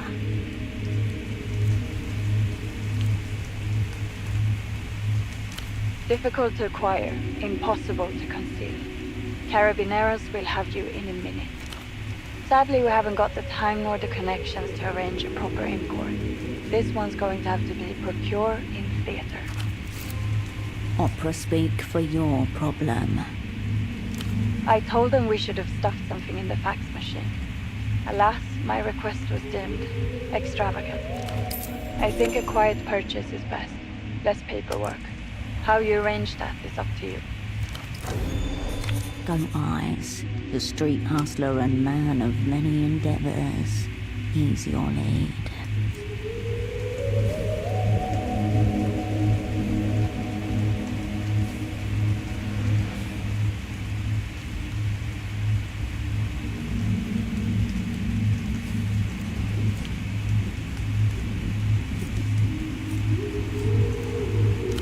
Oh, excellent. You recently made a new acquaintance, did you not? An older foreign gentleman.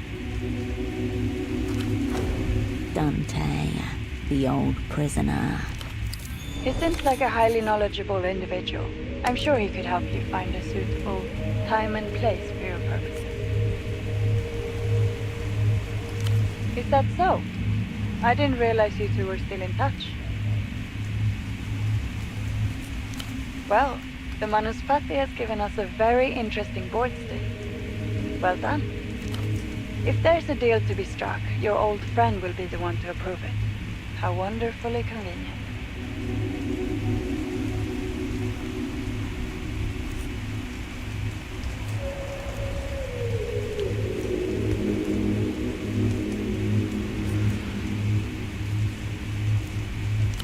Isn't it? I thought we'd resolve the contradiction by using one enemy to slash the throat of another. Talk to Esty. Find out what your new acquaintance is worth to them. Give them the moon if they ask for it. You already know she keeps an apartment in the housing campaign. You need only find which one.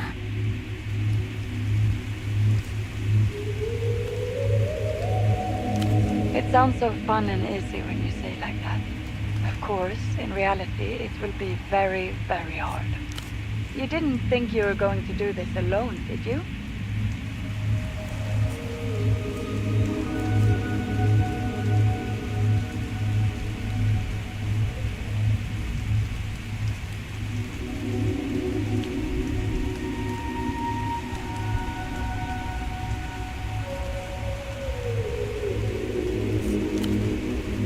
Photograph feels warm in your pocket all of a sudden. It wasn't supposed to be this way. A gang must grow to survive. You won't know until you've asked. Besides, you don't need a network. What you need, the knight errant, to assemble and guide the rest. The cupbearer, to stand by you absolutely. The astronomist, to reflect things in a different light. The fool, for a reason known only to us. That's a great shame. I'll make sure he gets his unmarked star.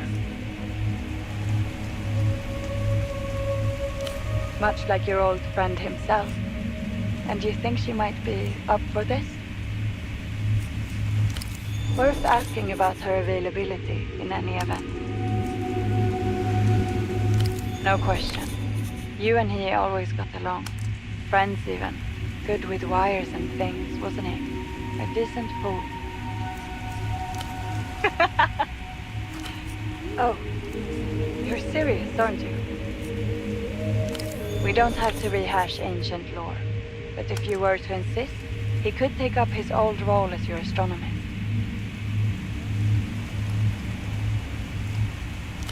Another unmarked star. What a shame.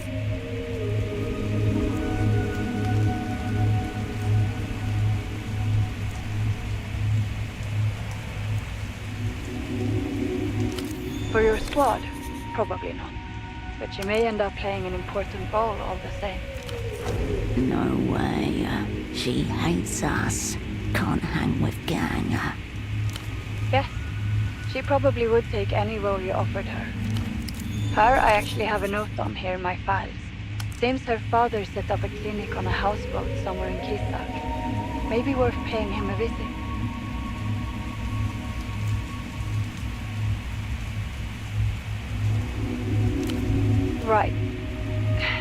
The stress of the job seems to have left your double somewhat.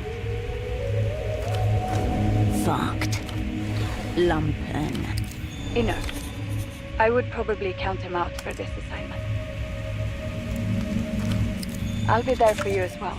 You can reach me from any payphone if you need help in theater. For anything extra sensitive, you can call me from the phone in your apartment.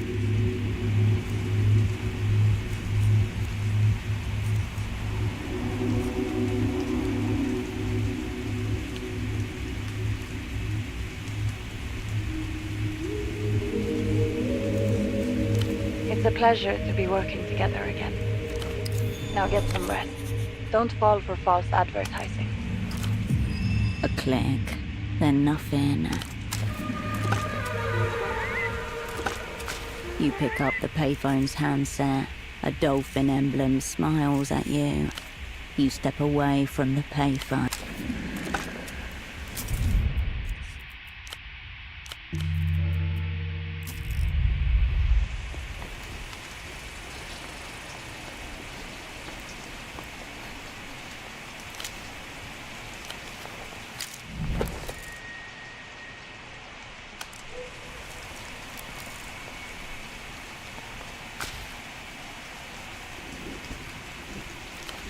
This must be Reno's place.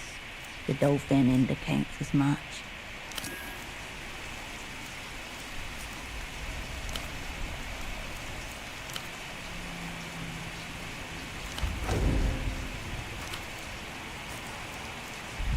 You step away from the call box.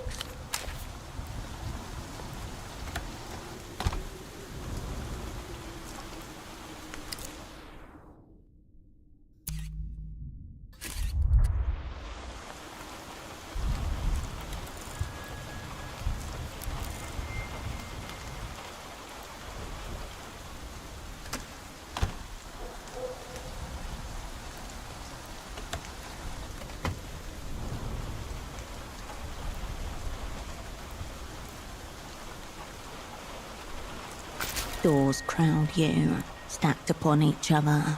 Behind one of them, your former asset Estoc, draped in a see-through cloak. Esti knew it. Competent, unlikable, ultimately invaluable. Talk, yes, then spy. Call her a frigid bitch also, if we find an opening. One of these apartments belongs to Estoc. You just have to discover which. There appears to be a residence list on the wall. You could start there. You must be subtle in your approach. Your asset is still living her cover. That will make her unpredictable and desperate.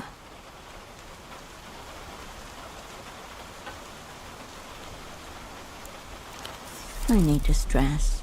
She's almost definitely forgotten about that phone call you promised her.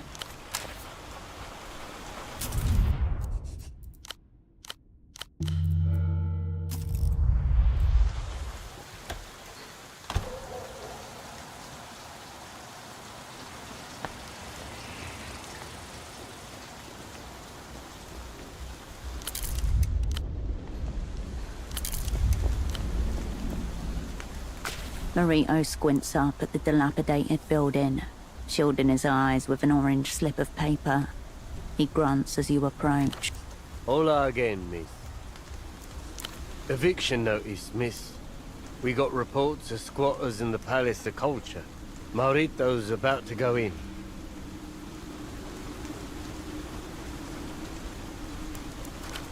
He leans to the side, peering into the dark entrance. Then he tilts forwards, just a bit, and stops entirely. Does the proto-fascist larvae not know that palaces of culture were built to be free and open to all? It's for their safety. The building's all rotten on the inside. Bits have been coming off for ages, and it's getting worse. They shouldn't be in there. Not to mention that if anything happens, we'll waste valuable Guardia time picking their remains out of the rubble.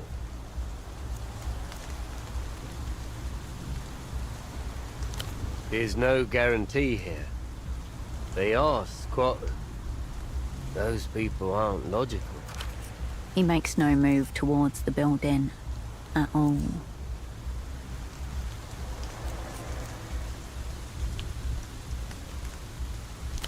That woman. You tell Carmuna that little Maurito's not her personal GM. And tell her to feed bamboo for me. She has the keys.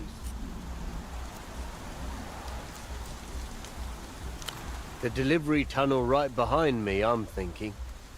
That's the only way in or out since the awning collapsed last year. A brownish stain on the bricks, like a shadow cast by no one. Unless they've been hiding out in there for months.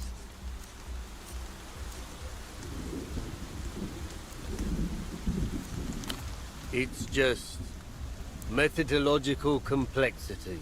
See, per procedure, an officer must occupy the zone of obtrusion to ensure no further trespass occurs. The zone's here.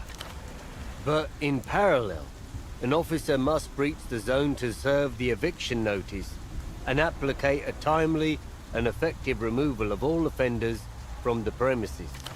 Look, wobbling legs, prey shakes. Who? Marita? No. Not even close. It just needs some figuring. Why would a sock businesswoman do that? Tell the piggy we're not pussies, but in a way you'll like.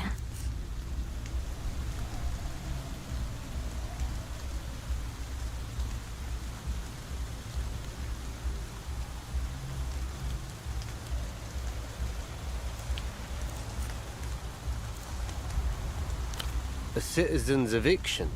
Unconventional, but I won't mention it to the others. Don't worry. As an officer of the Guardia Municipal, I'll give you permission to enter. Please get them out of there. Here, this might be useful.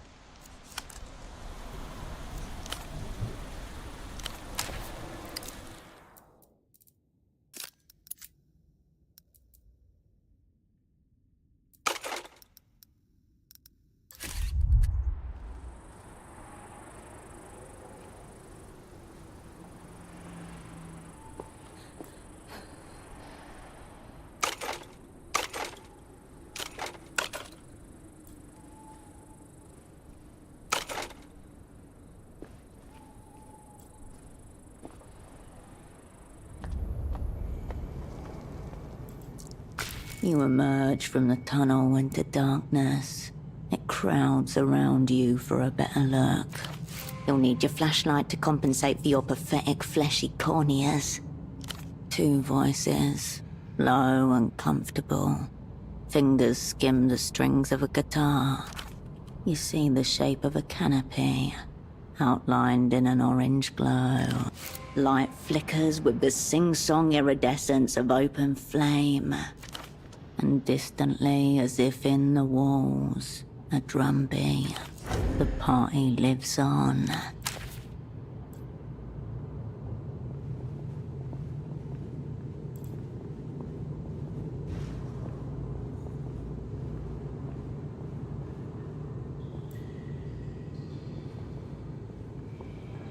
Hello there. Give us one moment. And watch your feet on our wizard stuff. You look down to see shapes in chalk, burning incense, candles, a guitar with a garland of prayer beads around its neck.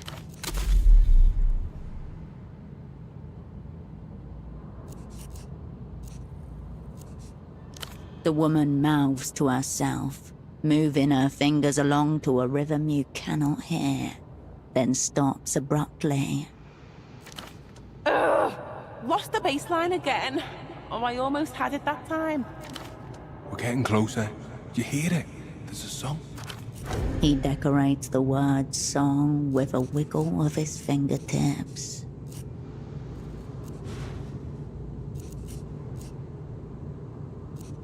You hold your breath, close your eyes.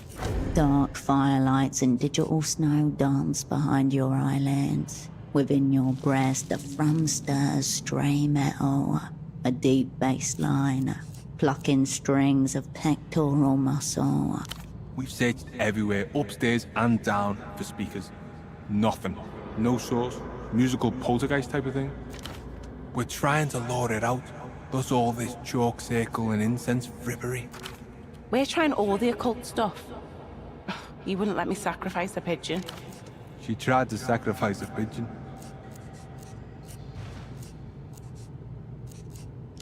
Nope. Plus the power is completely dead in here. So even if we had found speakers in here, they couldn't have been running. It's coming from the building itself somehow, I think.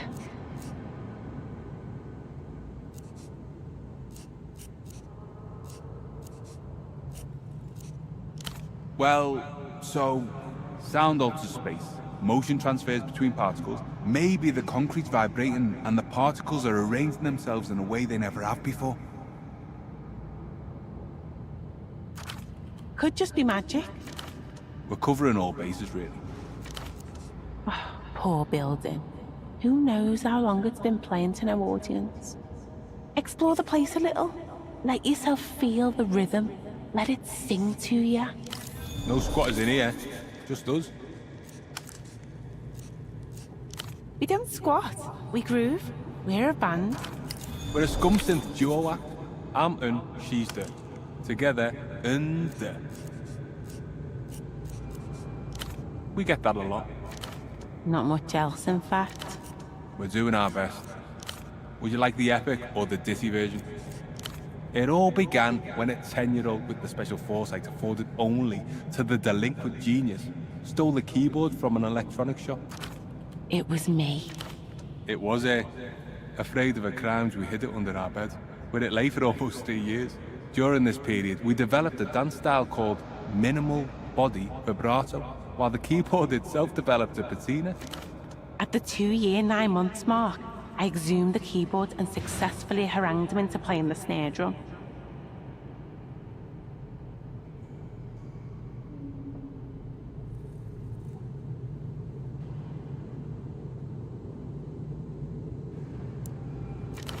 But the genre itself wasn't fully formed until a week or so later. Upon the discovery of Preset 3, there you have it, Scum Synth.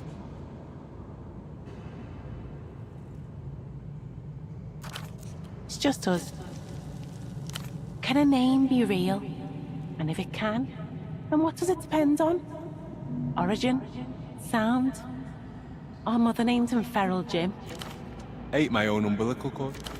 He ate his own umbilical cord, but that's beside the point. Which is that our names are Un and De. Pointless. Culture's atomic, it's in the air.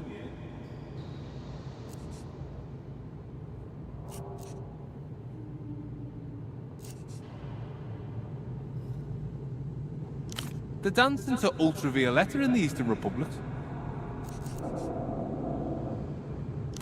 We were on the hunt for a music video location, and we've broken into real shit instead. It's awful in here. Go see the basement bathroom. Divine.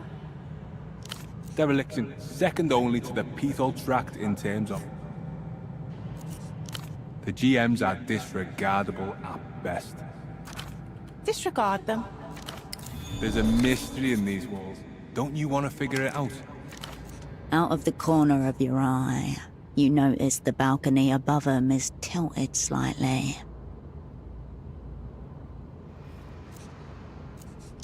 We're gonna keep on trying to figure out the song. Look around, see the place. You'll hear it. You can probably answer those. Certainly. Try listening on the stairs just over there. That's where I got it most clearly. Hey? Yep. Easiest kind. Ask away. Certainly. Try listening on the...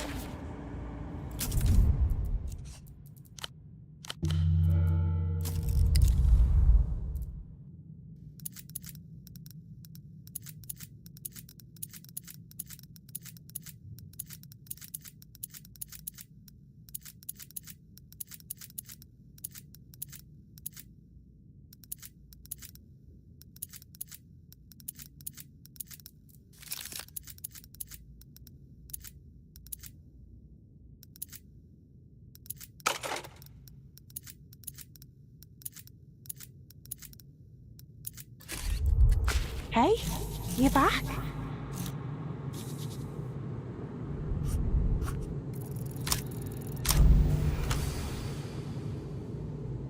This building will crush them. It will make them flat. Tell them how flat they'll be. Excellent. Imagine the dance move possibilities. Try listening on the stairs just over there. That's where I got it most clearly.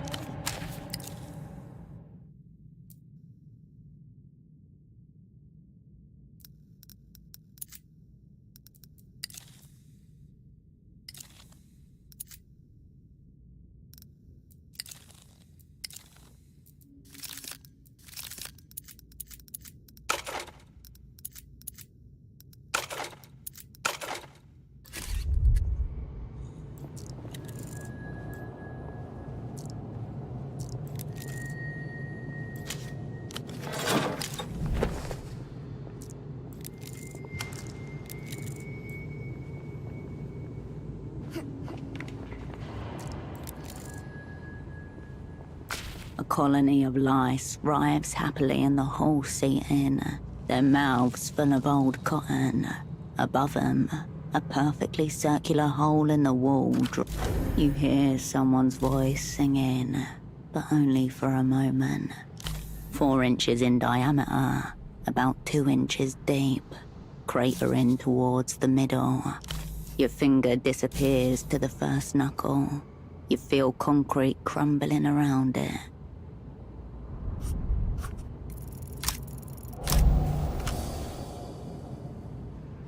The faint drum beat evades you, so arrhythmic that it may never have been a drum beat at all.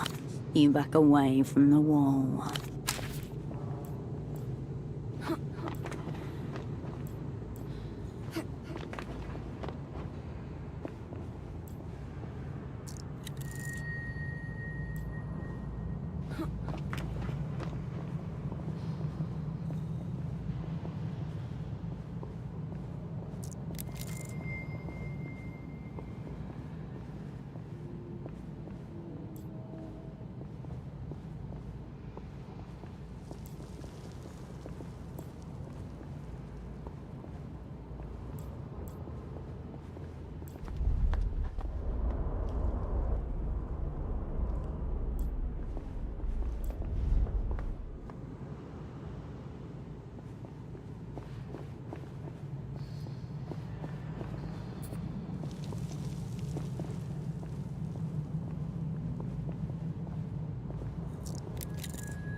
The squatters, did you get them out? Okay. If you need help, shout, I guess. All right? So? If it's been hiding out in there, I'd say it's not just dead. It's awaiting burial. Too cynical to consider it. Tactical strike. Special Carabinero detachment. Maybe some smoke bombs.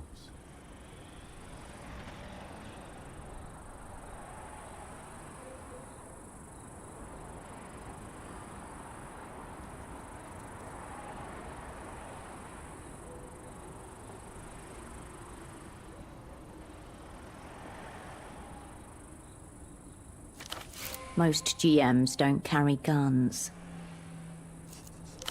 Not right now, miss. Marita. He nods at you.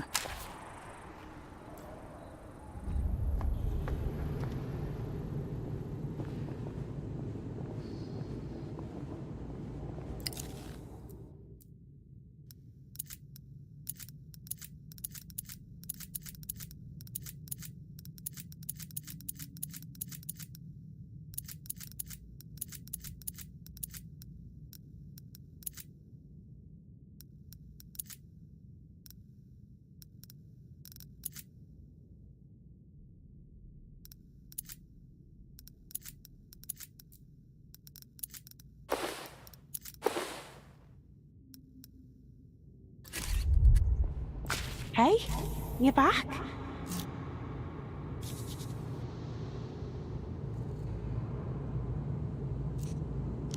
Listener's block. Sorry to hear it. You have to vibe with the building.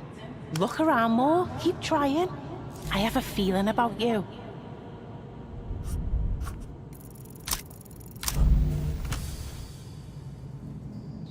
Just keep listing crushed stuff. I'll get it eventually. Don't make us hungry when we're in the pursuit of art.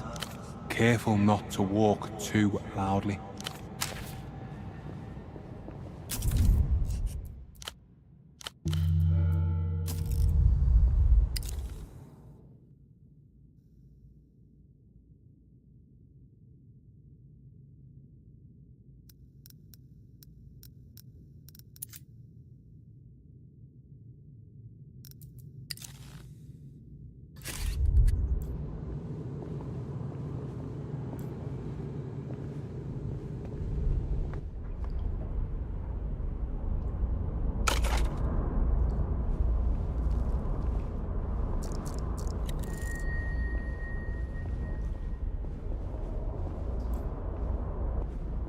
A damp record of the palace's past life. Beer cans and bottles litter the floor beneath. For a moment, you think you catch the sound of a drum.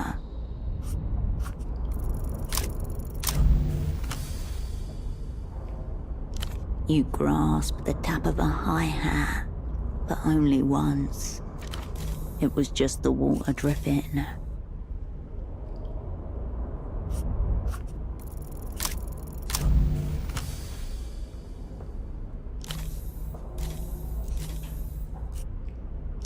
Threadbare cloth sticking out from under the debris. The hall towers above you.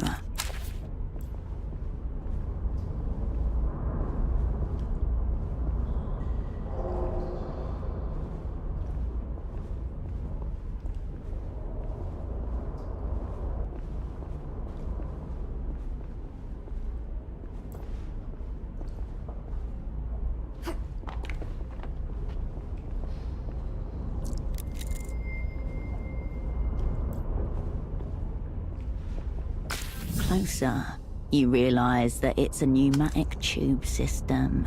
Pipes which once carried parcels and letters throughout the building. You can hear the faint echo of a song, tangled and rotting, each uniquely fucked. High-pitched squeaks and the scrabbling of claws from within the tubes. It is a rat maze. Time, mostly. But some of the damage looks purposeful, particularly to one tube. On closer inspection, you see that someone has scratched, for the supreme cunt, into the metal. You stick your arm deep into one of the tubes. You turn your attention away. You leave the system to melt. Slow. You return. You leave the...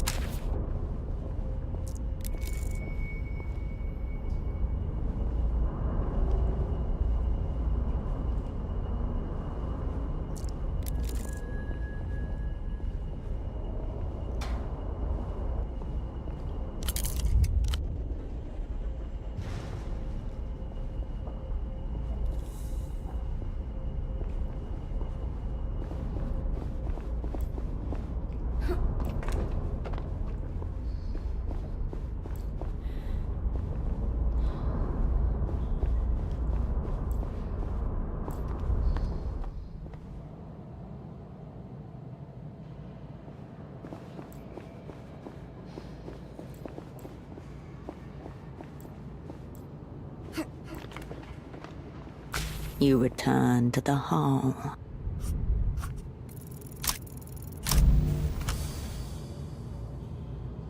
Again, the music slips from your mind. Songs are not real.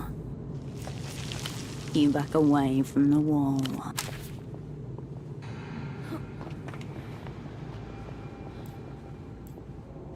Hey, you back?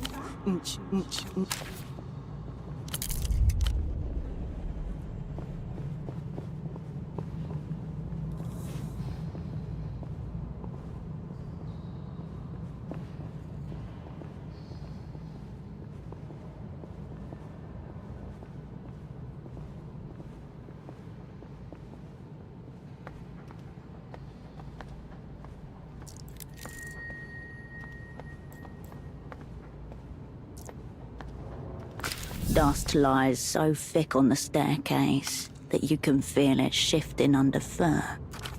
For a moment, you hear a few words of a song, but it's gone before you catch what they are.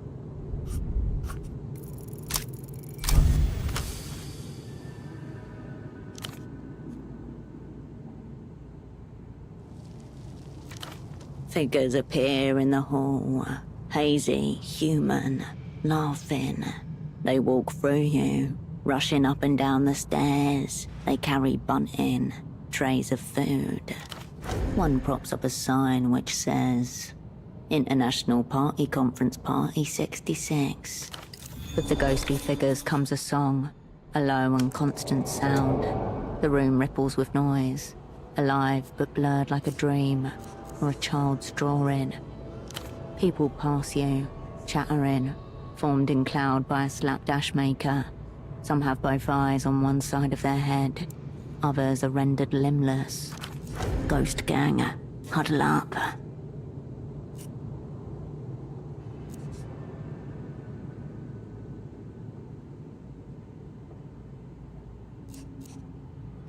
Some spirits seem stronger than others. Their features clearer, their voices louder.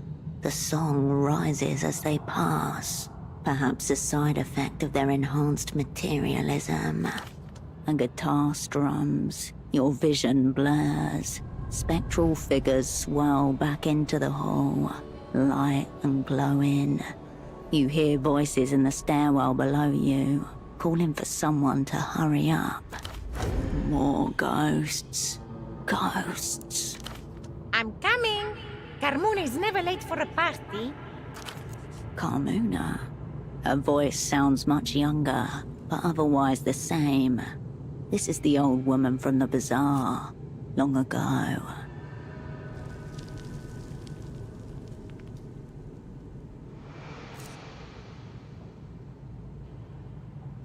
All that I need lately is my super. She sings to herself happily as she hurries down the stairs, long skirt held high so she doesn't trip in her glittery shoes. You turn to watch her run by and see the hazy figure of a man in a Superblock-style suit, carrying a gift-wrapped package under his arm. Good evening, miss.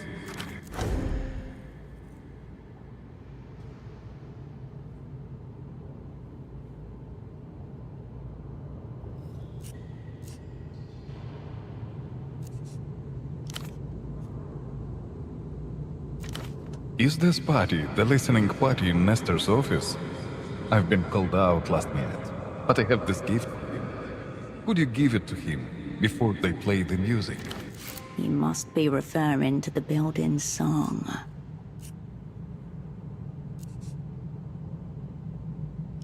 Carmona will take it for you, but she will also receive the carnation from your lapel in return. Flirtatious, she plucks the flower from his suit and fixes it into her hair, picking up an asset in theatre without the target even knowing. Remarkable stagecraft. It looks far better on you than me, miss. Very fitting for the occasion. He bows, the music fades, and the figures with it. The hall towers above you. You return to the hall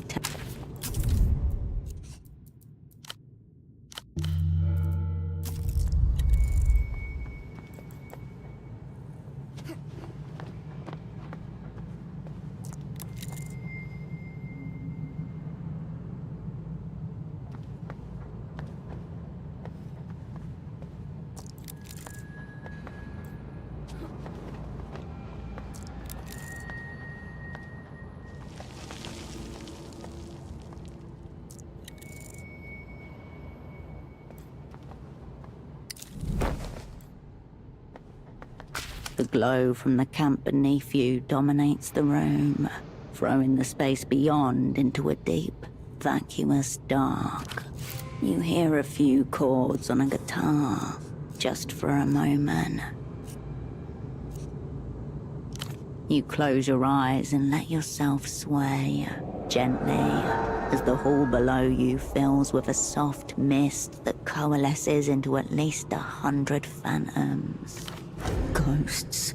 They're ghosts. Now, the public cannot see me. And the microphone is off. You know I can sense microphones. I intuit their presence. You look to your left and see a hazy figure of a man crouching on the floor, his voice lowered to a whisper.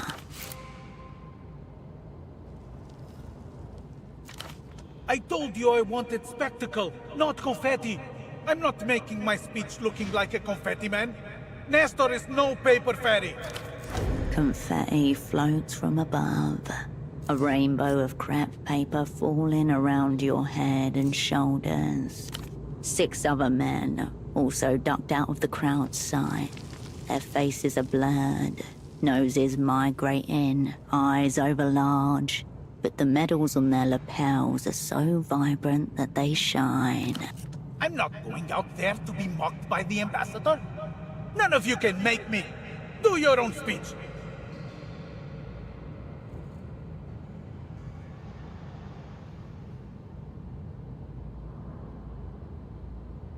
You can't make out any individual features among the mass of shining figures, though some are brighter than others. Who has my super block man? He'll help me with their ambassador. One of the other figures fumbles in his pocket and hands over a tiny soldier, feet permanently rooted to a circular base. A pocket combatant, a type of miniature army which reached its sales height in the 50s. Recalled, discontinued, sued into oblivion when the figures were found to be made of lead. Yes. A sense of righteousness emanates from him.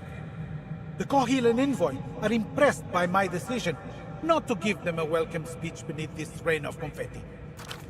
Righteousness always spills from the soldiers of the people, no matter how diminutive.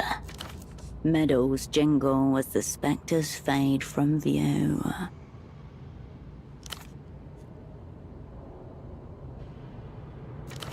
The engineering has embraced perpetual revolution.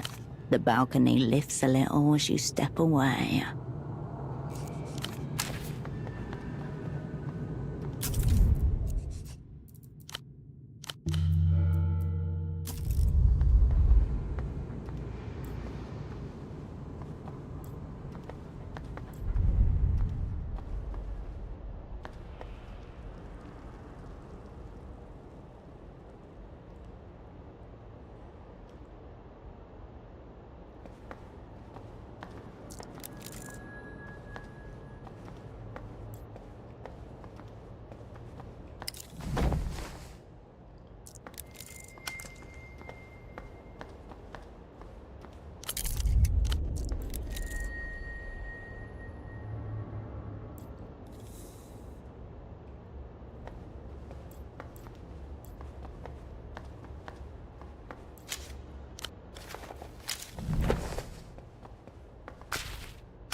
You find yourself humming along with the building, involuntarily.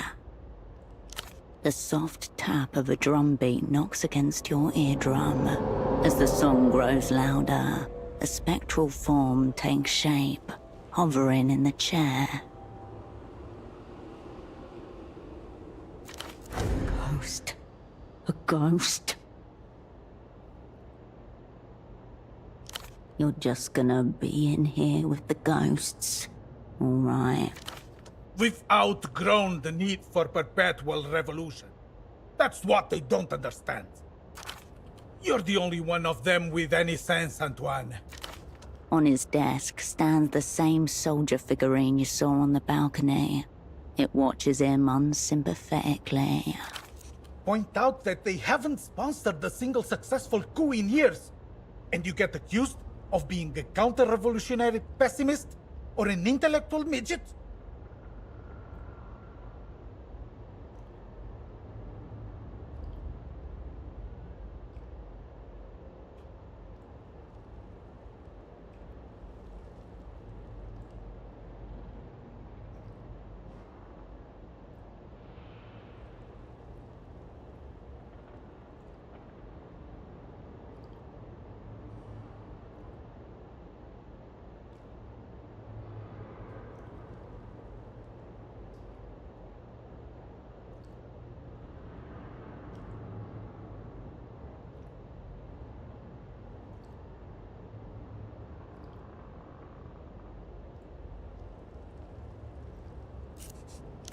Rich indeed, for the Kohilans to accuse a man of intellectual midgetry while bringing us nothing but a popular song.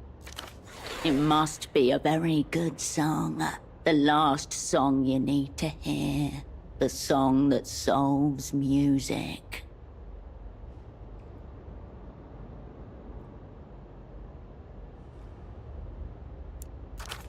Portofino needs money, Antoine. Emter vultures will fund hospitals and homes for the indigent. Then we'll accept technical advisors from the superblock. Use their expertise to develop our own private sector industries. They try to regulate Nestorismo, compromises, concessions, permissiveness. Não mais. Nestorismo is past and future. It is individual and collective. It is what will hold. We've been cuckolded enough, Antoine. Time for Nestorismo to do some fucking. It appears to be peeling, shedding its old skin.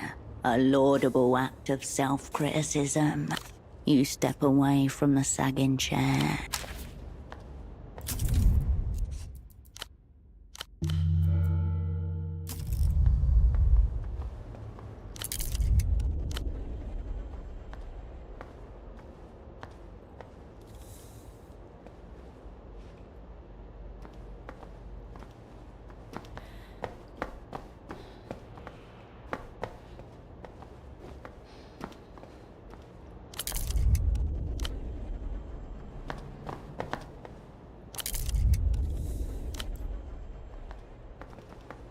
The chair waits before you, sagging and forlorn. You step away from the sagging chair.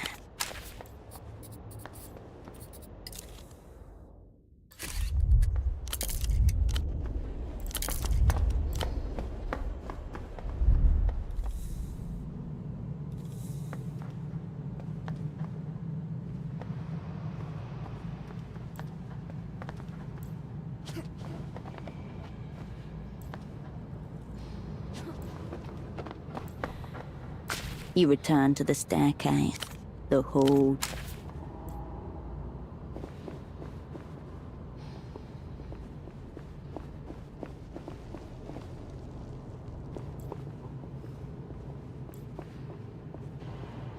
Hey, you back?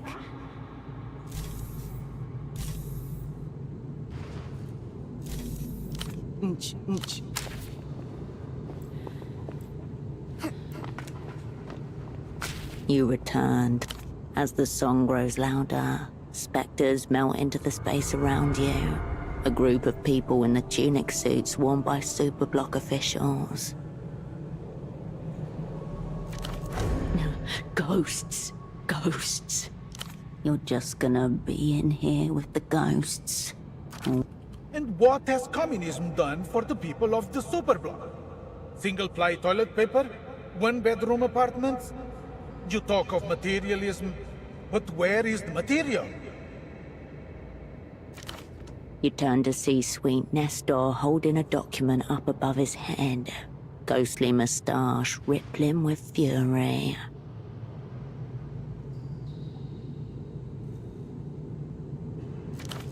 We cannot hold Portofino back for the sake of ideological purity. Revolution got our wheel spinning, but now we have to go somewhere.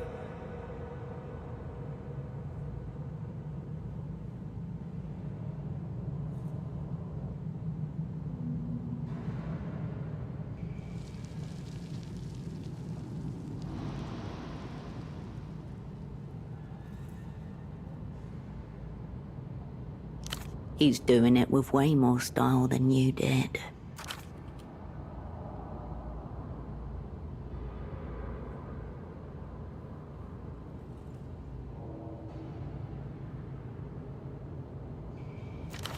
We will take Emter's money to develop Portofino. No more superblock fearmongering. Portofino isn't some backwater province. Prosperity and autonomy. There is no autonomy with the bank's rotten teat in your mouth. He draws a pistol from his coat. There are gasps from the crowd. This is what I think of your treaty. He fires. The bullet passes through the treaty, through your torso. It sinks soundlessly into the hole in the wall. Ghost bullets don't hurt. Good to know.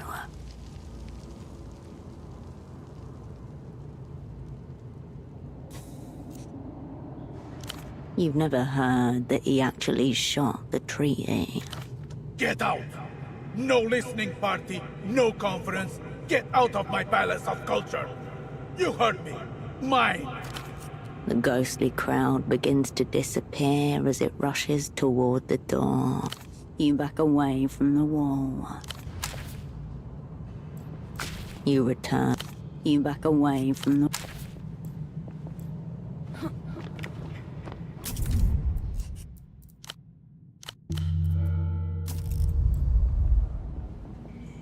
Hey, you back? No ghosts. Oh, I do think the song got louder. So you're doing something right. Wait, why aren't we getting ghosts? Is something about you attracting them? Speculate on it.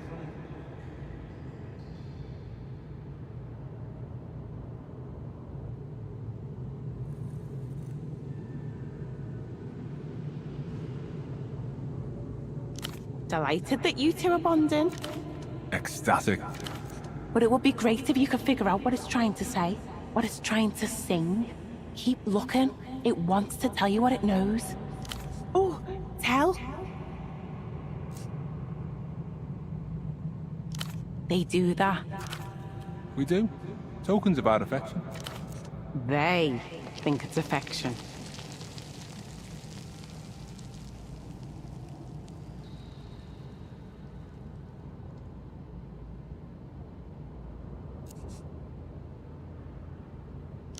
To our song?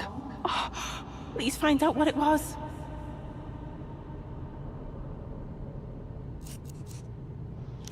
Boring.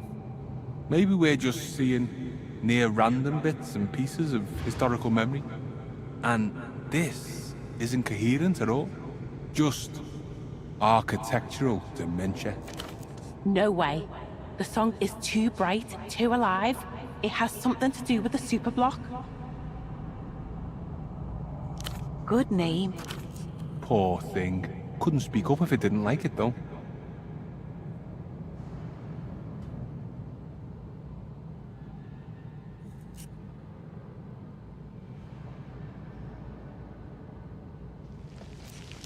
It's called Nesterismo or something, yeah? Where everything is easy but nothing is good.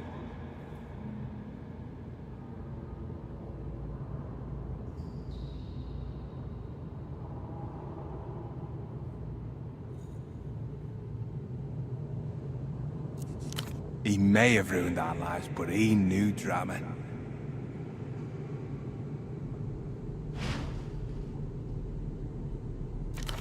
Again with the super block? What are you trying to tell us? The building does not reply. All right.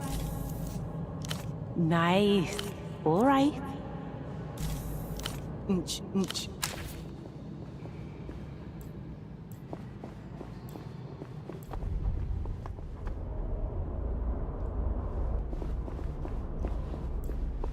You return to the graffiti wall. You place your palm onto the tile. The song rises, fades. Shadows flicker in the room. Shapes. You hear giggling by the door. The wall is disturbingly moist, like fresh morning dew on a tree trunk, but evil. I can hear you out there! A man's voice, furious from within one of the stalls. You turn to see Nestor's shadowy figure sitting on the toilet, a mug in his left hand. I came in early today to enjoy some private time before the conference. It's me who represents us here. He flushes the toilet and exits the stall, where his attention is immediately caught by something on the bathroom wall. Oh, I'm reactionary, am I? Very clever, very original. You want the Superblock delegation to see this slander? We only have one bathroom, you fools! More giggles in the hallway, the sound of footsteps running away. He takes one last look at the wall, then closes his eyes, a figure of hazy melancholy. He fades, but an aura of frustrated disappointment remains. Difficult to know where to start. Insults, addendums, counter-insults, nudity in droves. Nestor's name is the most common, nestled in a thatch of vitriol and surreally hirsute cocks. The words traitor, revisionist, and reactionary have been added and crossed out several times over the course of the years. The older graffiti all seems to be variations on the theme that Nestor is a capitalist dog. Recent additions speculate on the origins of local STDs. A piece of tile falls softly to the floor. You turn away from the wall.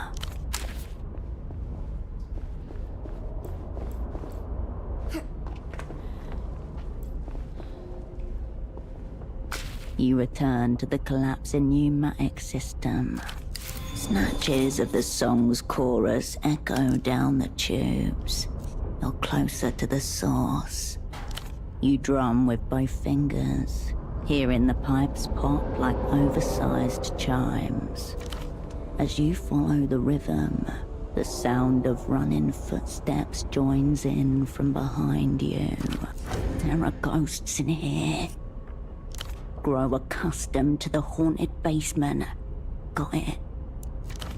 Young Carmuna races into the room, the Superblock accented man's package in both hands. She's flushed, hurrying. Hey, Misters of Security! It's only Carmuna. Let me send this gift in the tubes. It's for the listening party, but they won't be able to see my dress if I'm holding it. The package nears and the song crescendos, then fades again as the tube system pulls it out of sight. See you later. She turns and dissolves, as does the song.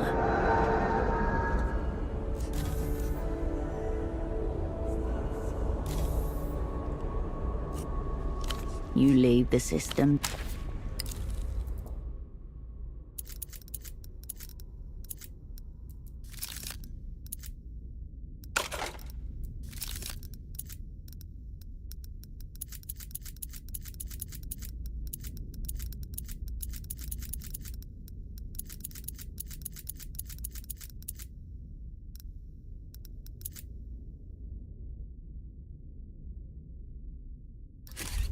You return to the collapsing.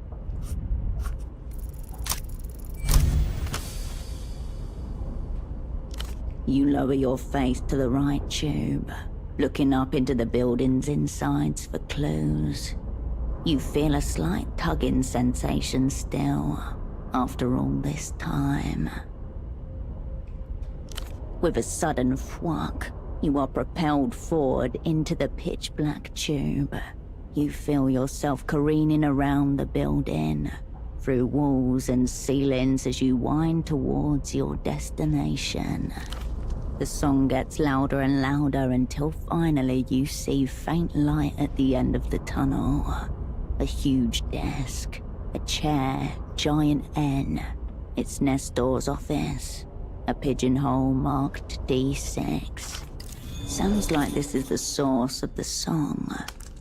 Maybe the cubbyhole still has that package. You leave the system to melt.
The wall of filing cabinets stretches high above you.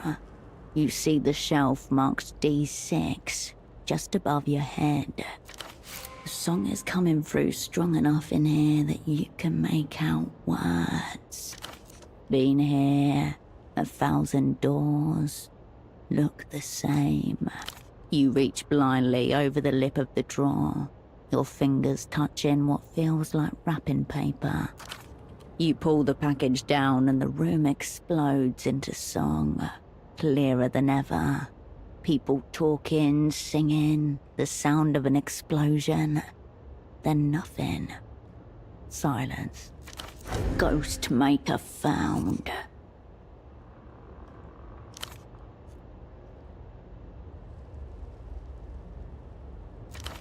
A remote detonation device packed with explosive C4. You're holding a bomb.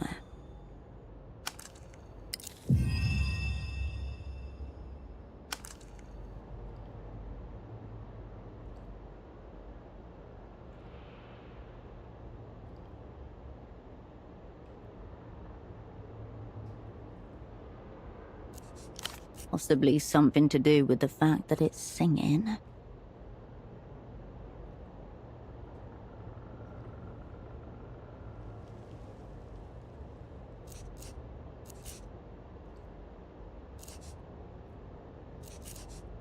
And failed. Your controller will likely know details if you ask her. Nice to know you're not the only disaster dealer around here.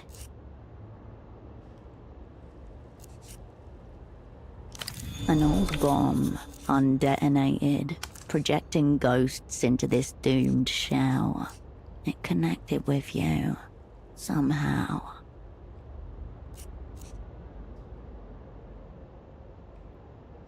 Something, somewhere, is getting blown the fuck up. Is this your fate too? Sitting alone in the dark, sending out psychic distress signals that only the similarly fucked can hear. Bombs are anti-communist.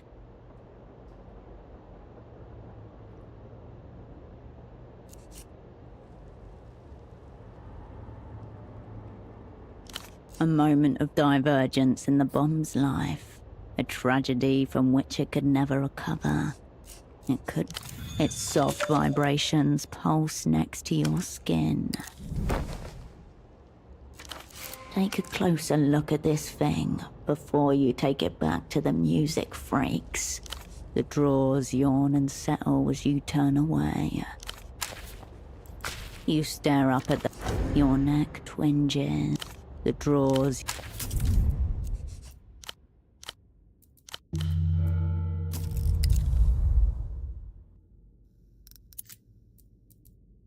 You hold the decades-old explosive device in front of you. It trembles, near whining with a high-frequency ache that you can feel in your teeth. You tuck the bricks of C4.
You take out the bomb again.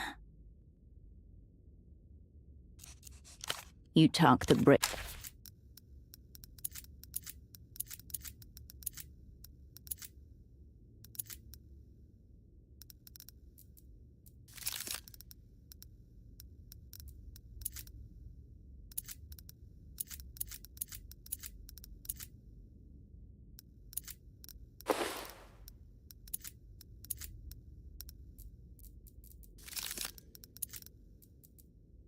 You take out the bomb again.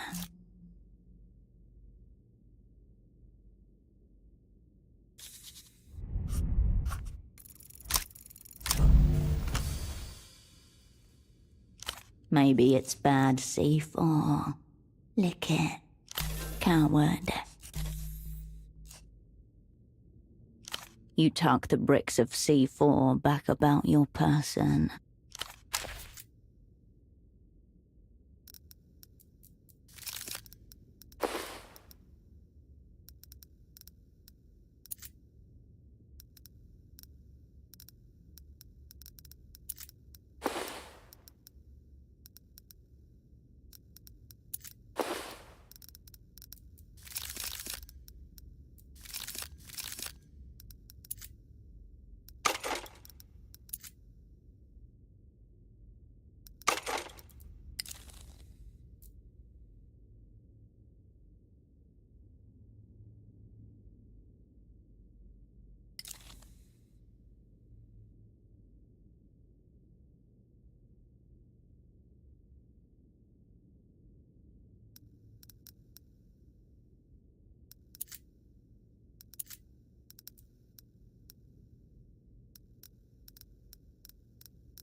You hold the photograph in your hands. Beneath the smudges and creases, 7 figures gather under dim barroom lights. The whole sick crew. Together in person for one night. It wasn't actually your birthday. You just said it was.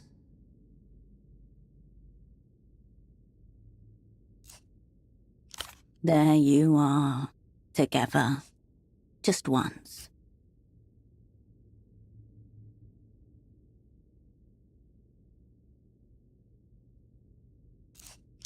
All those smiles, perched unknowingly at the edge of an abyss.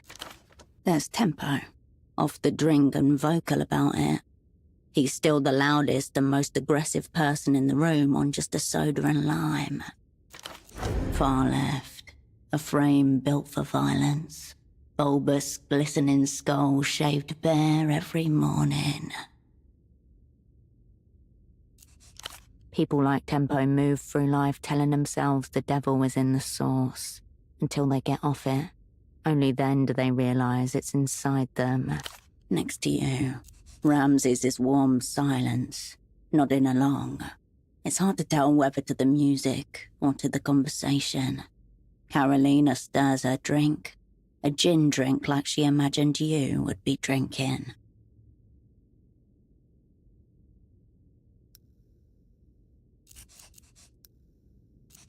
Black bangs, a scarf her face always seemed about to disappear into, the openness of her smile betraying her youth. Ramses smokes inside, indifferent to laws and customs. Carolina has actually gone and bought you a gift. She says they remind her of you. You still have them, in fact. To your other side, Vespar keeps disappearing and reappearing with 2 small glasses of schnapps at once. The second one he calls his insurance policy.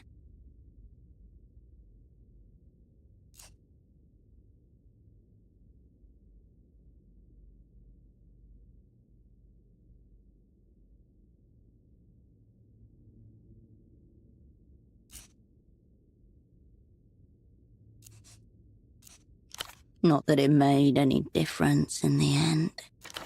Even though she's just arrived, Esty looks ready to leave.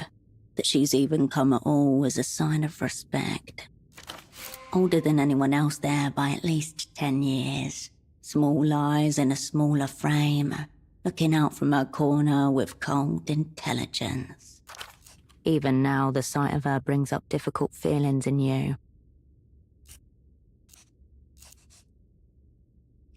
Holocene arrives last, thinking it's only going to be the both of you.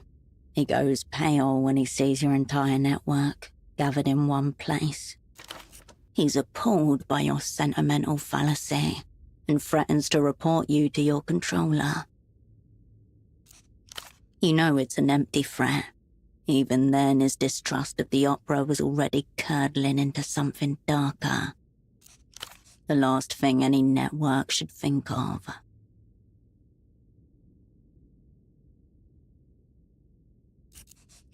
And somehow, despite everything that comes after, it feels good to let yourself remember. It disappears back in your pocket.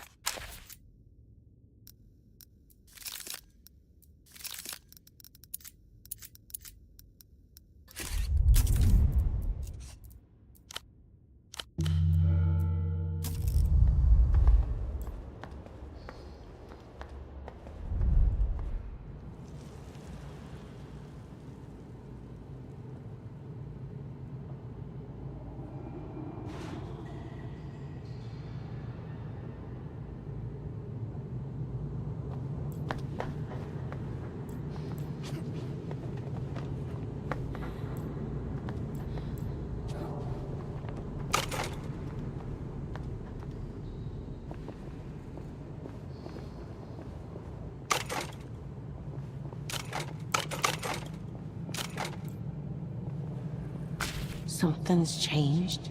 Can you hear it? It's moved. The lyrics are coming through more clearly now.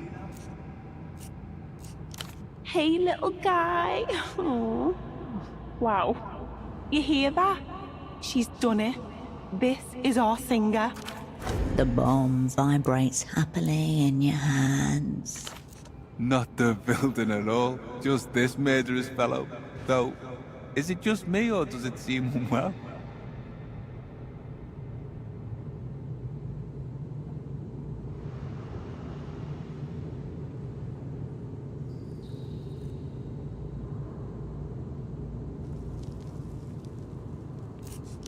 Oh, just needs a coup or similar, and all will be well then. We have so much of the song down now. Wanna hear?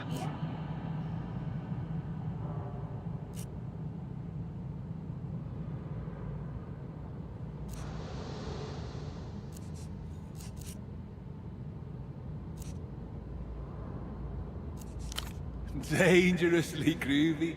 Hit it. She hits play. Dust streams from the ceiling. The balcony quivers. The bomb vibrates, pulsing in time with the concrete tremors. See? It's dancing. Your lips move. Muscle memory. You know this song. You know the next line. No way. What is it? She flips the switch off. The building settles in silence.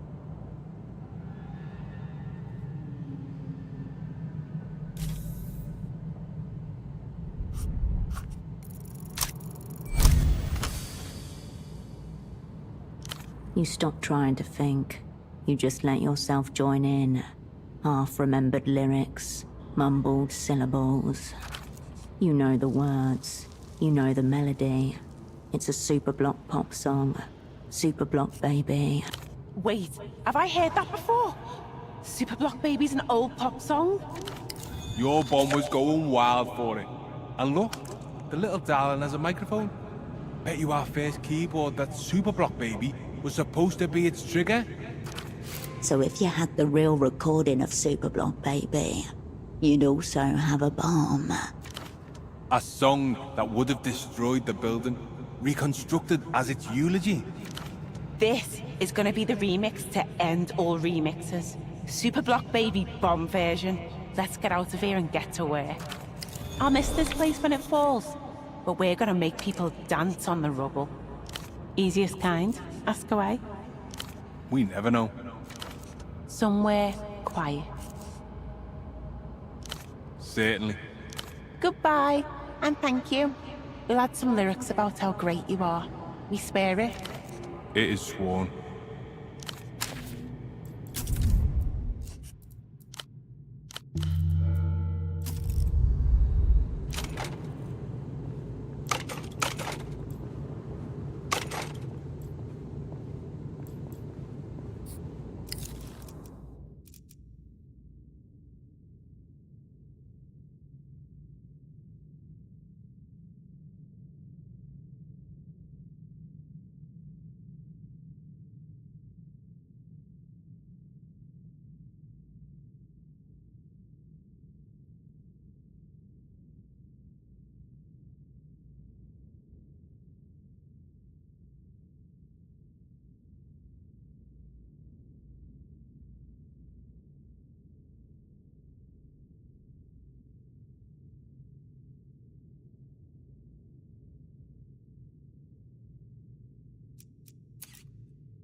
just to be sure.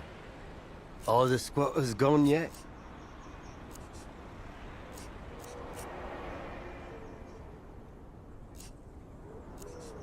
Man, that's a relief.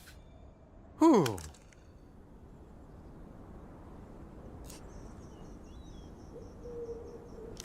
That's it? Man, I could have handled that.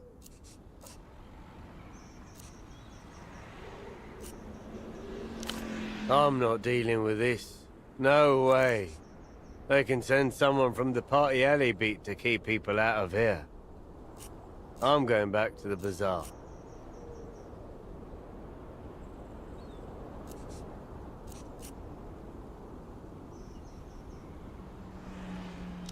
Maurito will see you soon.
Operant.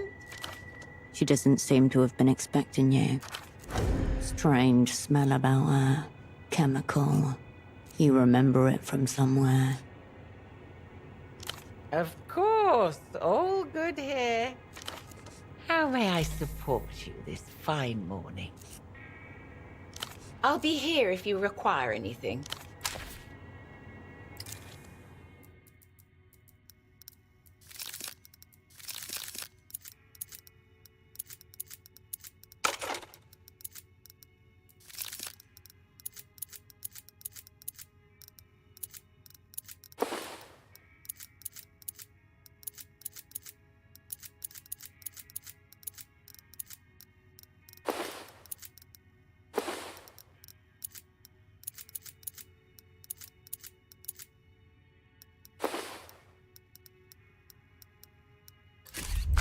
Operant.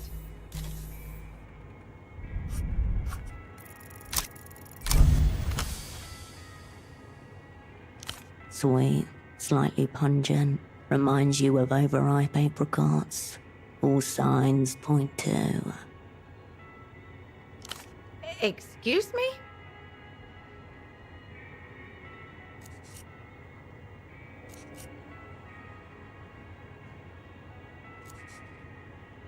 I've been rumbled. She produces a small brown glass bottle and sets it on the counter. It used to be a respectable habit, you know.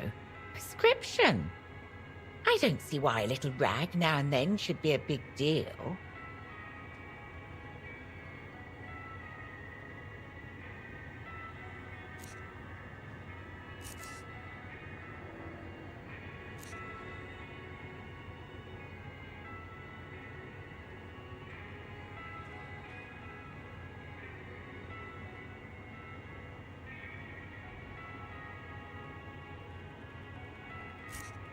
All the same, it's terribly unprofessional.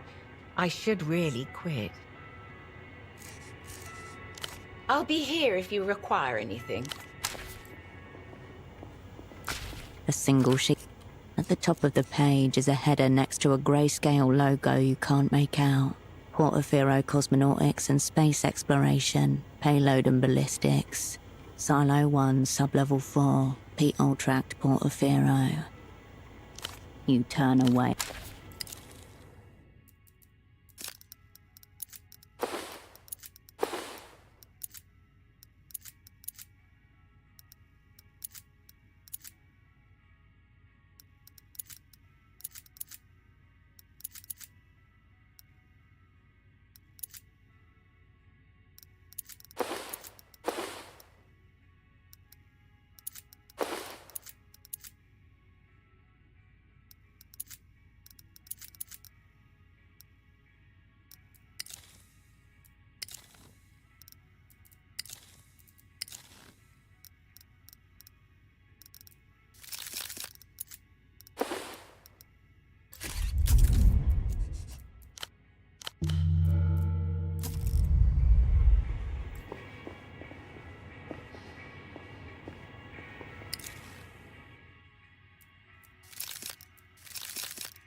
A single sheet of paper lies in the tray.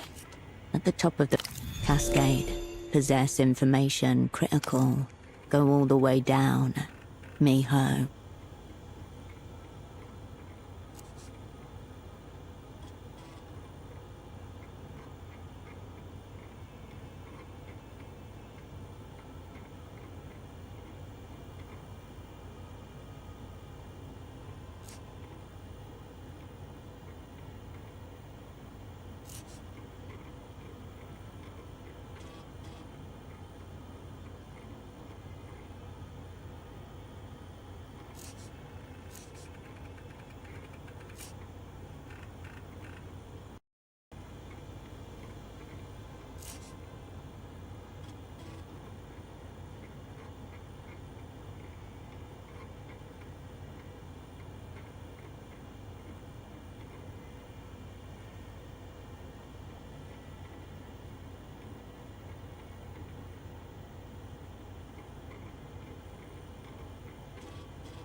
Miho, who know?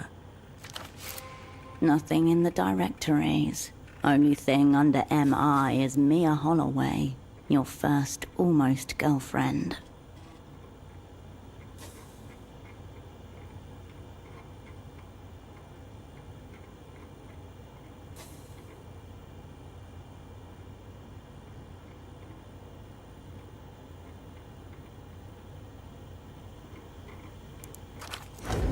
Grand Marshalless of the Bitch Parade.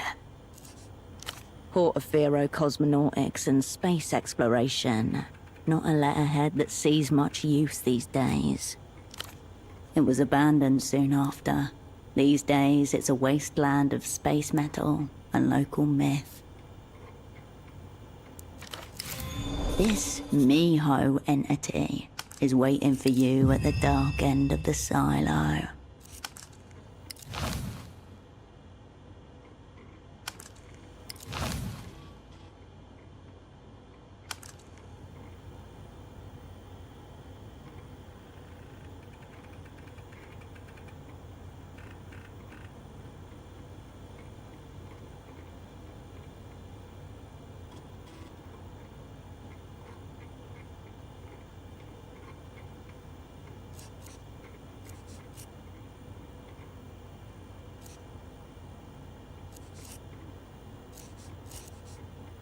You make short work of the cheap paper.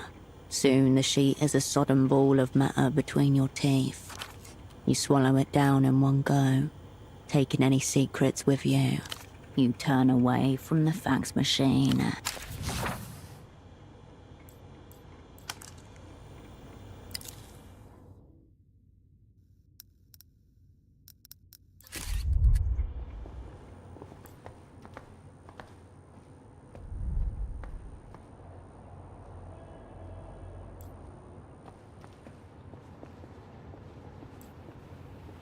You return to the desk.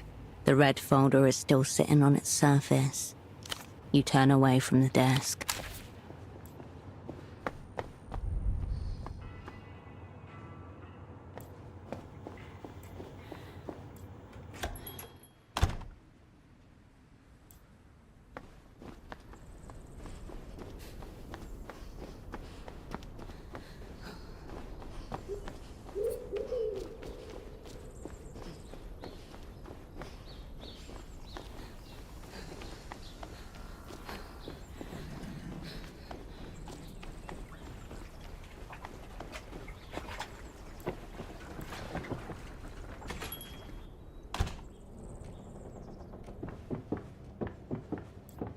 Hello.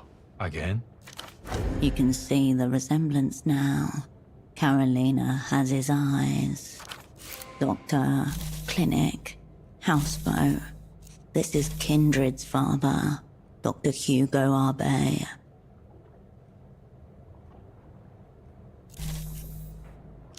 Until next time.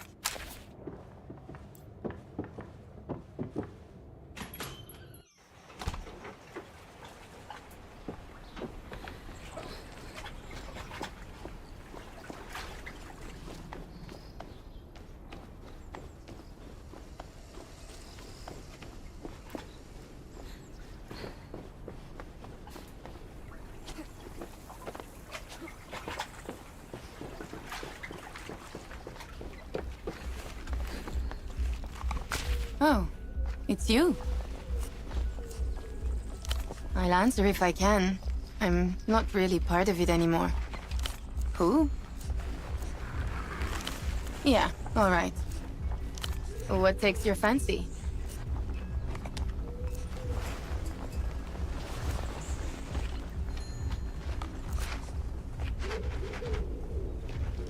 The young woman discreetly hands you the Carabinero equipment. You need anything else?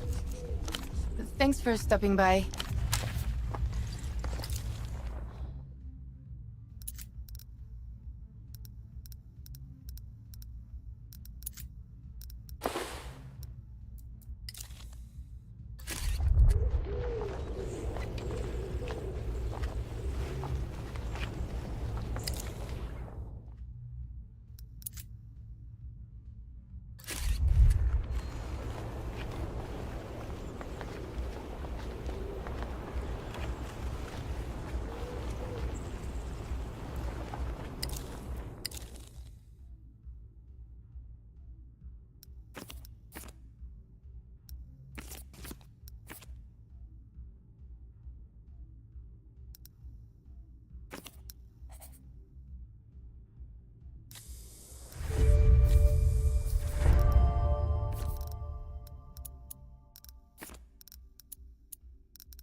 Wolf time. The kids study you, attentive. What's that? Are those your friends? That's not as cool as the sword. Why would I want this? Wait. I know what that picture is. It's a curio. Right in the Ultra Demon Ziran arc. That's why you're all sad now. Like a magic item? Clever Wolf convinced Ultra Demon Ziran to trade her curio away. But it was really a piece of her heart from when she was an angel. That's how Clever Wolf won. Well, he cut her in half with his greatsword, but only because she was weak without her curio. We'll take it.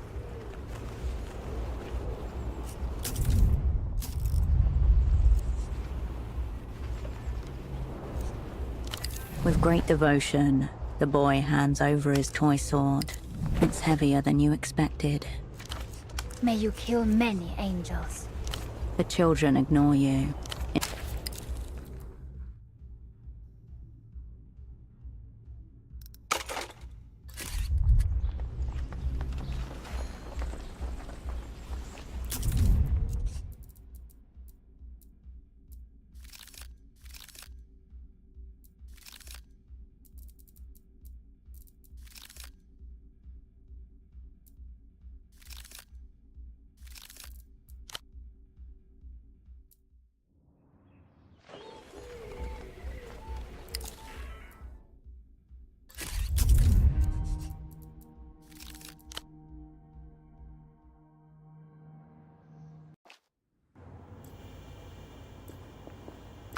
A single sheet at the top of the cascade.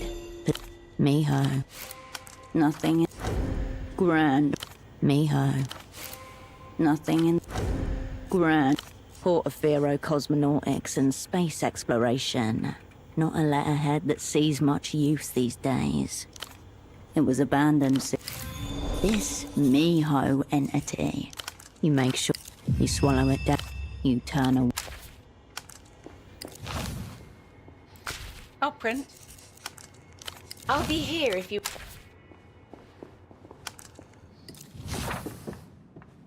You return to the work. This now is a gunsmith's workshop, just waiting to realize itself. The instrument of death calls out from the future, begging you to bring it into being.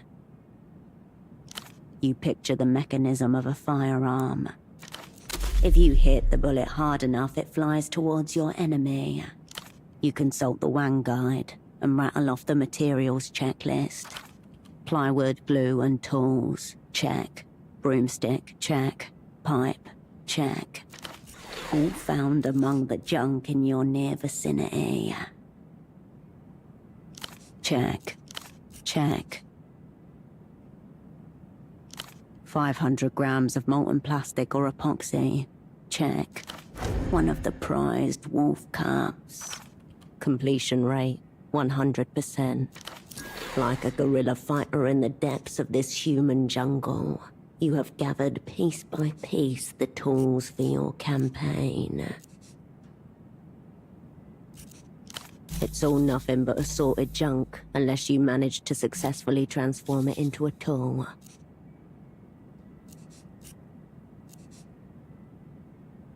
Your dreams of death.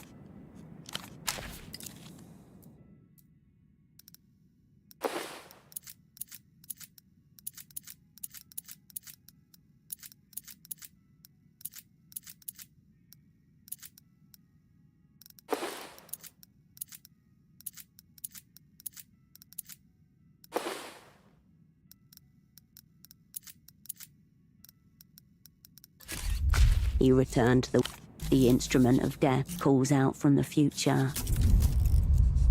Your dreams of death remain.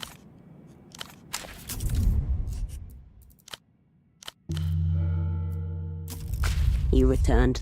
The instrument of death calls out from the future, begging you to bring it into being.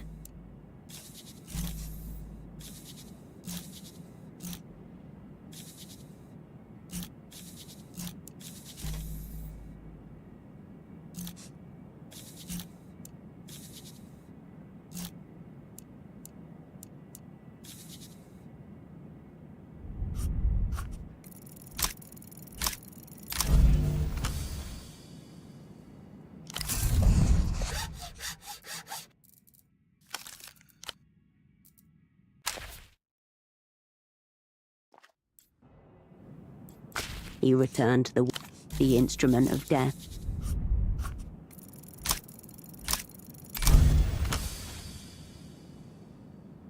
You place the blanks below the schematics, tape them in place, and follow the dotted lines with the tip of the box cutter.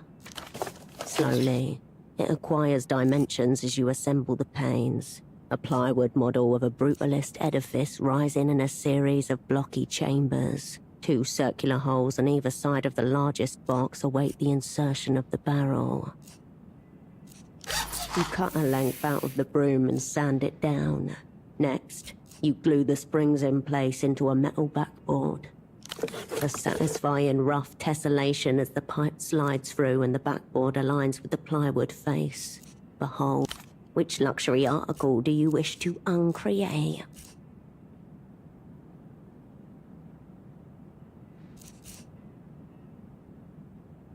You back away.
what takes your fancy?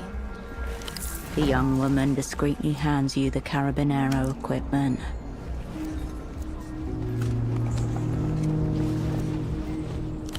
You need anything else? Thanks for stopping by.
Welcome back, my good replay.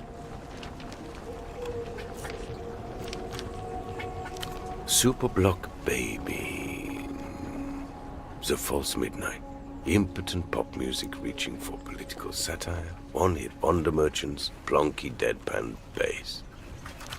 Check the shelf of despised subgenres under geopolitical novelties. Sure. A low, tilting shelf marked in heavy block letters. Geopolitical novelties, nestled between hairdresser music and gong use. I'd advise you to burn it. But the fumes from the Superblock quality plastics may kill us.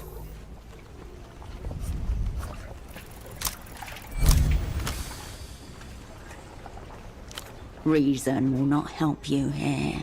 Close your eyes and let your hand seek out what it wants. There. Swirling maelstroms of darkness adorn the album cover. Intricate but hardly visible patterns of black on slightly darker black. The band logo is an illegible scroll, allegedly composed of letters in a human script. On the spine you find the title, Blood Golem.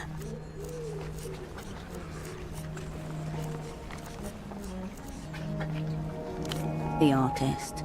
The album is called I Will Know You by the Sound of Your Structures Crumbling. It is what your hand wanted and found. Violence. An all-out auditory assault. Its condition is pristine, as though it were pressed yesterday. There is no track listing, no credits, only violence in its purest form. Now, always.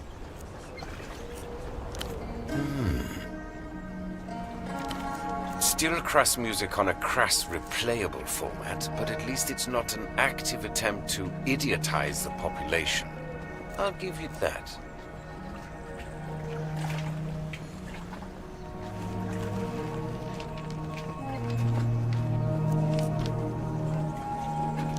He nods curtly. You turn your attention away from the shelf.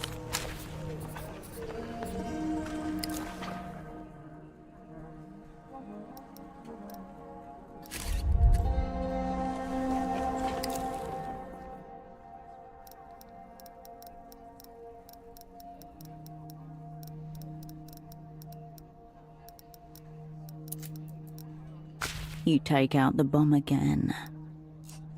You tuck the bricks of C4 back about your person. Welcome back, my good Reaper. The vendor stares blankly at you.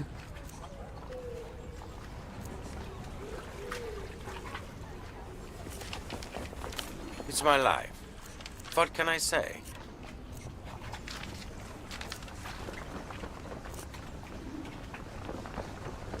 You're witnessing dedication to an ideal. Without that, what do we have? As this manically depressed reactionary tried communism.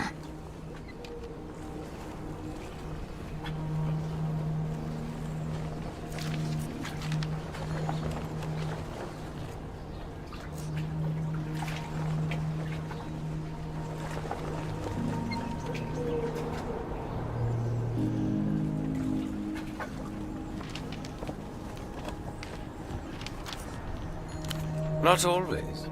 I appreciate the nighttime when the replayers are flapped off to hang upside down for the night. And the other stalls are packing up. I like to lie on top of the shipping containers. Look up into the sky. And sometimes I can see the stars. Sure.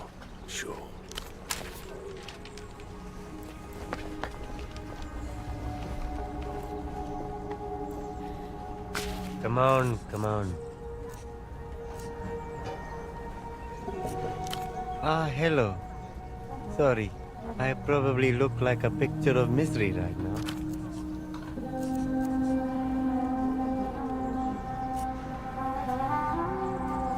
No, I didn't. Fascinating. I wish a magnet would erase parts of my life. The disc blooms like ruby flowers in the reflection of his lenses. He looks to the distance, at the orange sun slowly rising behind the silhouette of the city. The far-off hum of commuter traffic and the squawk of a seabird fills the uneasy silence between you. It is, and I've barely noticed. Ever since I got here, I've been wearing a veil, hiding myself, not knowing who I am or what I'm doing.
I don't know about that.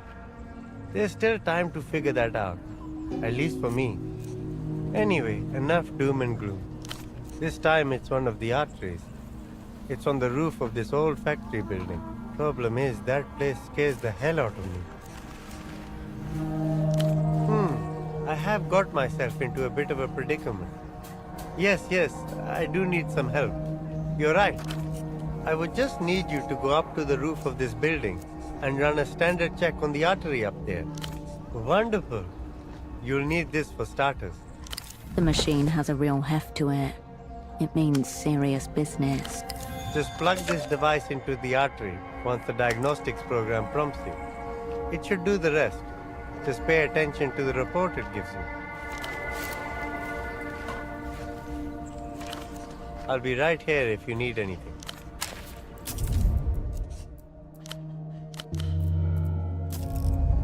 The fire door stands between you and the rest of your journey. Unfortunately, someone removed the piloter ball that was wedging it open. Pray that the technician knows of an alternative way in. Why did you stop? Is there a problem? Oh dear, let me consult my notes. There might be another way inside. Ah, here we go. Apparently there's a maintenance tunnel around the side. One of us will have to brave it and open the door from the other side.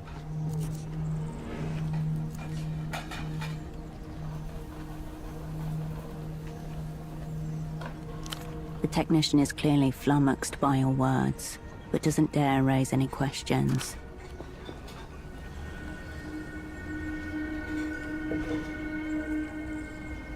The tunnel was black as pitch. Cobwebs stick to your face and hair as you push through them. As you inch forwards, your elbows and shoulders bump clumsily against the walls. The tunnel is getting narrower. Pull your arms in close, closer. Press your belly to the ground. Your shoulder cramps as you trail your fingers along the ceiling, the walls. The path feels the same as what you've been through so far. Looping, narrowing, never-ending. Tight as hell in here, but don't panic, sis. The gang has got you. No idea. All you do know is that it's dark, cramped, and smells of mouldy concrete in here. Your anxiety is manageable, for now. You can take a lot more before a total freak out.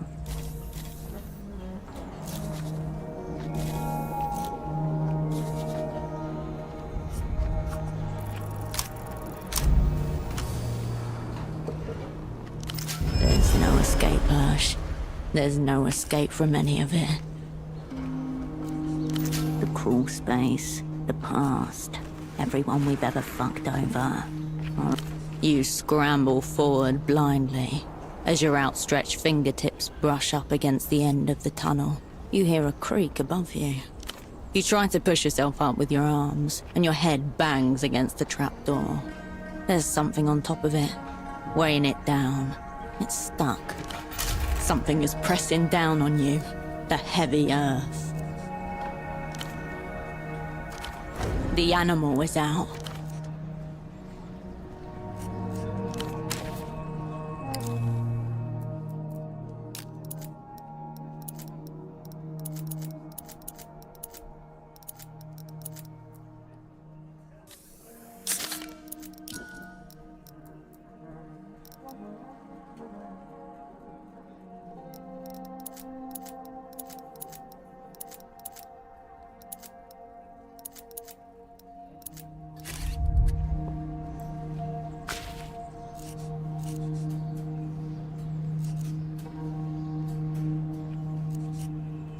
Renotel Diagnostics is intended for official personnel only. Device input accepted. Examining system. This may take a few minutes. Seconds turn into minutes as you watch the dots blinking on the monitor. It's not clear if the machine is doing anything at all. After what seems like a small eternity, the machine beeps and coughs up a brief report. System, 98.2%. 1 critical error.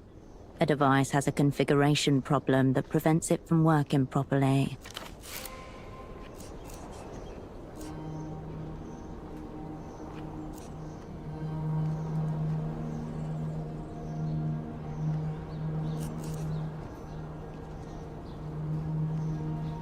You could, or...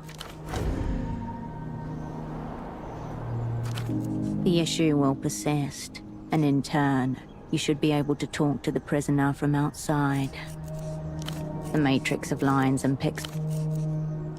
Goodbye.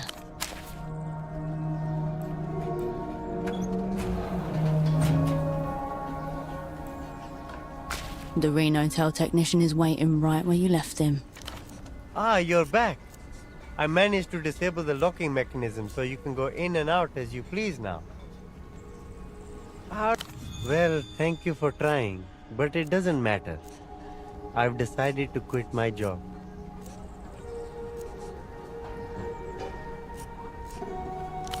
I've thought about it, and I've decided that I'll try to get back into electrical engineering. I don't care if it kills me. I can't live like this any longer. Suffering.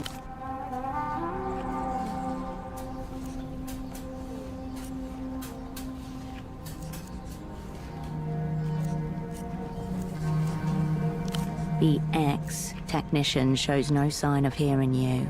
He doesn't even look back.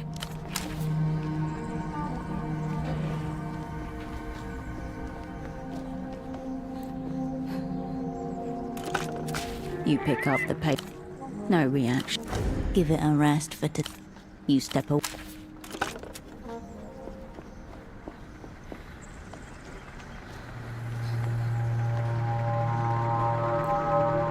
This your little tribute to Vespa. Looking much better in the uniform than you ever did. I'll be seeing you.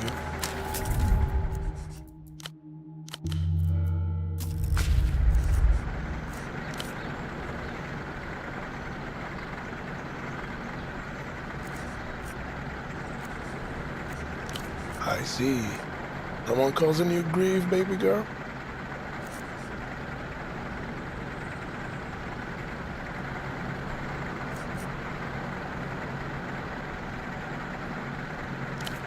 Then, hypothetically, it's not that simple.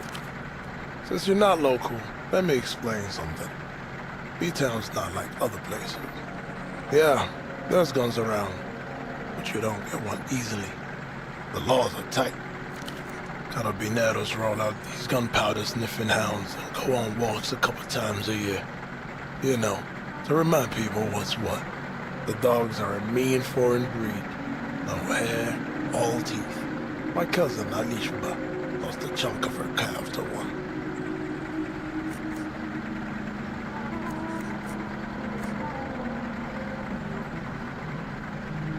I'm sure she was, but nah. I'm saying, show me your palms. Hold them out, side by side, even. My great-grandmother, back at Rustam, she was a strega. Saved 3 men from suicide. She married a Bostanji and made him quit.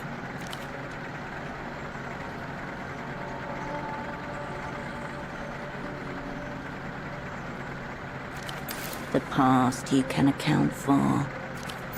Thud in your chest. Heart skipped a beat. Could mean anything, could mean nothing. Whatever it is, you'll be better off facing it with my protection. People like him have an intuition for things like this.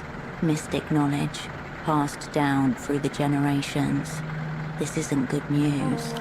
Your love line is split clean in two. About midway, like you were cut off for a while. First time seeing this. I can see you barely shaking. Suddenly, his posture straightens and he looks up. The soft warmth emanating from him dissipates. All right, you good? We can talk. Just say the word. All right, let's start with the big picture. What kind of protection are we talking about? Massive. You want it big enough to drop something with hooves.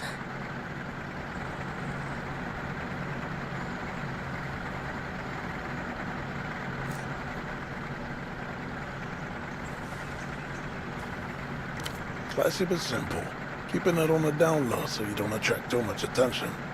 I see you. Steel or polymer. Noted. Now, this one's crucial. Safety switch or you ride it raw? A leash. No thanks.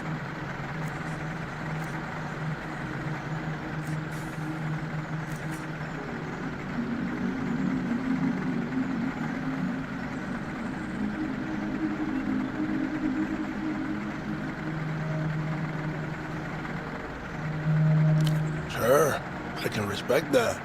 Plus you get the satisfaction of taking it off. For you, I'll even throw in an add-on. Gratis. You got a particular in mind? Keeping it quiet wouldn't go amiss. I'll see if I can get you a subsonic kit. It'll be a stubby suppressor. Oh man, I'm excited for you. Give me 2 months, and it's yours.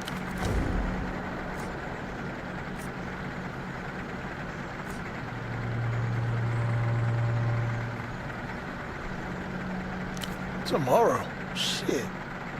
Why do I always fall for the high maintenance girls? Alright. It won't be your dream piece, but it'll be good. Only thing is, I need cash up front. 200 sold. Non-negotiable.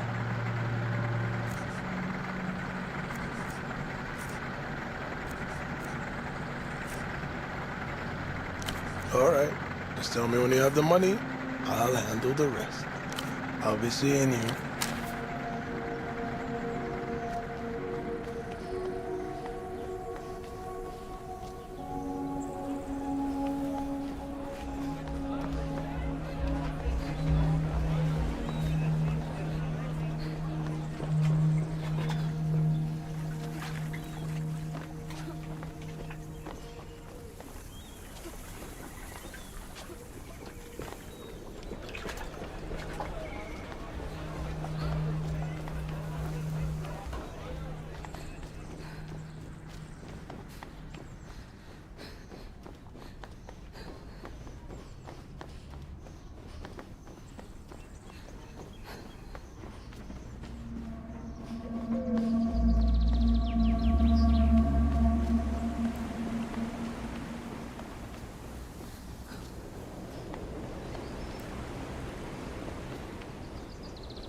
You return to the desk.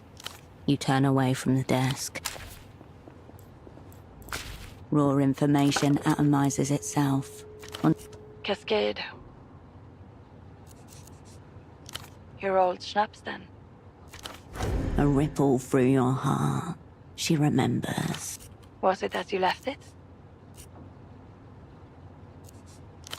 Yes. A lot of things are different now, but it won't always be easy to tell what. I suggest you don't submerge yourself in your darkest and most painful parts. It's not very healthy. Let's keep the past at arm's length. You're here for a new task, not to replay the old days. Now, was there something else? The eternal question. I'm guessing this means your generous stipend has not in fact covered your various expenses.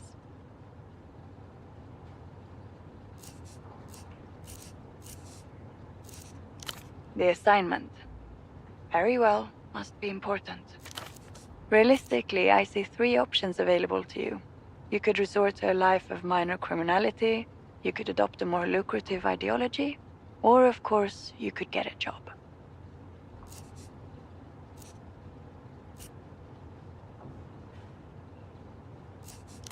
Painful though it may be to admit, there are reality organizing systems more compatible with fat soul stacks than post-historical materialism. Sounded like she really enjoyed saying fat soul stacks. See if you can get her to say it again.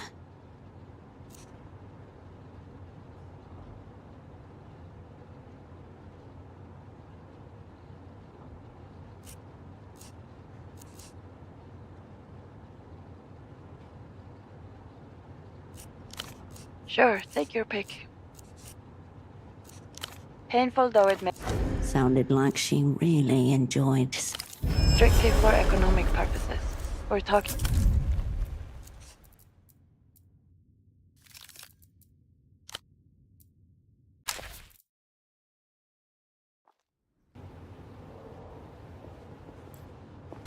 Raw information atomizes itself. Cascade. Your old schnapps then. A ripple through... Was it as you left it? Yes. A lot of things are different now. I suggest you... Let's keep the past. Now, was there something else? The eternal question. I'm guessing... The assignment. Very well. Realistically, I see 3 options available to you. Painful though it may be to admit, there are reality organizing systems more compatible with fat soul stacks than post-historical materialism. Sounded like she really enjoyed saying fat soul stacks. See if you can get her to say it again. Fat, soul, stacks. Delicious.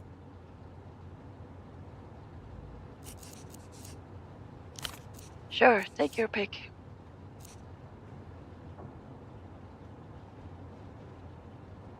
I mean in theater. There must be some positions open for the sock exporter down on their sales. Dog walker, shoe shiner.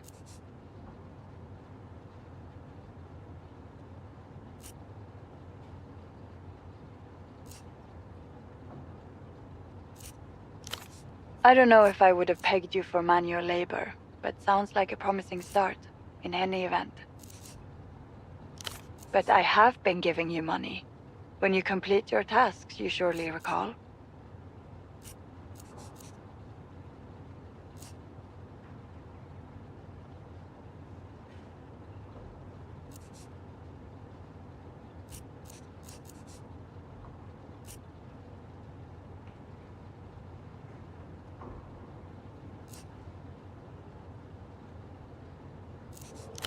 I'm sympathetic, but this isn't really up to me.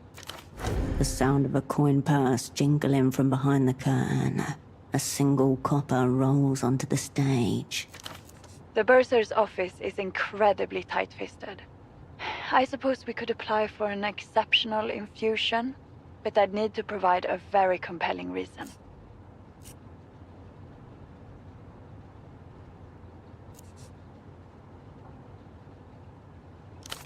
I look forward to it.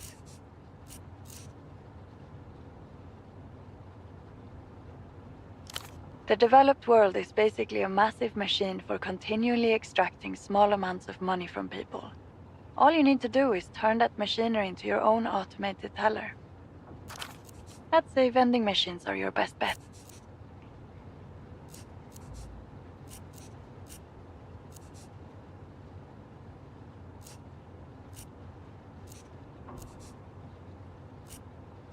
There are other options.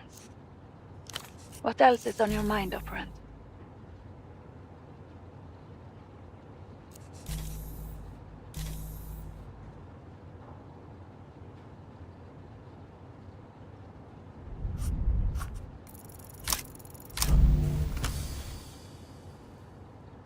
This calls for a sob story. Here goes. Assuming I believe you, which I don't, your proposal is for the opera to allow itself to be extorted? By the Asuri mob? That's what I'm hearing?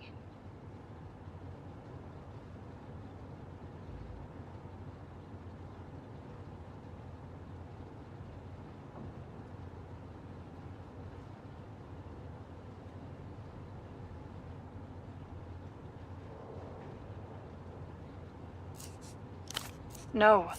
The bursar's not going to let you play around with the opera's funds. Try again. Yes? What do you need? I told you, I can't send you one. I can only advise. Realistically, I see 3 options available to you. You could resort to a life of minor criminality. What else is on your mind, Operant? Cascade. You should only attempt to build your own weapon as a last resort. But if you manage to find anything genuinely Lucian in or around the bazaar, that would probably suffice. Be careful. Trouble with the bank. Unsurprising. Have you tried checking the post boxes? Any envelopes in there will have names and addresses. For God's sake, Cascade. Somewhere in the housing campaign. Very well. Fine. Sure. What else is on your mind, Operant? Please. Dubious lore about Lucian imprinting techniques are stock and trade. We get defectors shopping all kinds of wild tales. Personally, I find this stuff a bit hard to follow, but the usual line is that these imprints are meant to preserve the consciousness of an old political philosopher called Anonymous.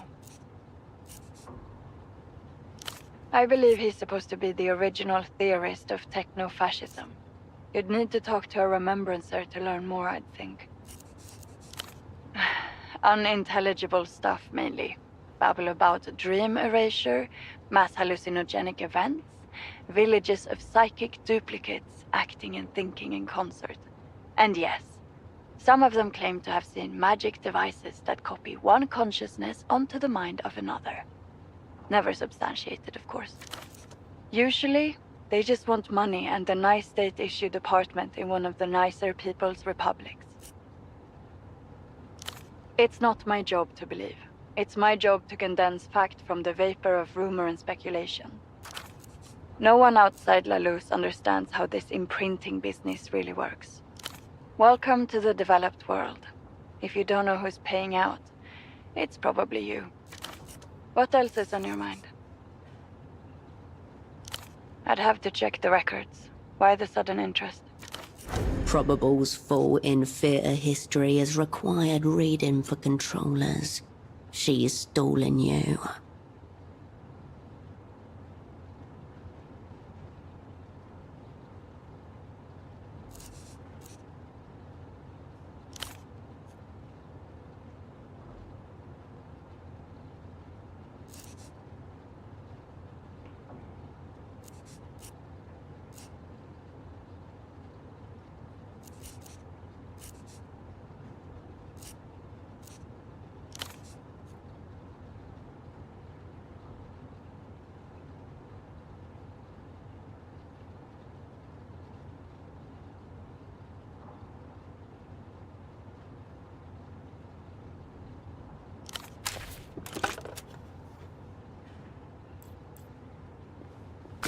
Raw information atomizes itself.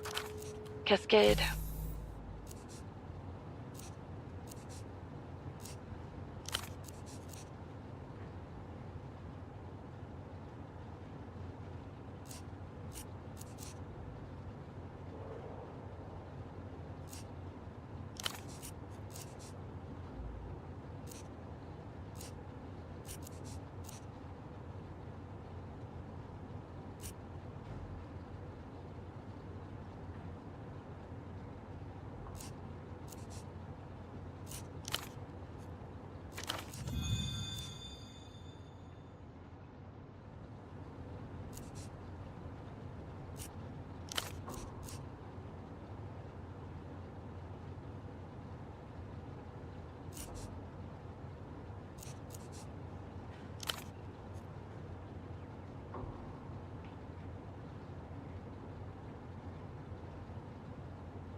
Is there anything else you'd like to ask?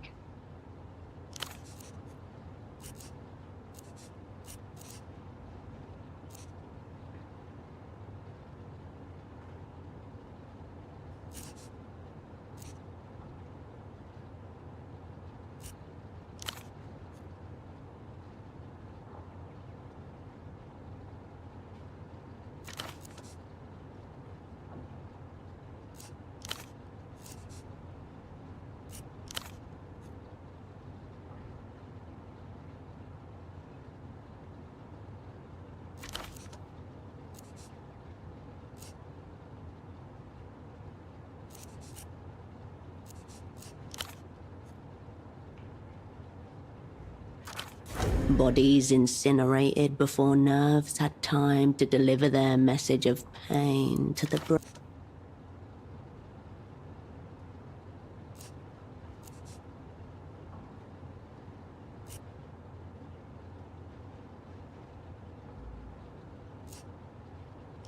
With Nestor at the helm, Portofino would always have held itself apart from the rest of the superbloc, unacceptable for a member state.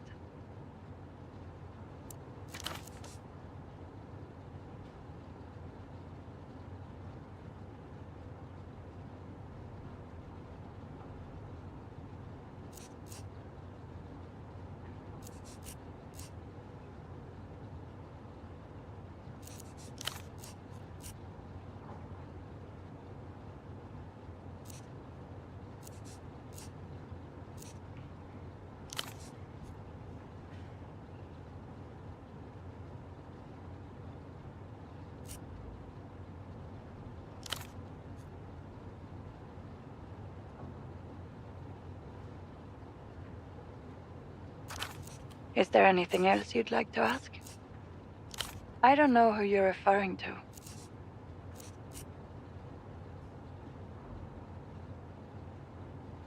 I don't know anyone by that description.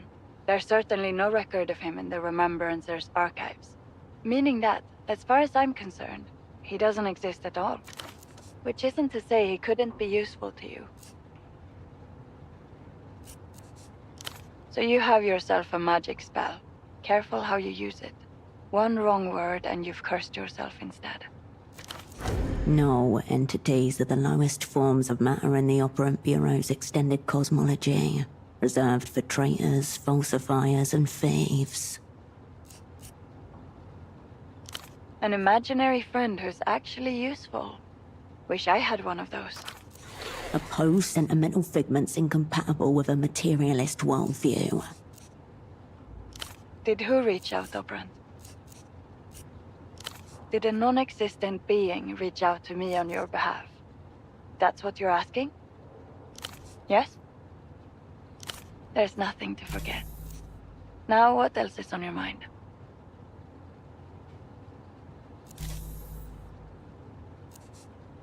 I know it failed. I know it nearly tanked Portofino's economy and sent Nestor packing for the last time. Why the interest?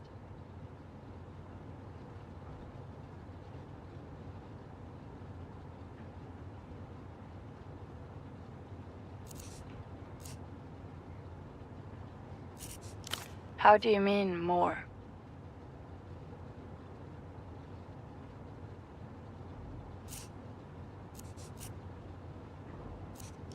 You're saying instead of a failure, it was actually a success?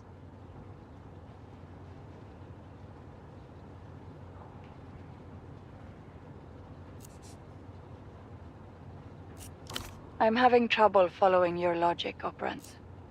Who meant it to fail? You mean the bank blew up their own investment? Seems unlikely. Despite her protest, you hear her making a no. Most people can't handle the thought of their own failures. They bottle them up, or submerge themselves in them, or blame transnational capital, or simply run away from them. Luck and skill, Operant.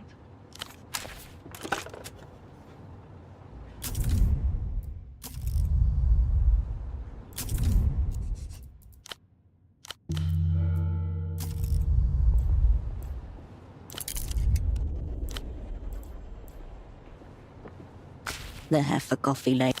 Watchful eyes. The bed welcomes you for a soft slump.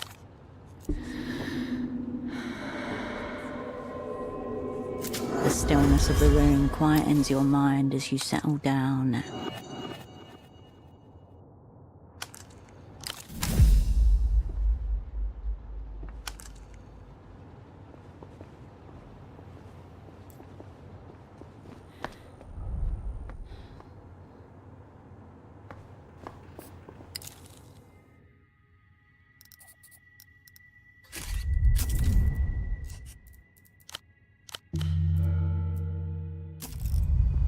I'll print.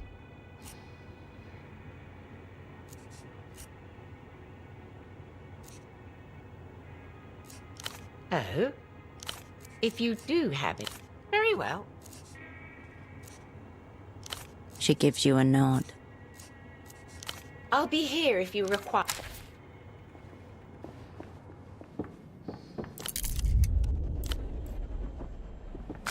You approach your double's bedside.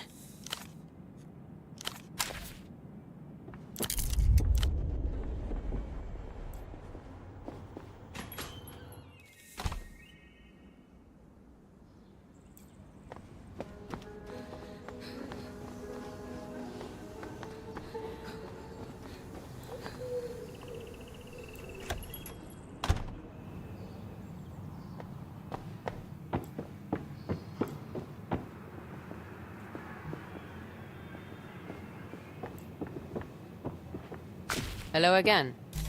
What'll it be?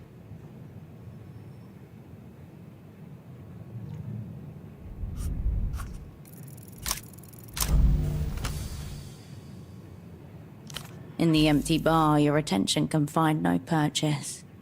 See you.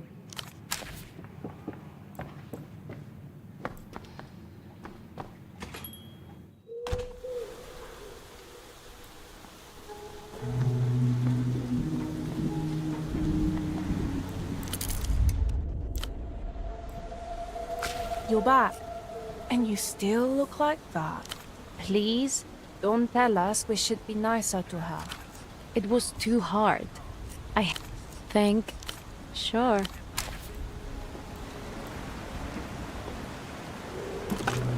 You pick up the...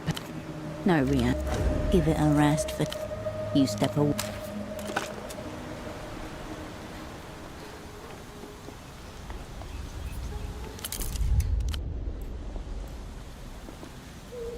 Ah, you found me. As you can see, I didn't get very far. I'm still here, still a Renotel technician.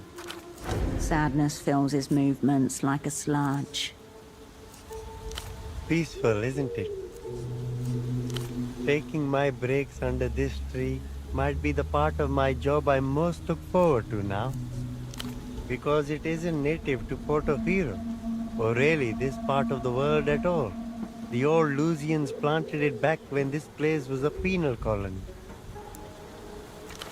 Under the first illuminated empire, they planted these trees wherever they settled. If you see one, it means the old illuminated empire was here. All Lusian ginkgos are effectively clones of a single original. It's this quality that causes them to shed their leaves simultaneously, no matter the latitude or season. It's a major feast day in Lusian culture. Of course, no one knows exactly when the leaves will fall.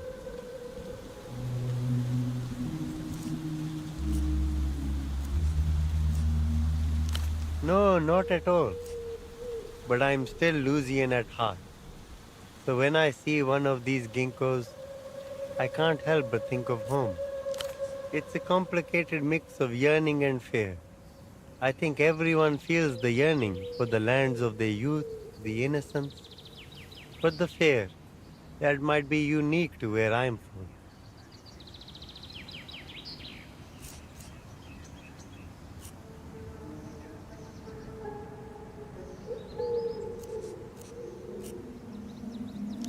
Anyway, I found myself paying more attention to things like this tree lately. I'm still considering it.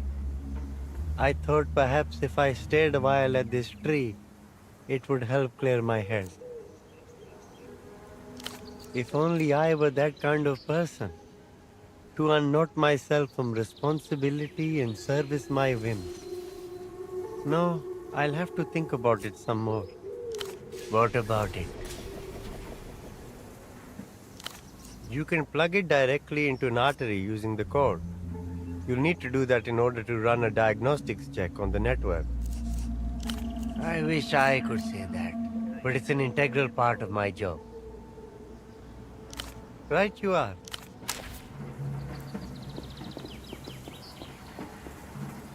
You find yourself before the old Lusian ginkgo once more. Yes, and you're still just an ape. Time passes, but you take no note of it. Nothing much happens. You leave the old Lusian ginkgo to its business.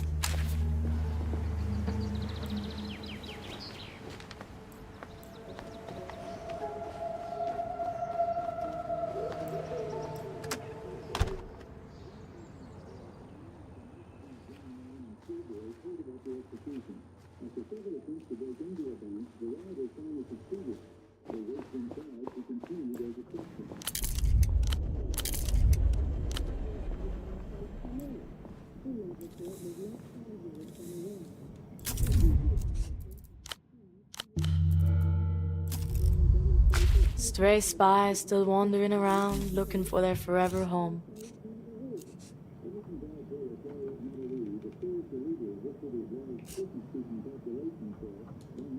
The girl takes a long drag and raises a slow middle finger at you. Alive?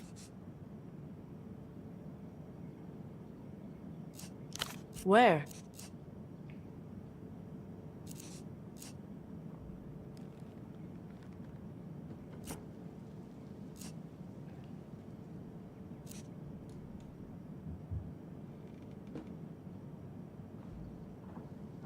Alright, no need to get all prissy fucking princess. So not the Weeping Eye. Emter. That one's the big bank, right?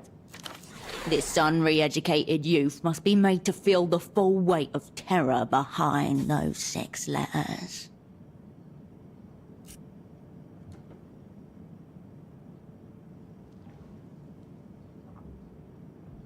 Got it. The phantom vampire squid that straddles the so-called developed world and seizes the mill of history in its tentacles. Fuck the bank. You should see what the bazaar brings in. Cold, hard sol. Not imaginary fucking numbers. What's he giving them? Are we fucked?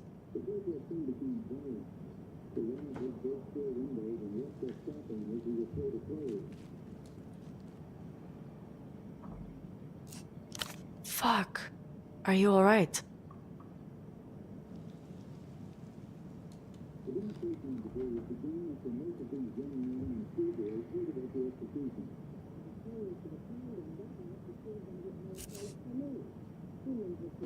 I'm sure she'll show up soon. Thanks for coming through, Herschel. The way she says your name is stiff somehow. Like she's forcing herself to say it that way.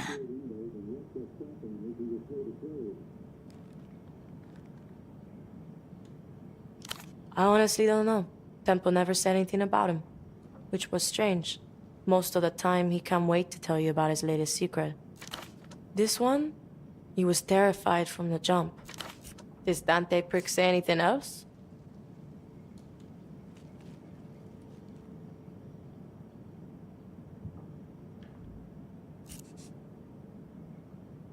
Join the club. You'll get a jacket. And what's that gonna cost you?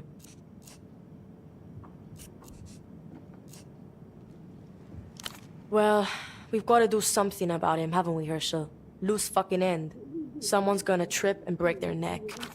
The girl watches you, dancing her cigarette back and forth in front of her face. Tempo's half of the deal. This unusual device. Pull back the curtain. Speak your piece.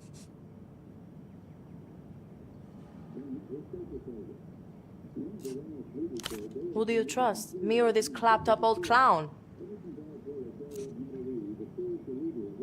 Oh, that mega violator. Yeah, sure, I've got it. No backhanded retort. No reflexive insult. Rarest you've ever known. One of a kind, even.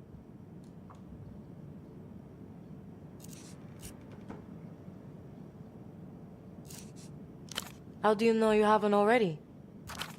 Your hackles rise.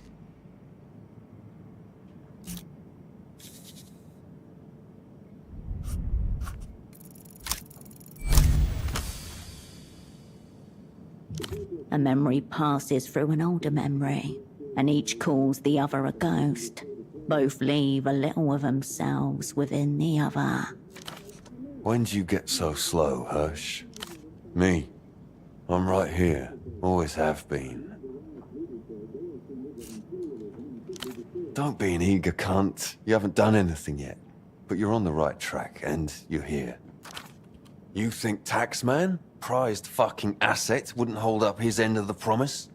I told him, Cascade or nothing. Person to person. He is there and not there.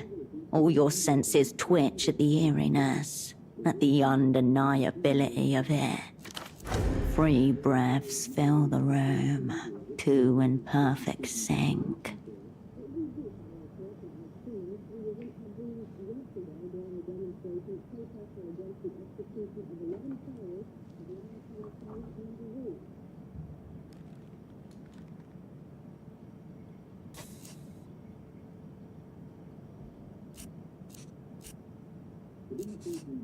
The girl stubs out her cigarette, steady yet forceful, suddenly engrossed in the act of crushing. How you been, Hirsch? I've missed you around.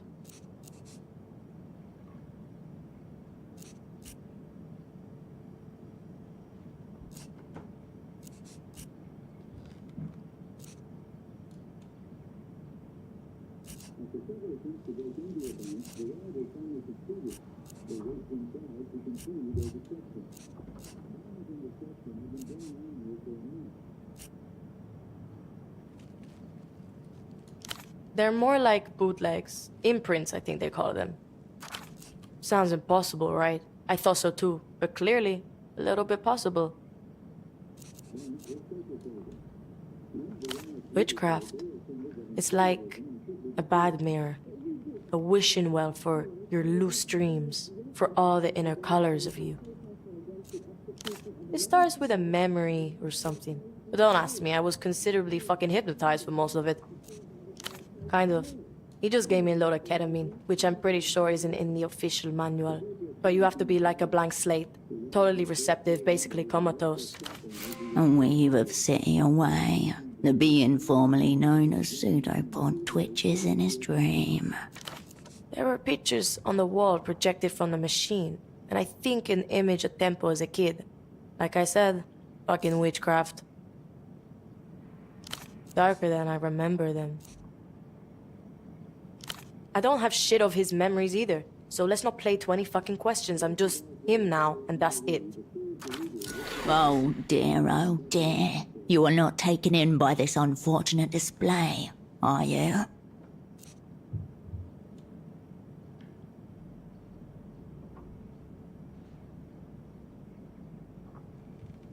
Recall the words of Kyle your case. In the terminal grip of rectal cancer. Advanced in Part E, circular number 17. All mental disease is political in genesis. About time. Dissonance reconciled at minimum psychic cost. Your former asset Tempo, one of Capital's loyal slave masters, attempted to possess this mid-youth with the spectre of reaction.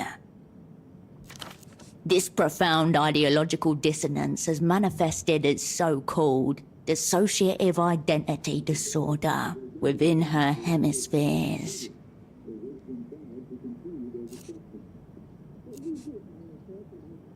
Welcome to the plague pit of privatization, featuring all-day surgeries performed without consent or anesthetic.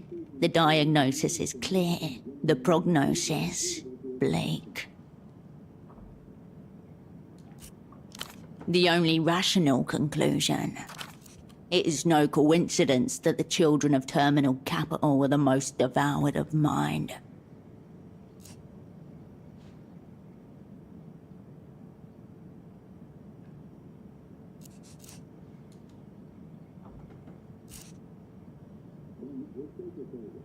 The evidence stands before you, draped in jaunty commodities, high priestess of the black market. Her mind, not her own.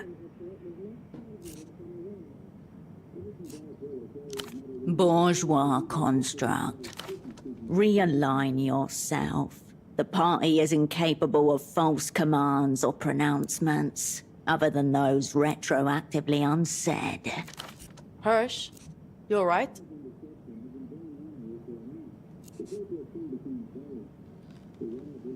You probably have more questions about me being Tempo. Because Tempo was scared of everything. He wanted the backup. He thought they were gonna kill him. Keen prediction. A middle-aged man's last gasp ritual remaining.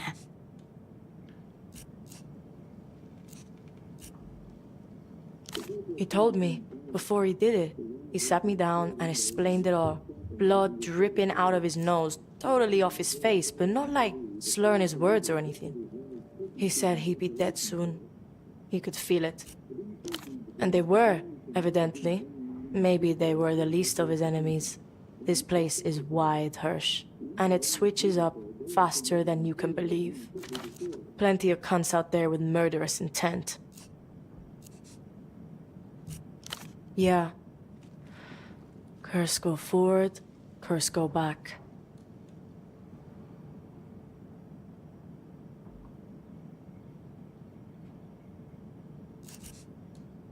Is that all you've got to say? Nothing but stupid fucking jokes. Because there's a lot at stake. Because I didn't know whether you were on my side, let alone dependable. And because you were pretty late.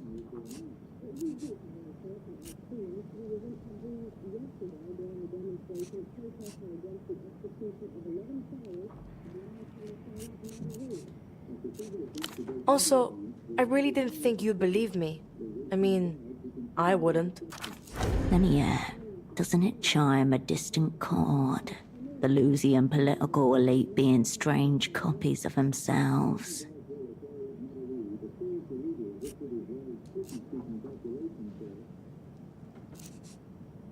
Yeah, the pricks in power fire it up whenever they need a new politicant.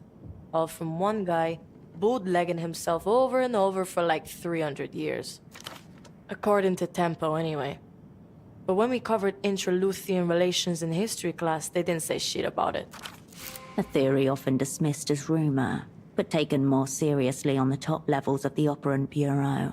The Lusian political ministry are all identical psychic graphs of the same ancient philosopher. If it is, I'd like to know who's paying out.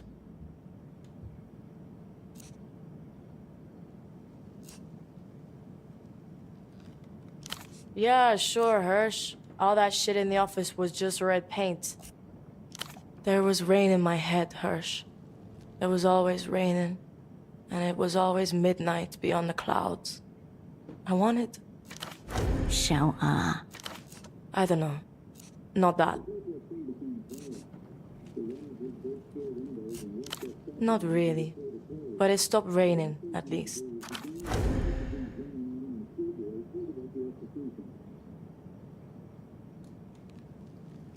And why would I want that?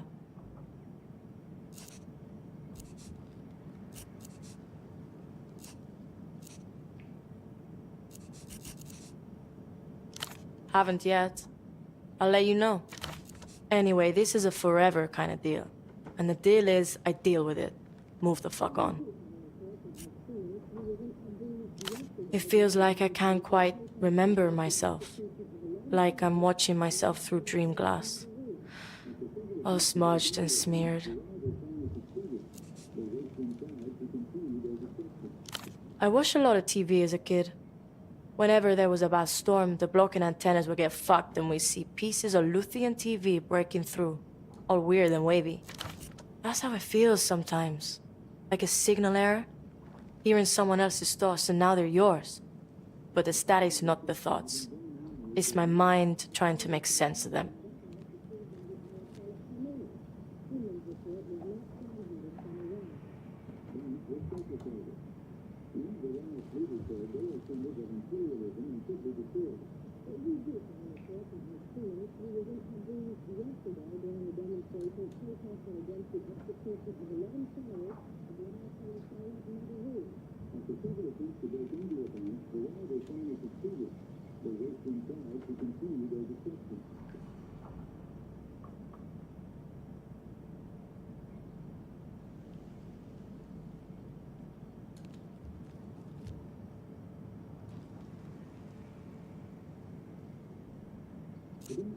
Nope, just me. But also there's more me now, outside the coverage zone.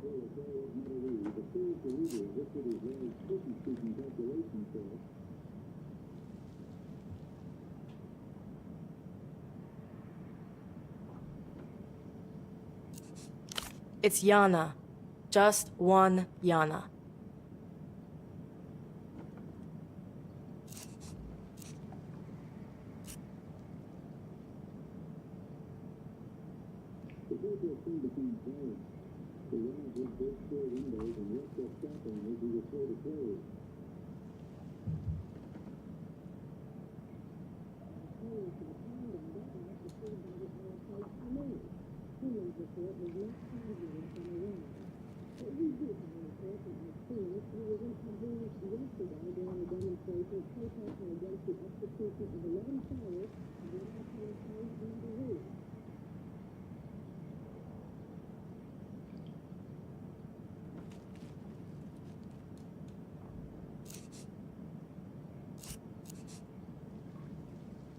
I'll say it again, but different. Tempo is me, I am Tempo. Believe what you want, it just happens to be true.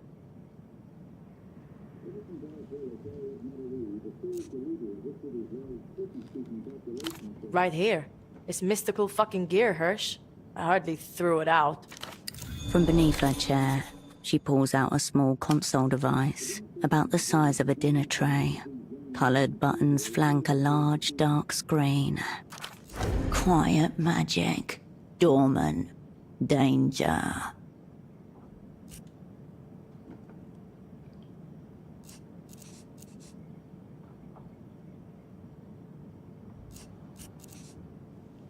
Yeah, it hasn't got an actual name anywhere on it. That's part of what's cool about it. This is the thing that made me what I am.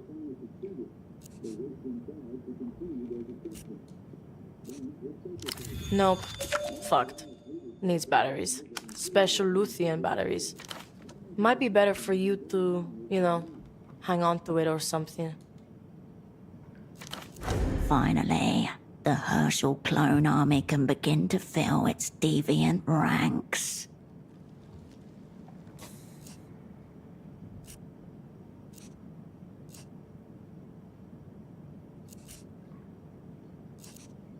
Because it reminds me I'm basically some failed test pressing. Also, you seem like you're in a load of shit, Hirsch. Maybe you need a backup yourself. So do me a fucking favor.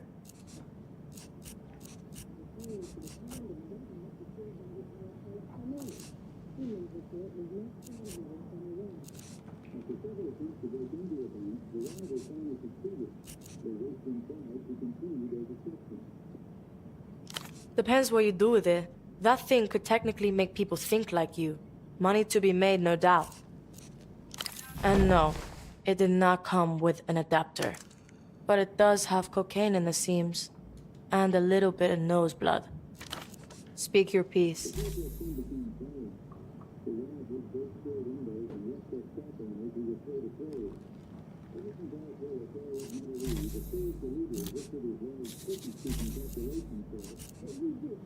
All right, Hirsch. Psychologize me. Fine with me. Me and Marco. No, Marco didn't even know Tempo. So what the fuck would I say? Surprise, sweetheart, I'm some random middle-aged gay man now?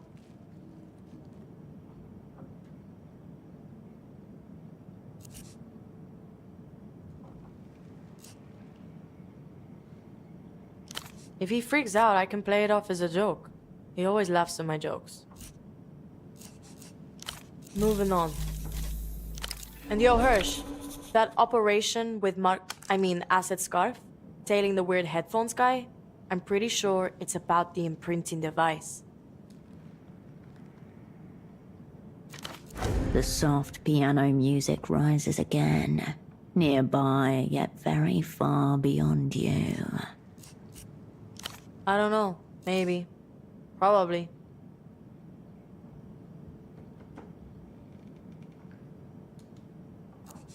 Honestly, I don't like having it around. I can hear it snickering at me. But Hirsch, I'm not trying to fuck you over. She takes a deliberate drag. Eyes on you one moment, the cigarette the next. Let's have each other's backs, Hirsch. It's less scary that way.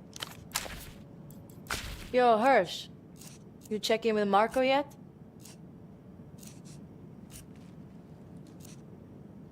Okay. Keep an eye on him for me, would you? I'm just, like, concerned about him. Professionally. Thanks, Hirsch. Appreciate it.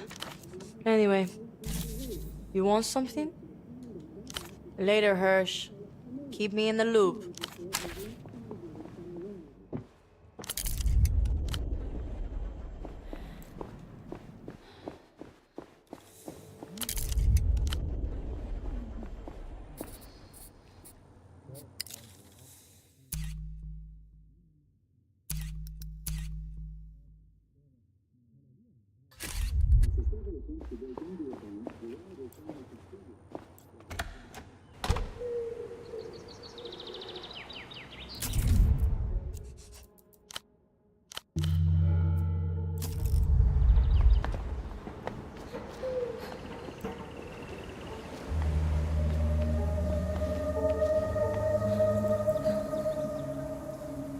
An old bench kneels in your presence. You settle in once more, a small rite of maintenance. For a while, the city asks nothing of you. Time simply passes. Though we might thrive when coursing with energy, we appreciate the downtime, sis.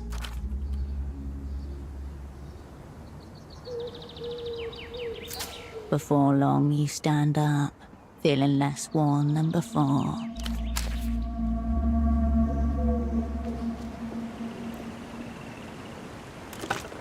You pick up the payphone's handset, a dolphin. No reaction. Give it a rest for today. You step away from the payphone.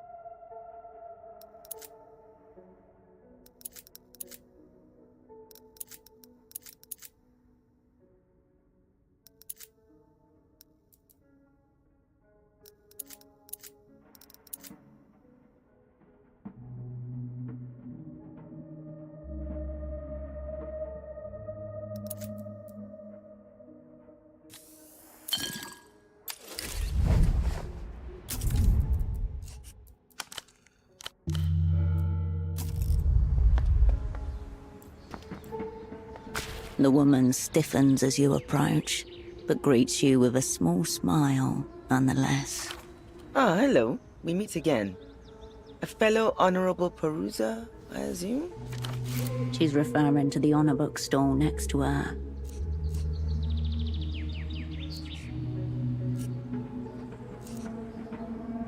Isn't it? Any effort to make literature more accessible is to be admired, in my opinion.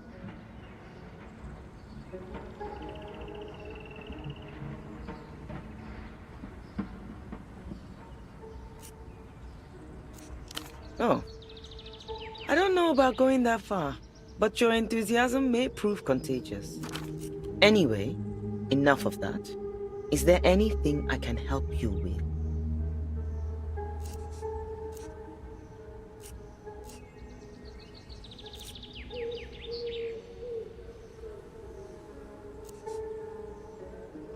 That'll be me. I'm a keen cryptographer. Sometimes, after a long session, I dream in code. It's not unnatural for one so dedicated to wordcraft. Cryptograms and poetry are, after all, I like in how they encrypt meaning in careful arrangements of letters. As with anything, it's a matter of practice. Sorry, I've been struggling to find my enthusiasm for the hobby recently. They are, aren't they?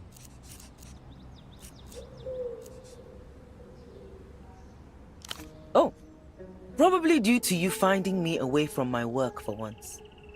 I'm taking a moment to relax now that the latest issue has wrapped. Well, I would be. Unfortunately, that issue won't be going to print. We've had our funding cut, at least for now. I'm trying to hold myself together, but yes, it has been quite a blow. I was told that security needed tightening. That was all. Then they kicked me out. No doubt due to the security breach you enacted. An unfortunate knock-on effect. I knew there was something happening down there, but I admit, I'm a coward and a shell. I chose to look away so long as the review was kept in operation.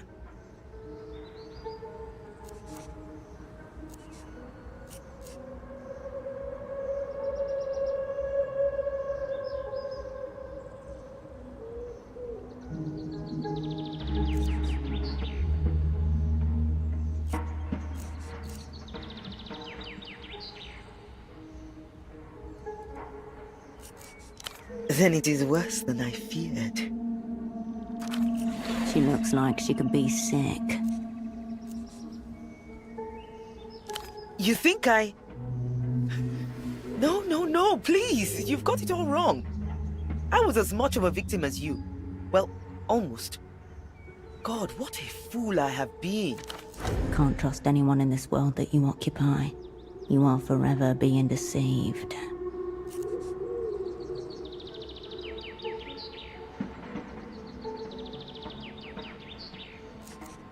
I suppose that is sensible. Still, just so it's said, I am not one of them, hence being out here all by myself. It's a book of poems called Turned to Fruit. Not much good in it, I'm afraid. There's nothing wrong with them per se. It's more a matter of taste. When you have read as many poems as I have, it's easy to tire of anything that isn't completely fresh.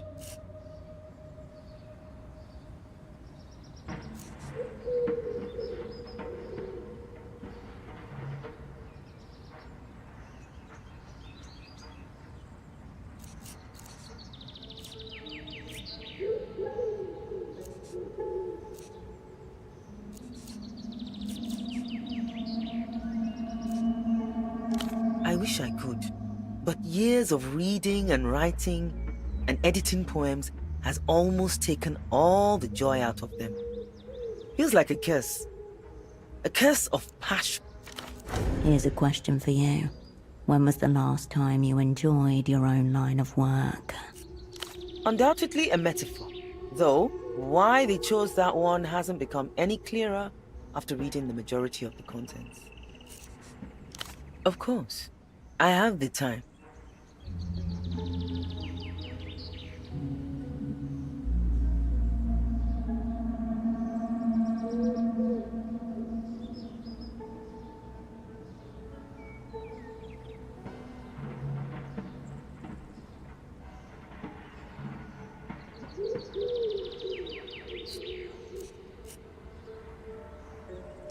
You've been taken in by them as well, I see.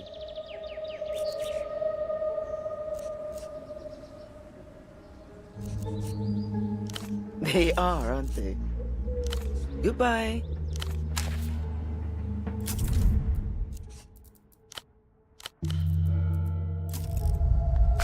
The stool remains. You turn away from...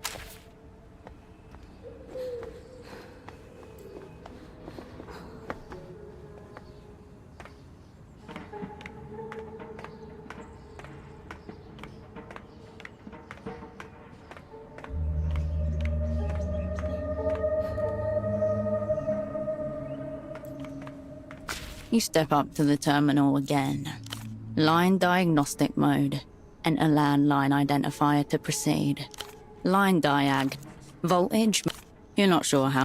Available commands. You know, for monitoring trunk. Only one way to find out. The screen flick. You close the...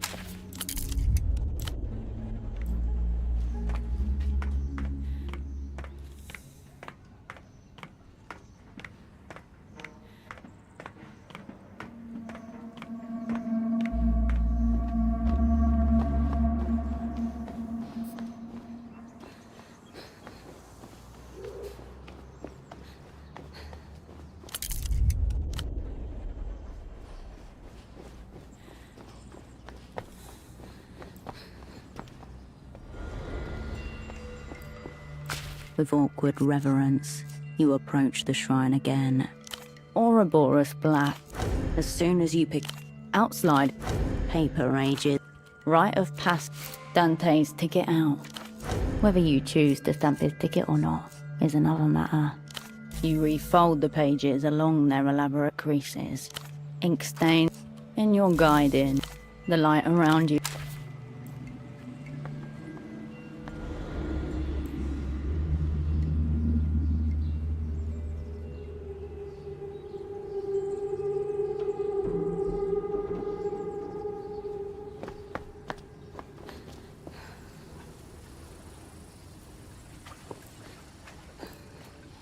I thought you were a sock importer. Wait, were you undercover this whole time? Wow, the Carabineros have really upped their game.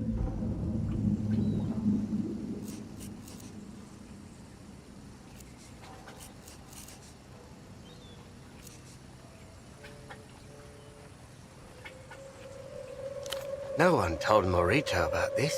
Must be something serious. Maybe even top secret. What's the crime? You sure we should be doing this? What if he finds out?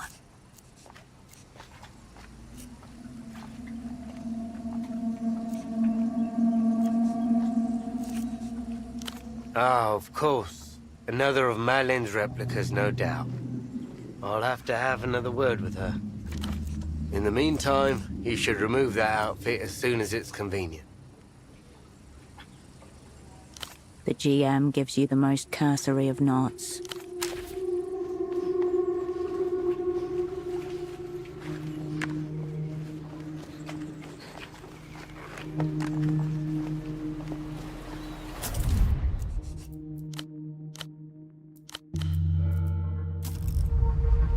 The smuggler inclines his head in silent recognition.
The Decreto de Recaptura Civica, a set of regulations from 81. Drinking age raised to 16, limits on public assembly, and stringent gun laws. All tied to stabilization packages arranged by EMTA.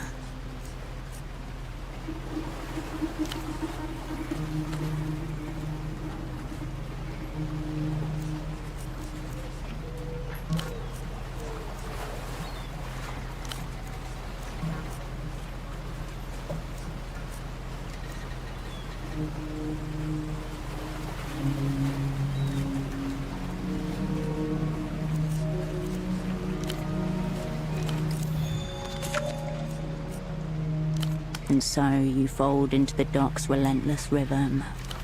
Thus begins a great struggle against inert matter, also exploitation. The work is unfamiliar and grueling and loud. Nothing here matches your instincts. Exhaustion sets in faster than understanding. After a couple hours, you decide to take a break. Nearby, dock workers smoke and swap gruff laughter. Others further down roll dice. You remain by the edges. Jokes and threats fly as dice rattle across wood. The moment hangs until new shipments arrive. In alienation, the collective emerges. This is how the people first rose across the republics. Time is blurred by sweat and motion until a whistle cuts through the docks. Work's over, you realize. You return, sweat-drenched, to the boatman.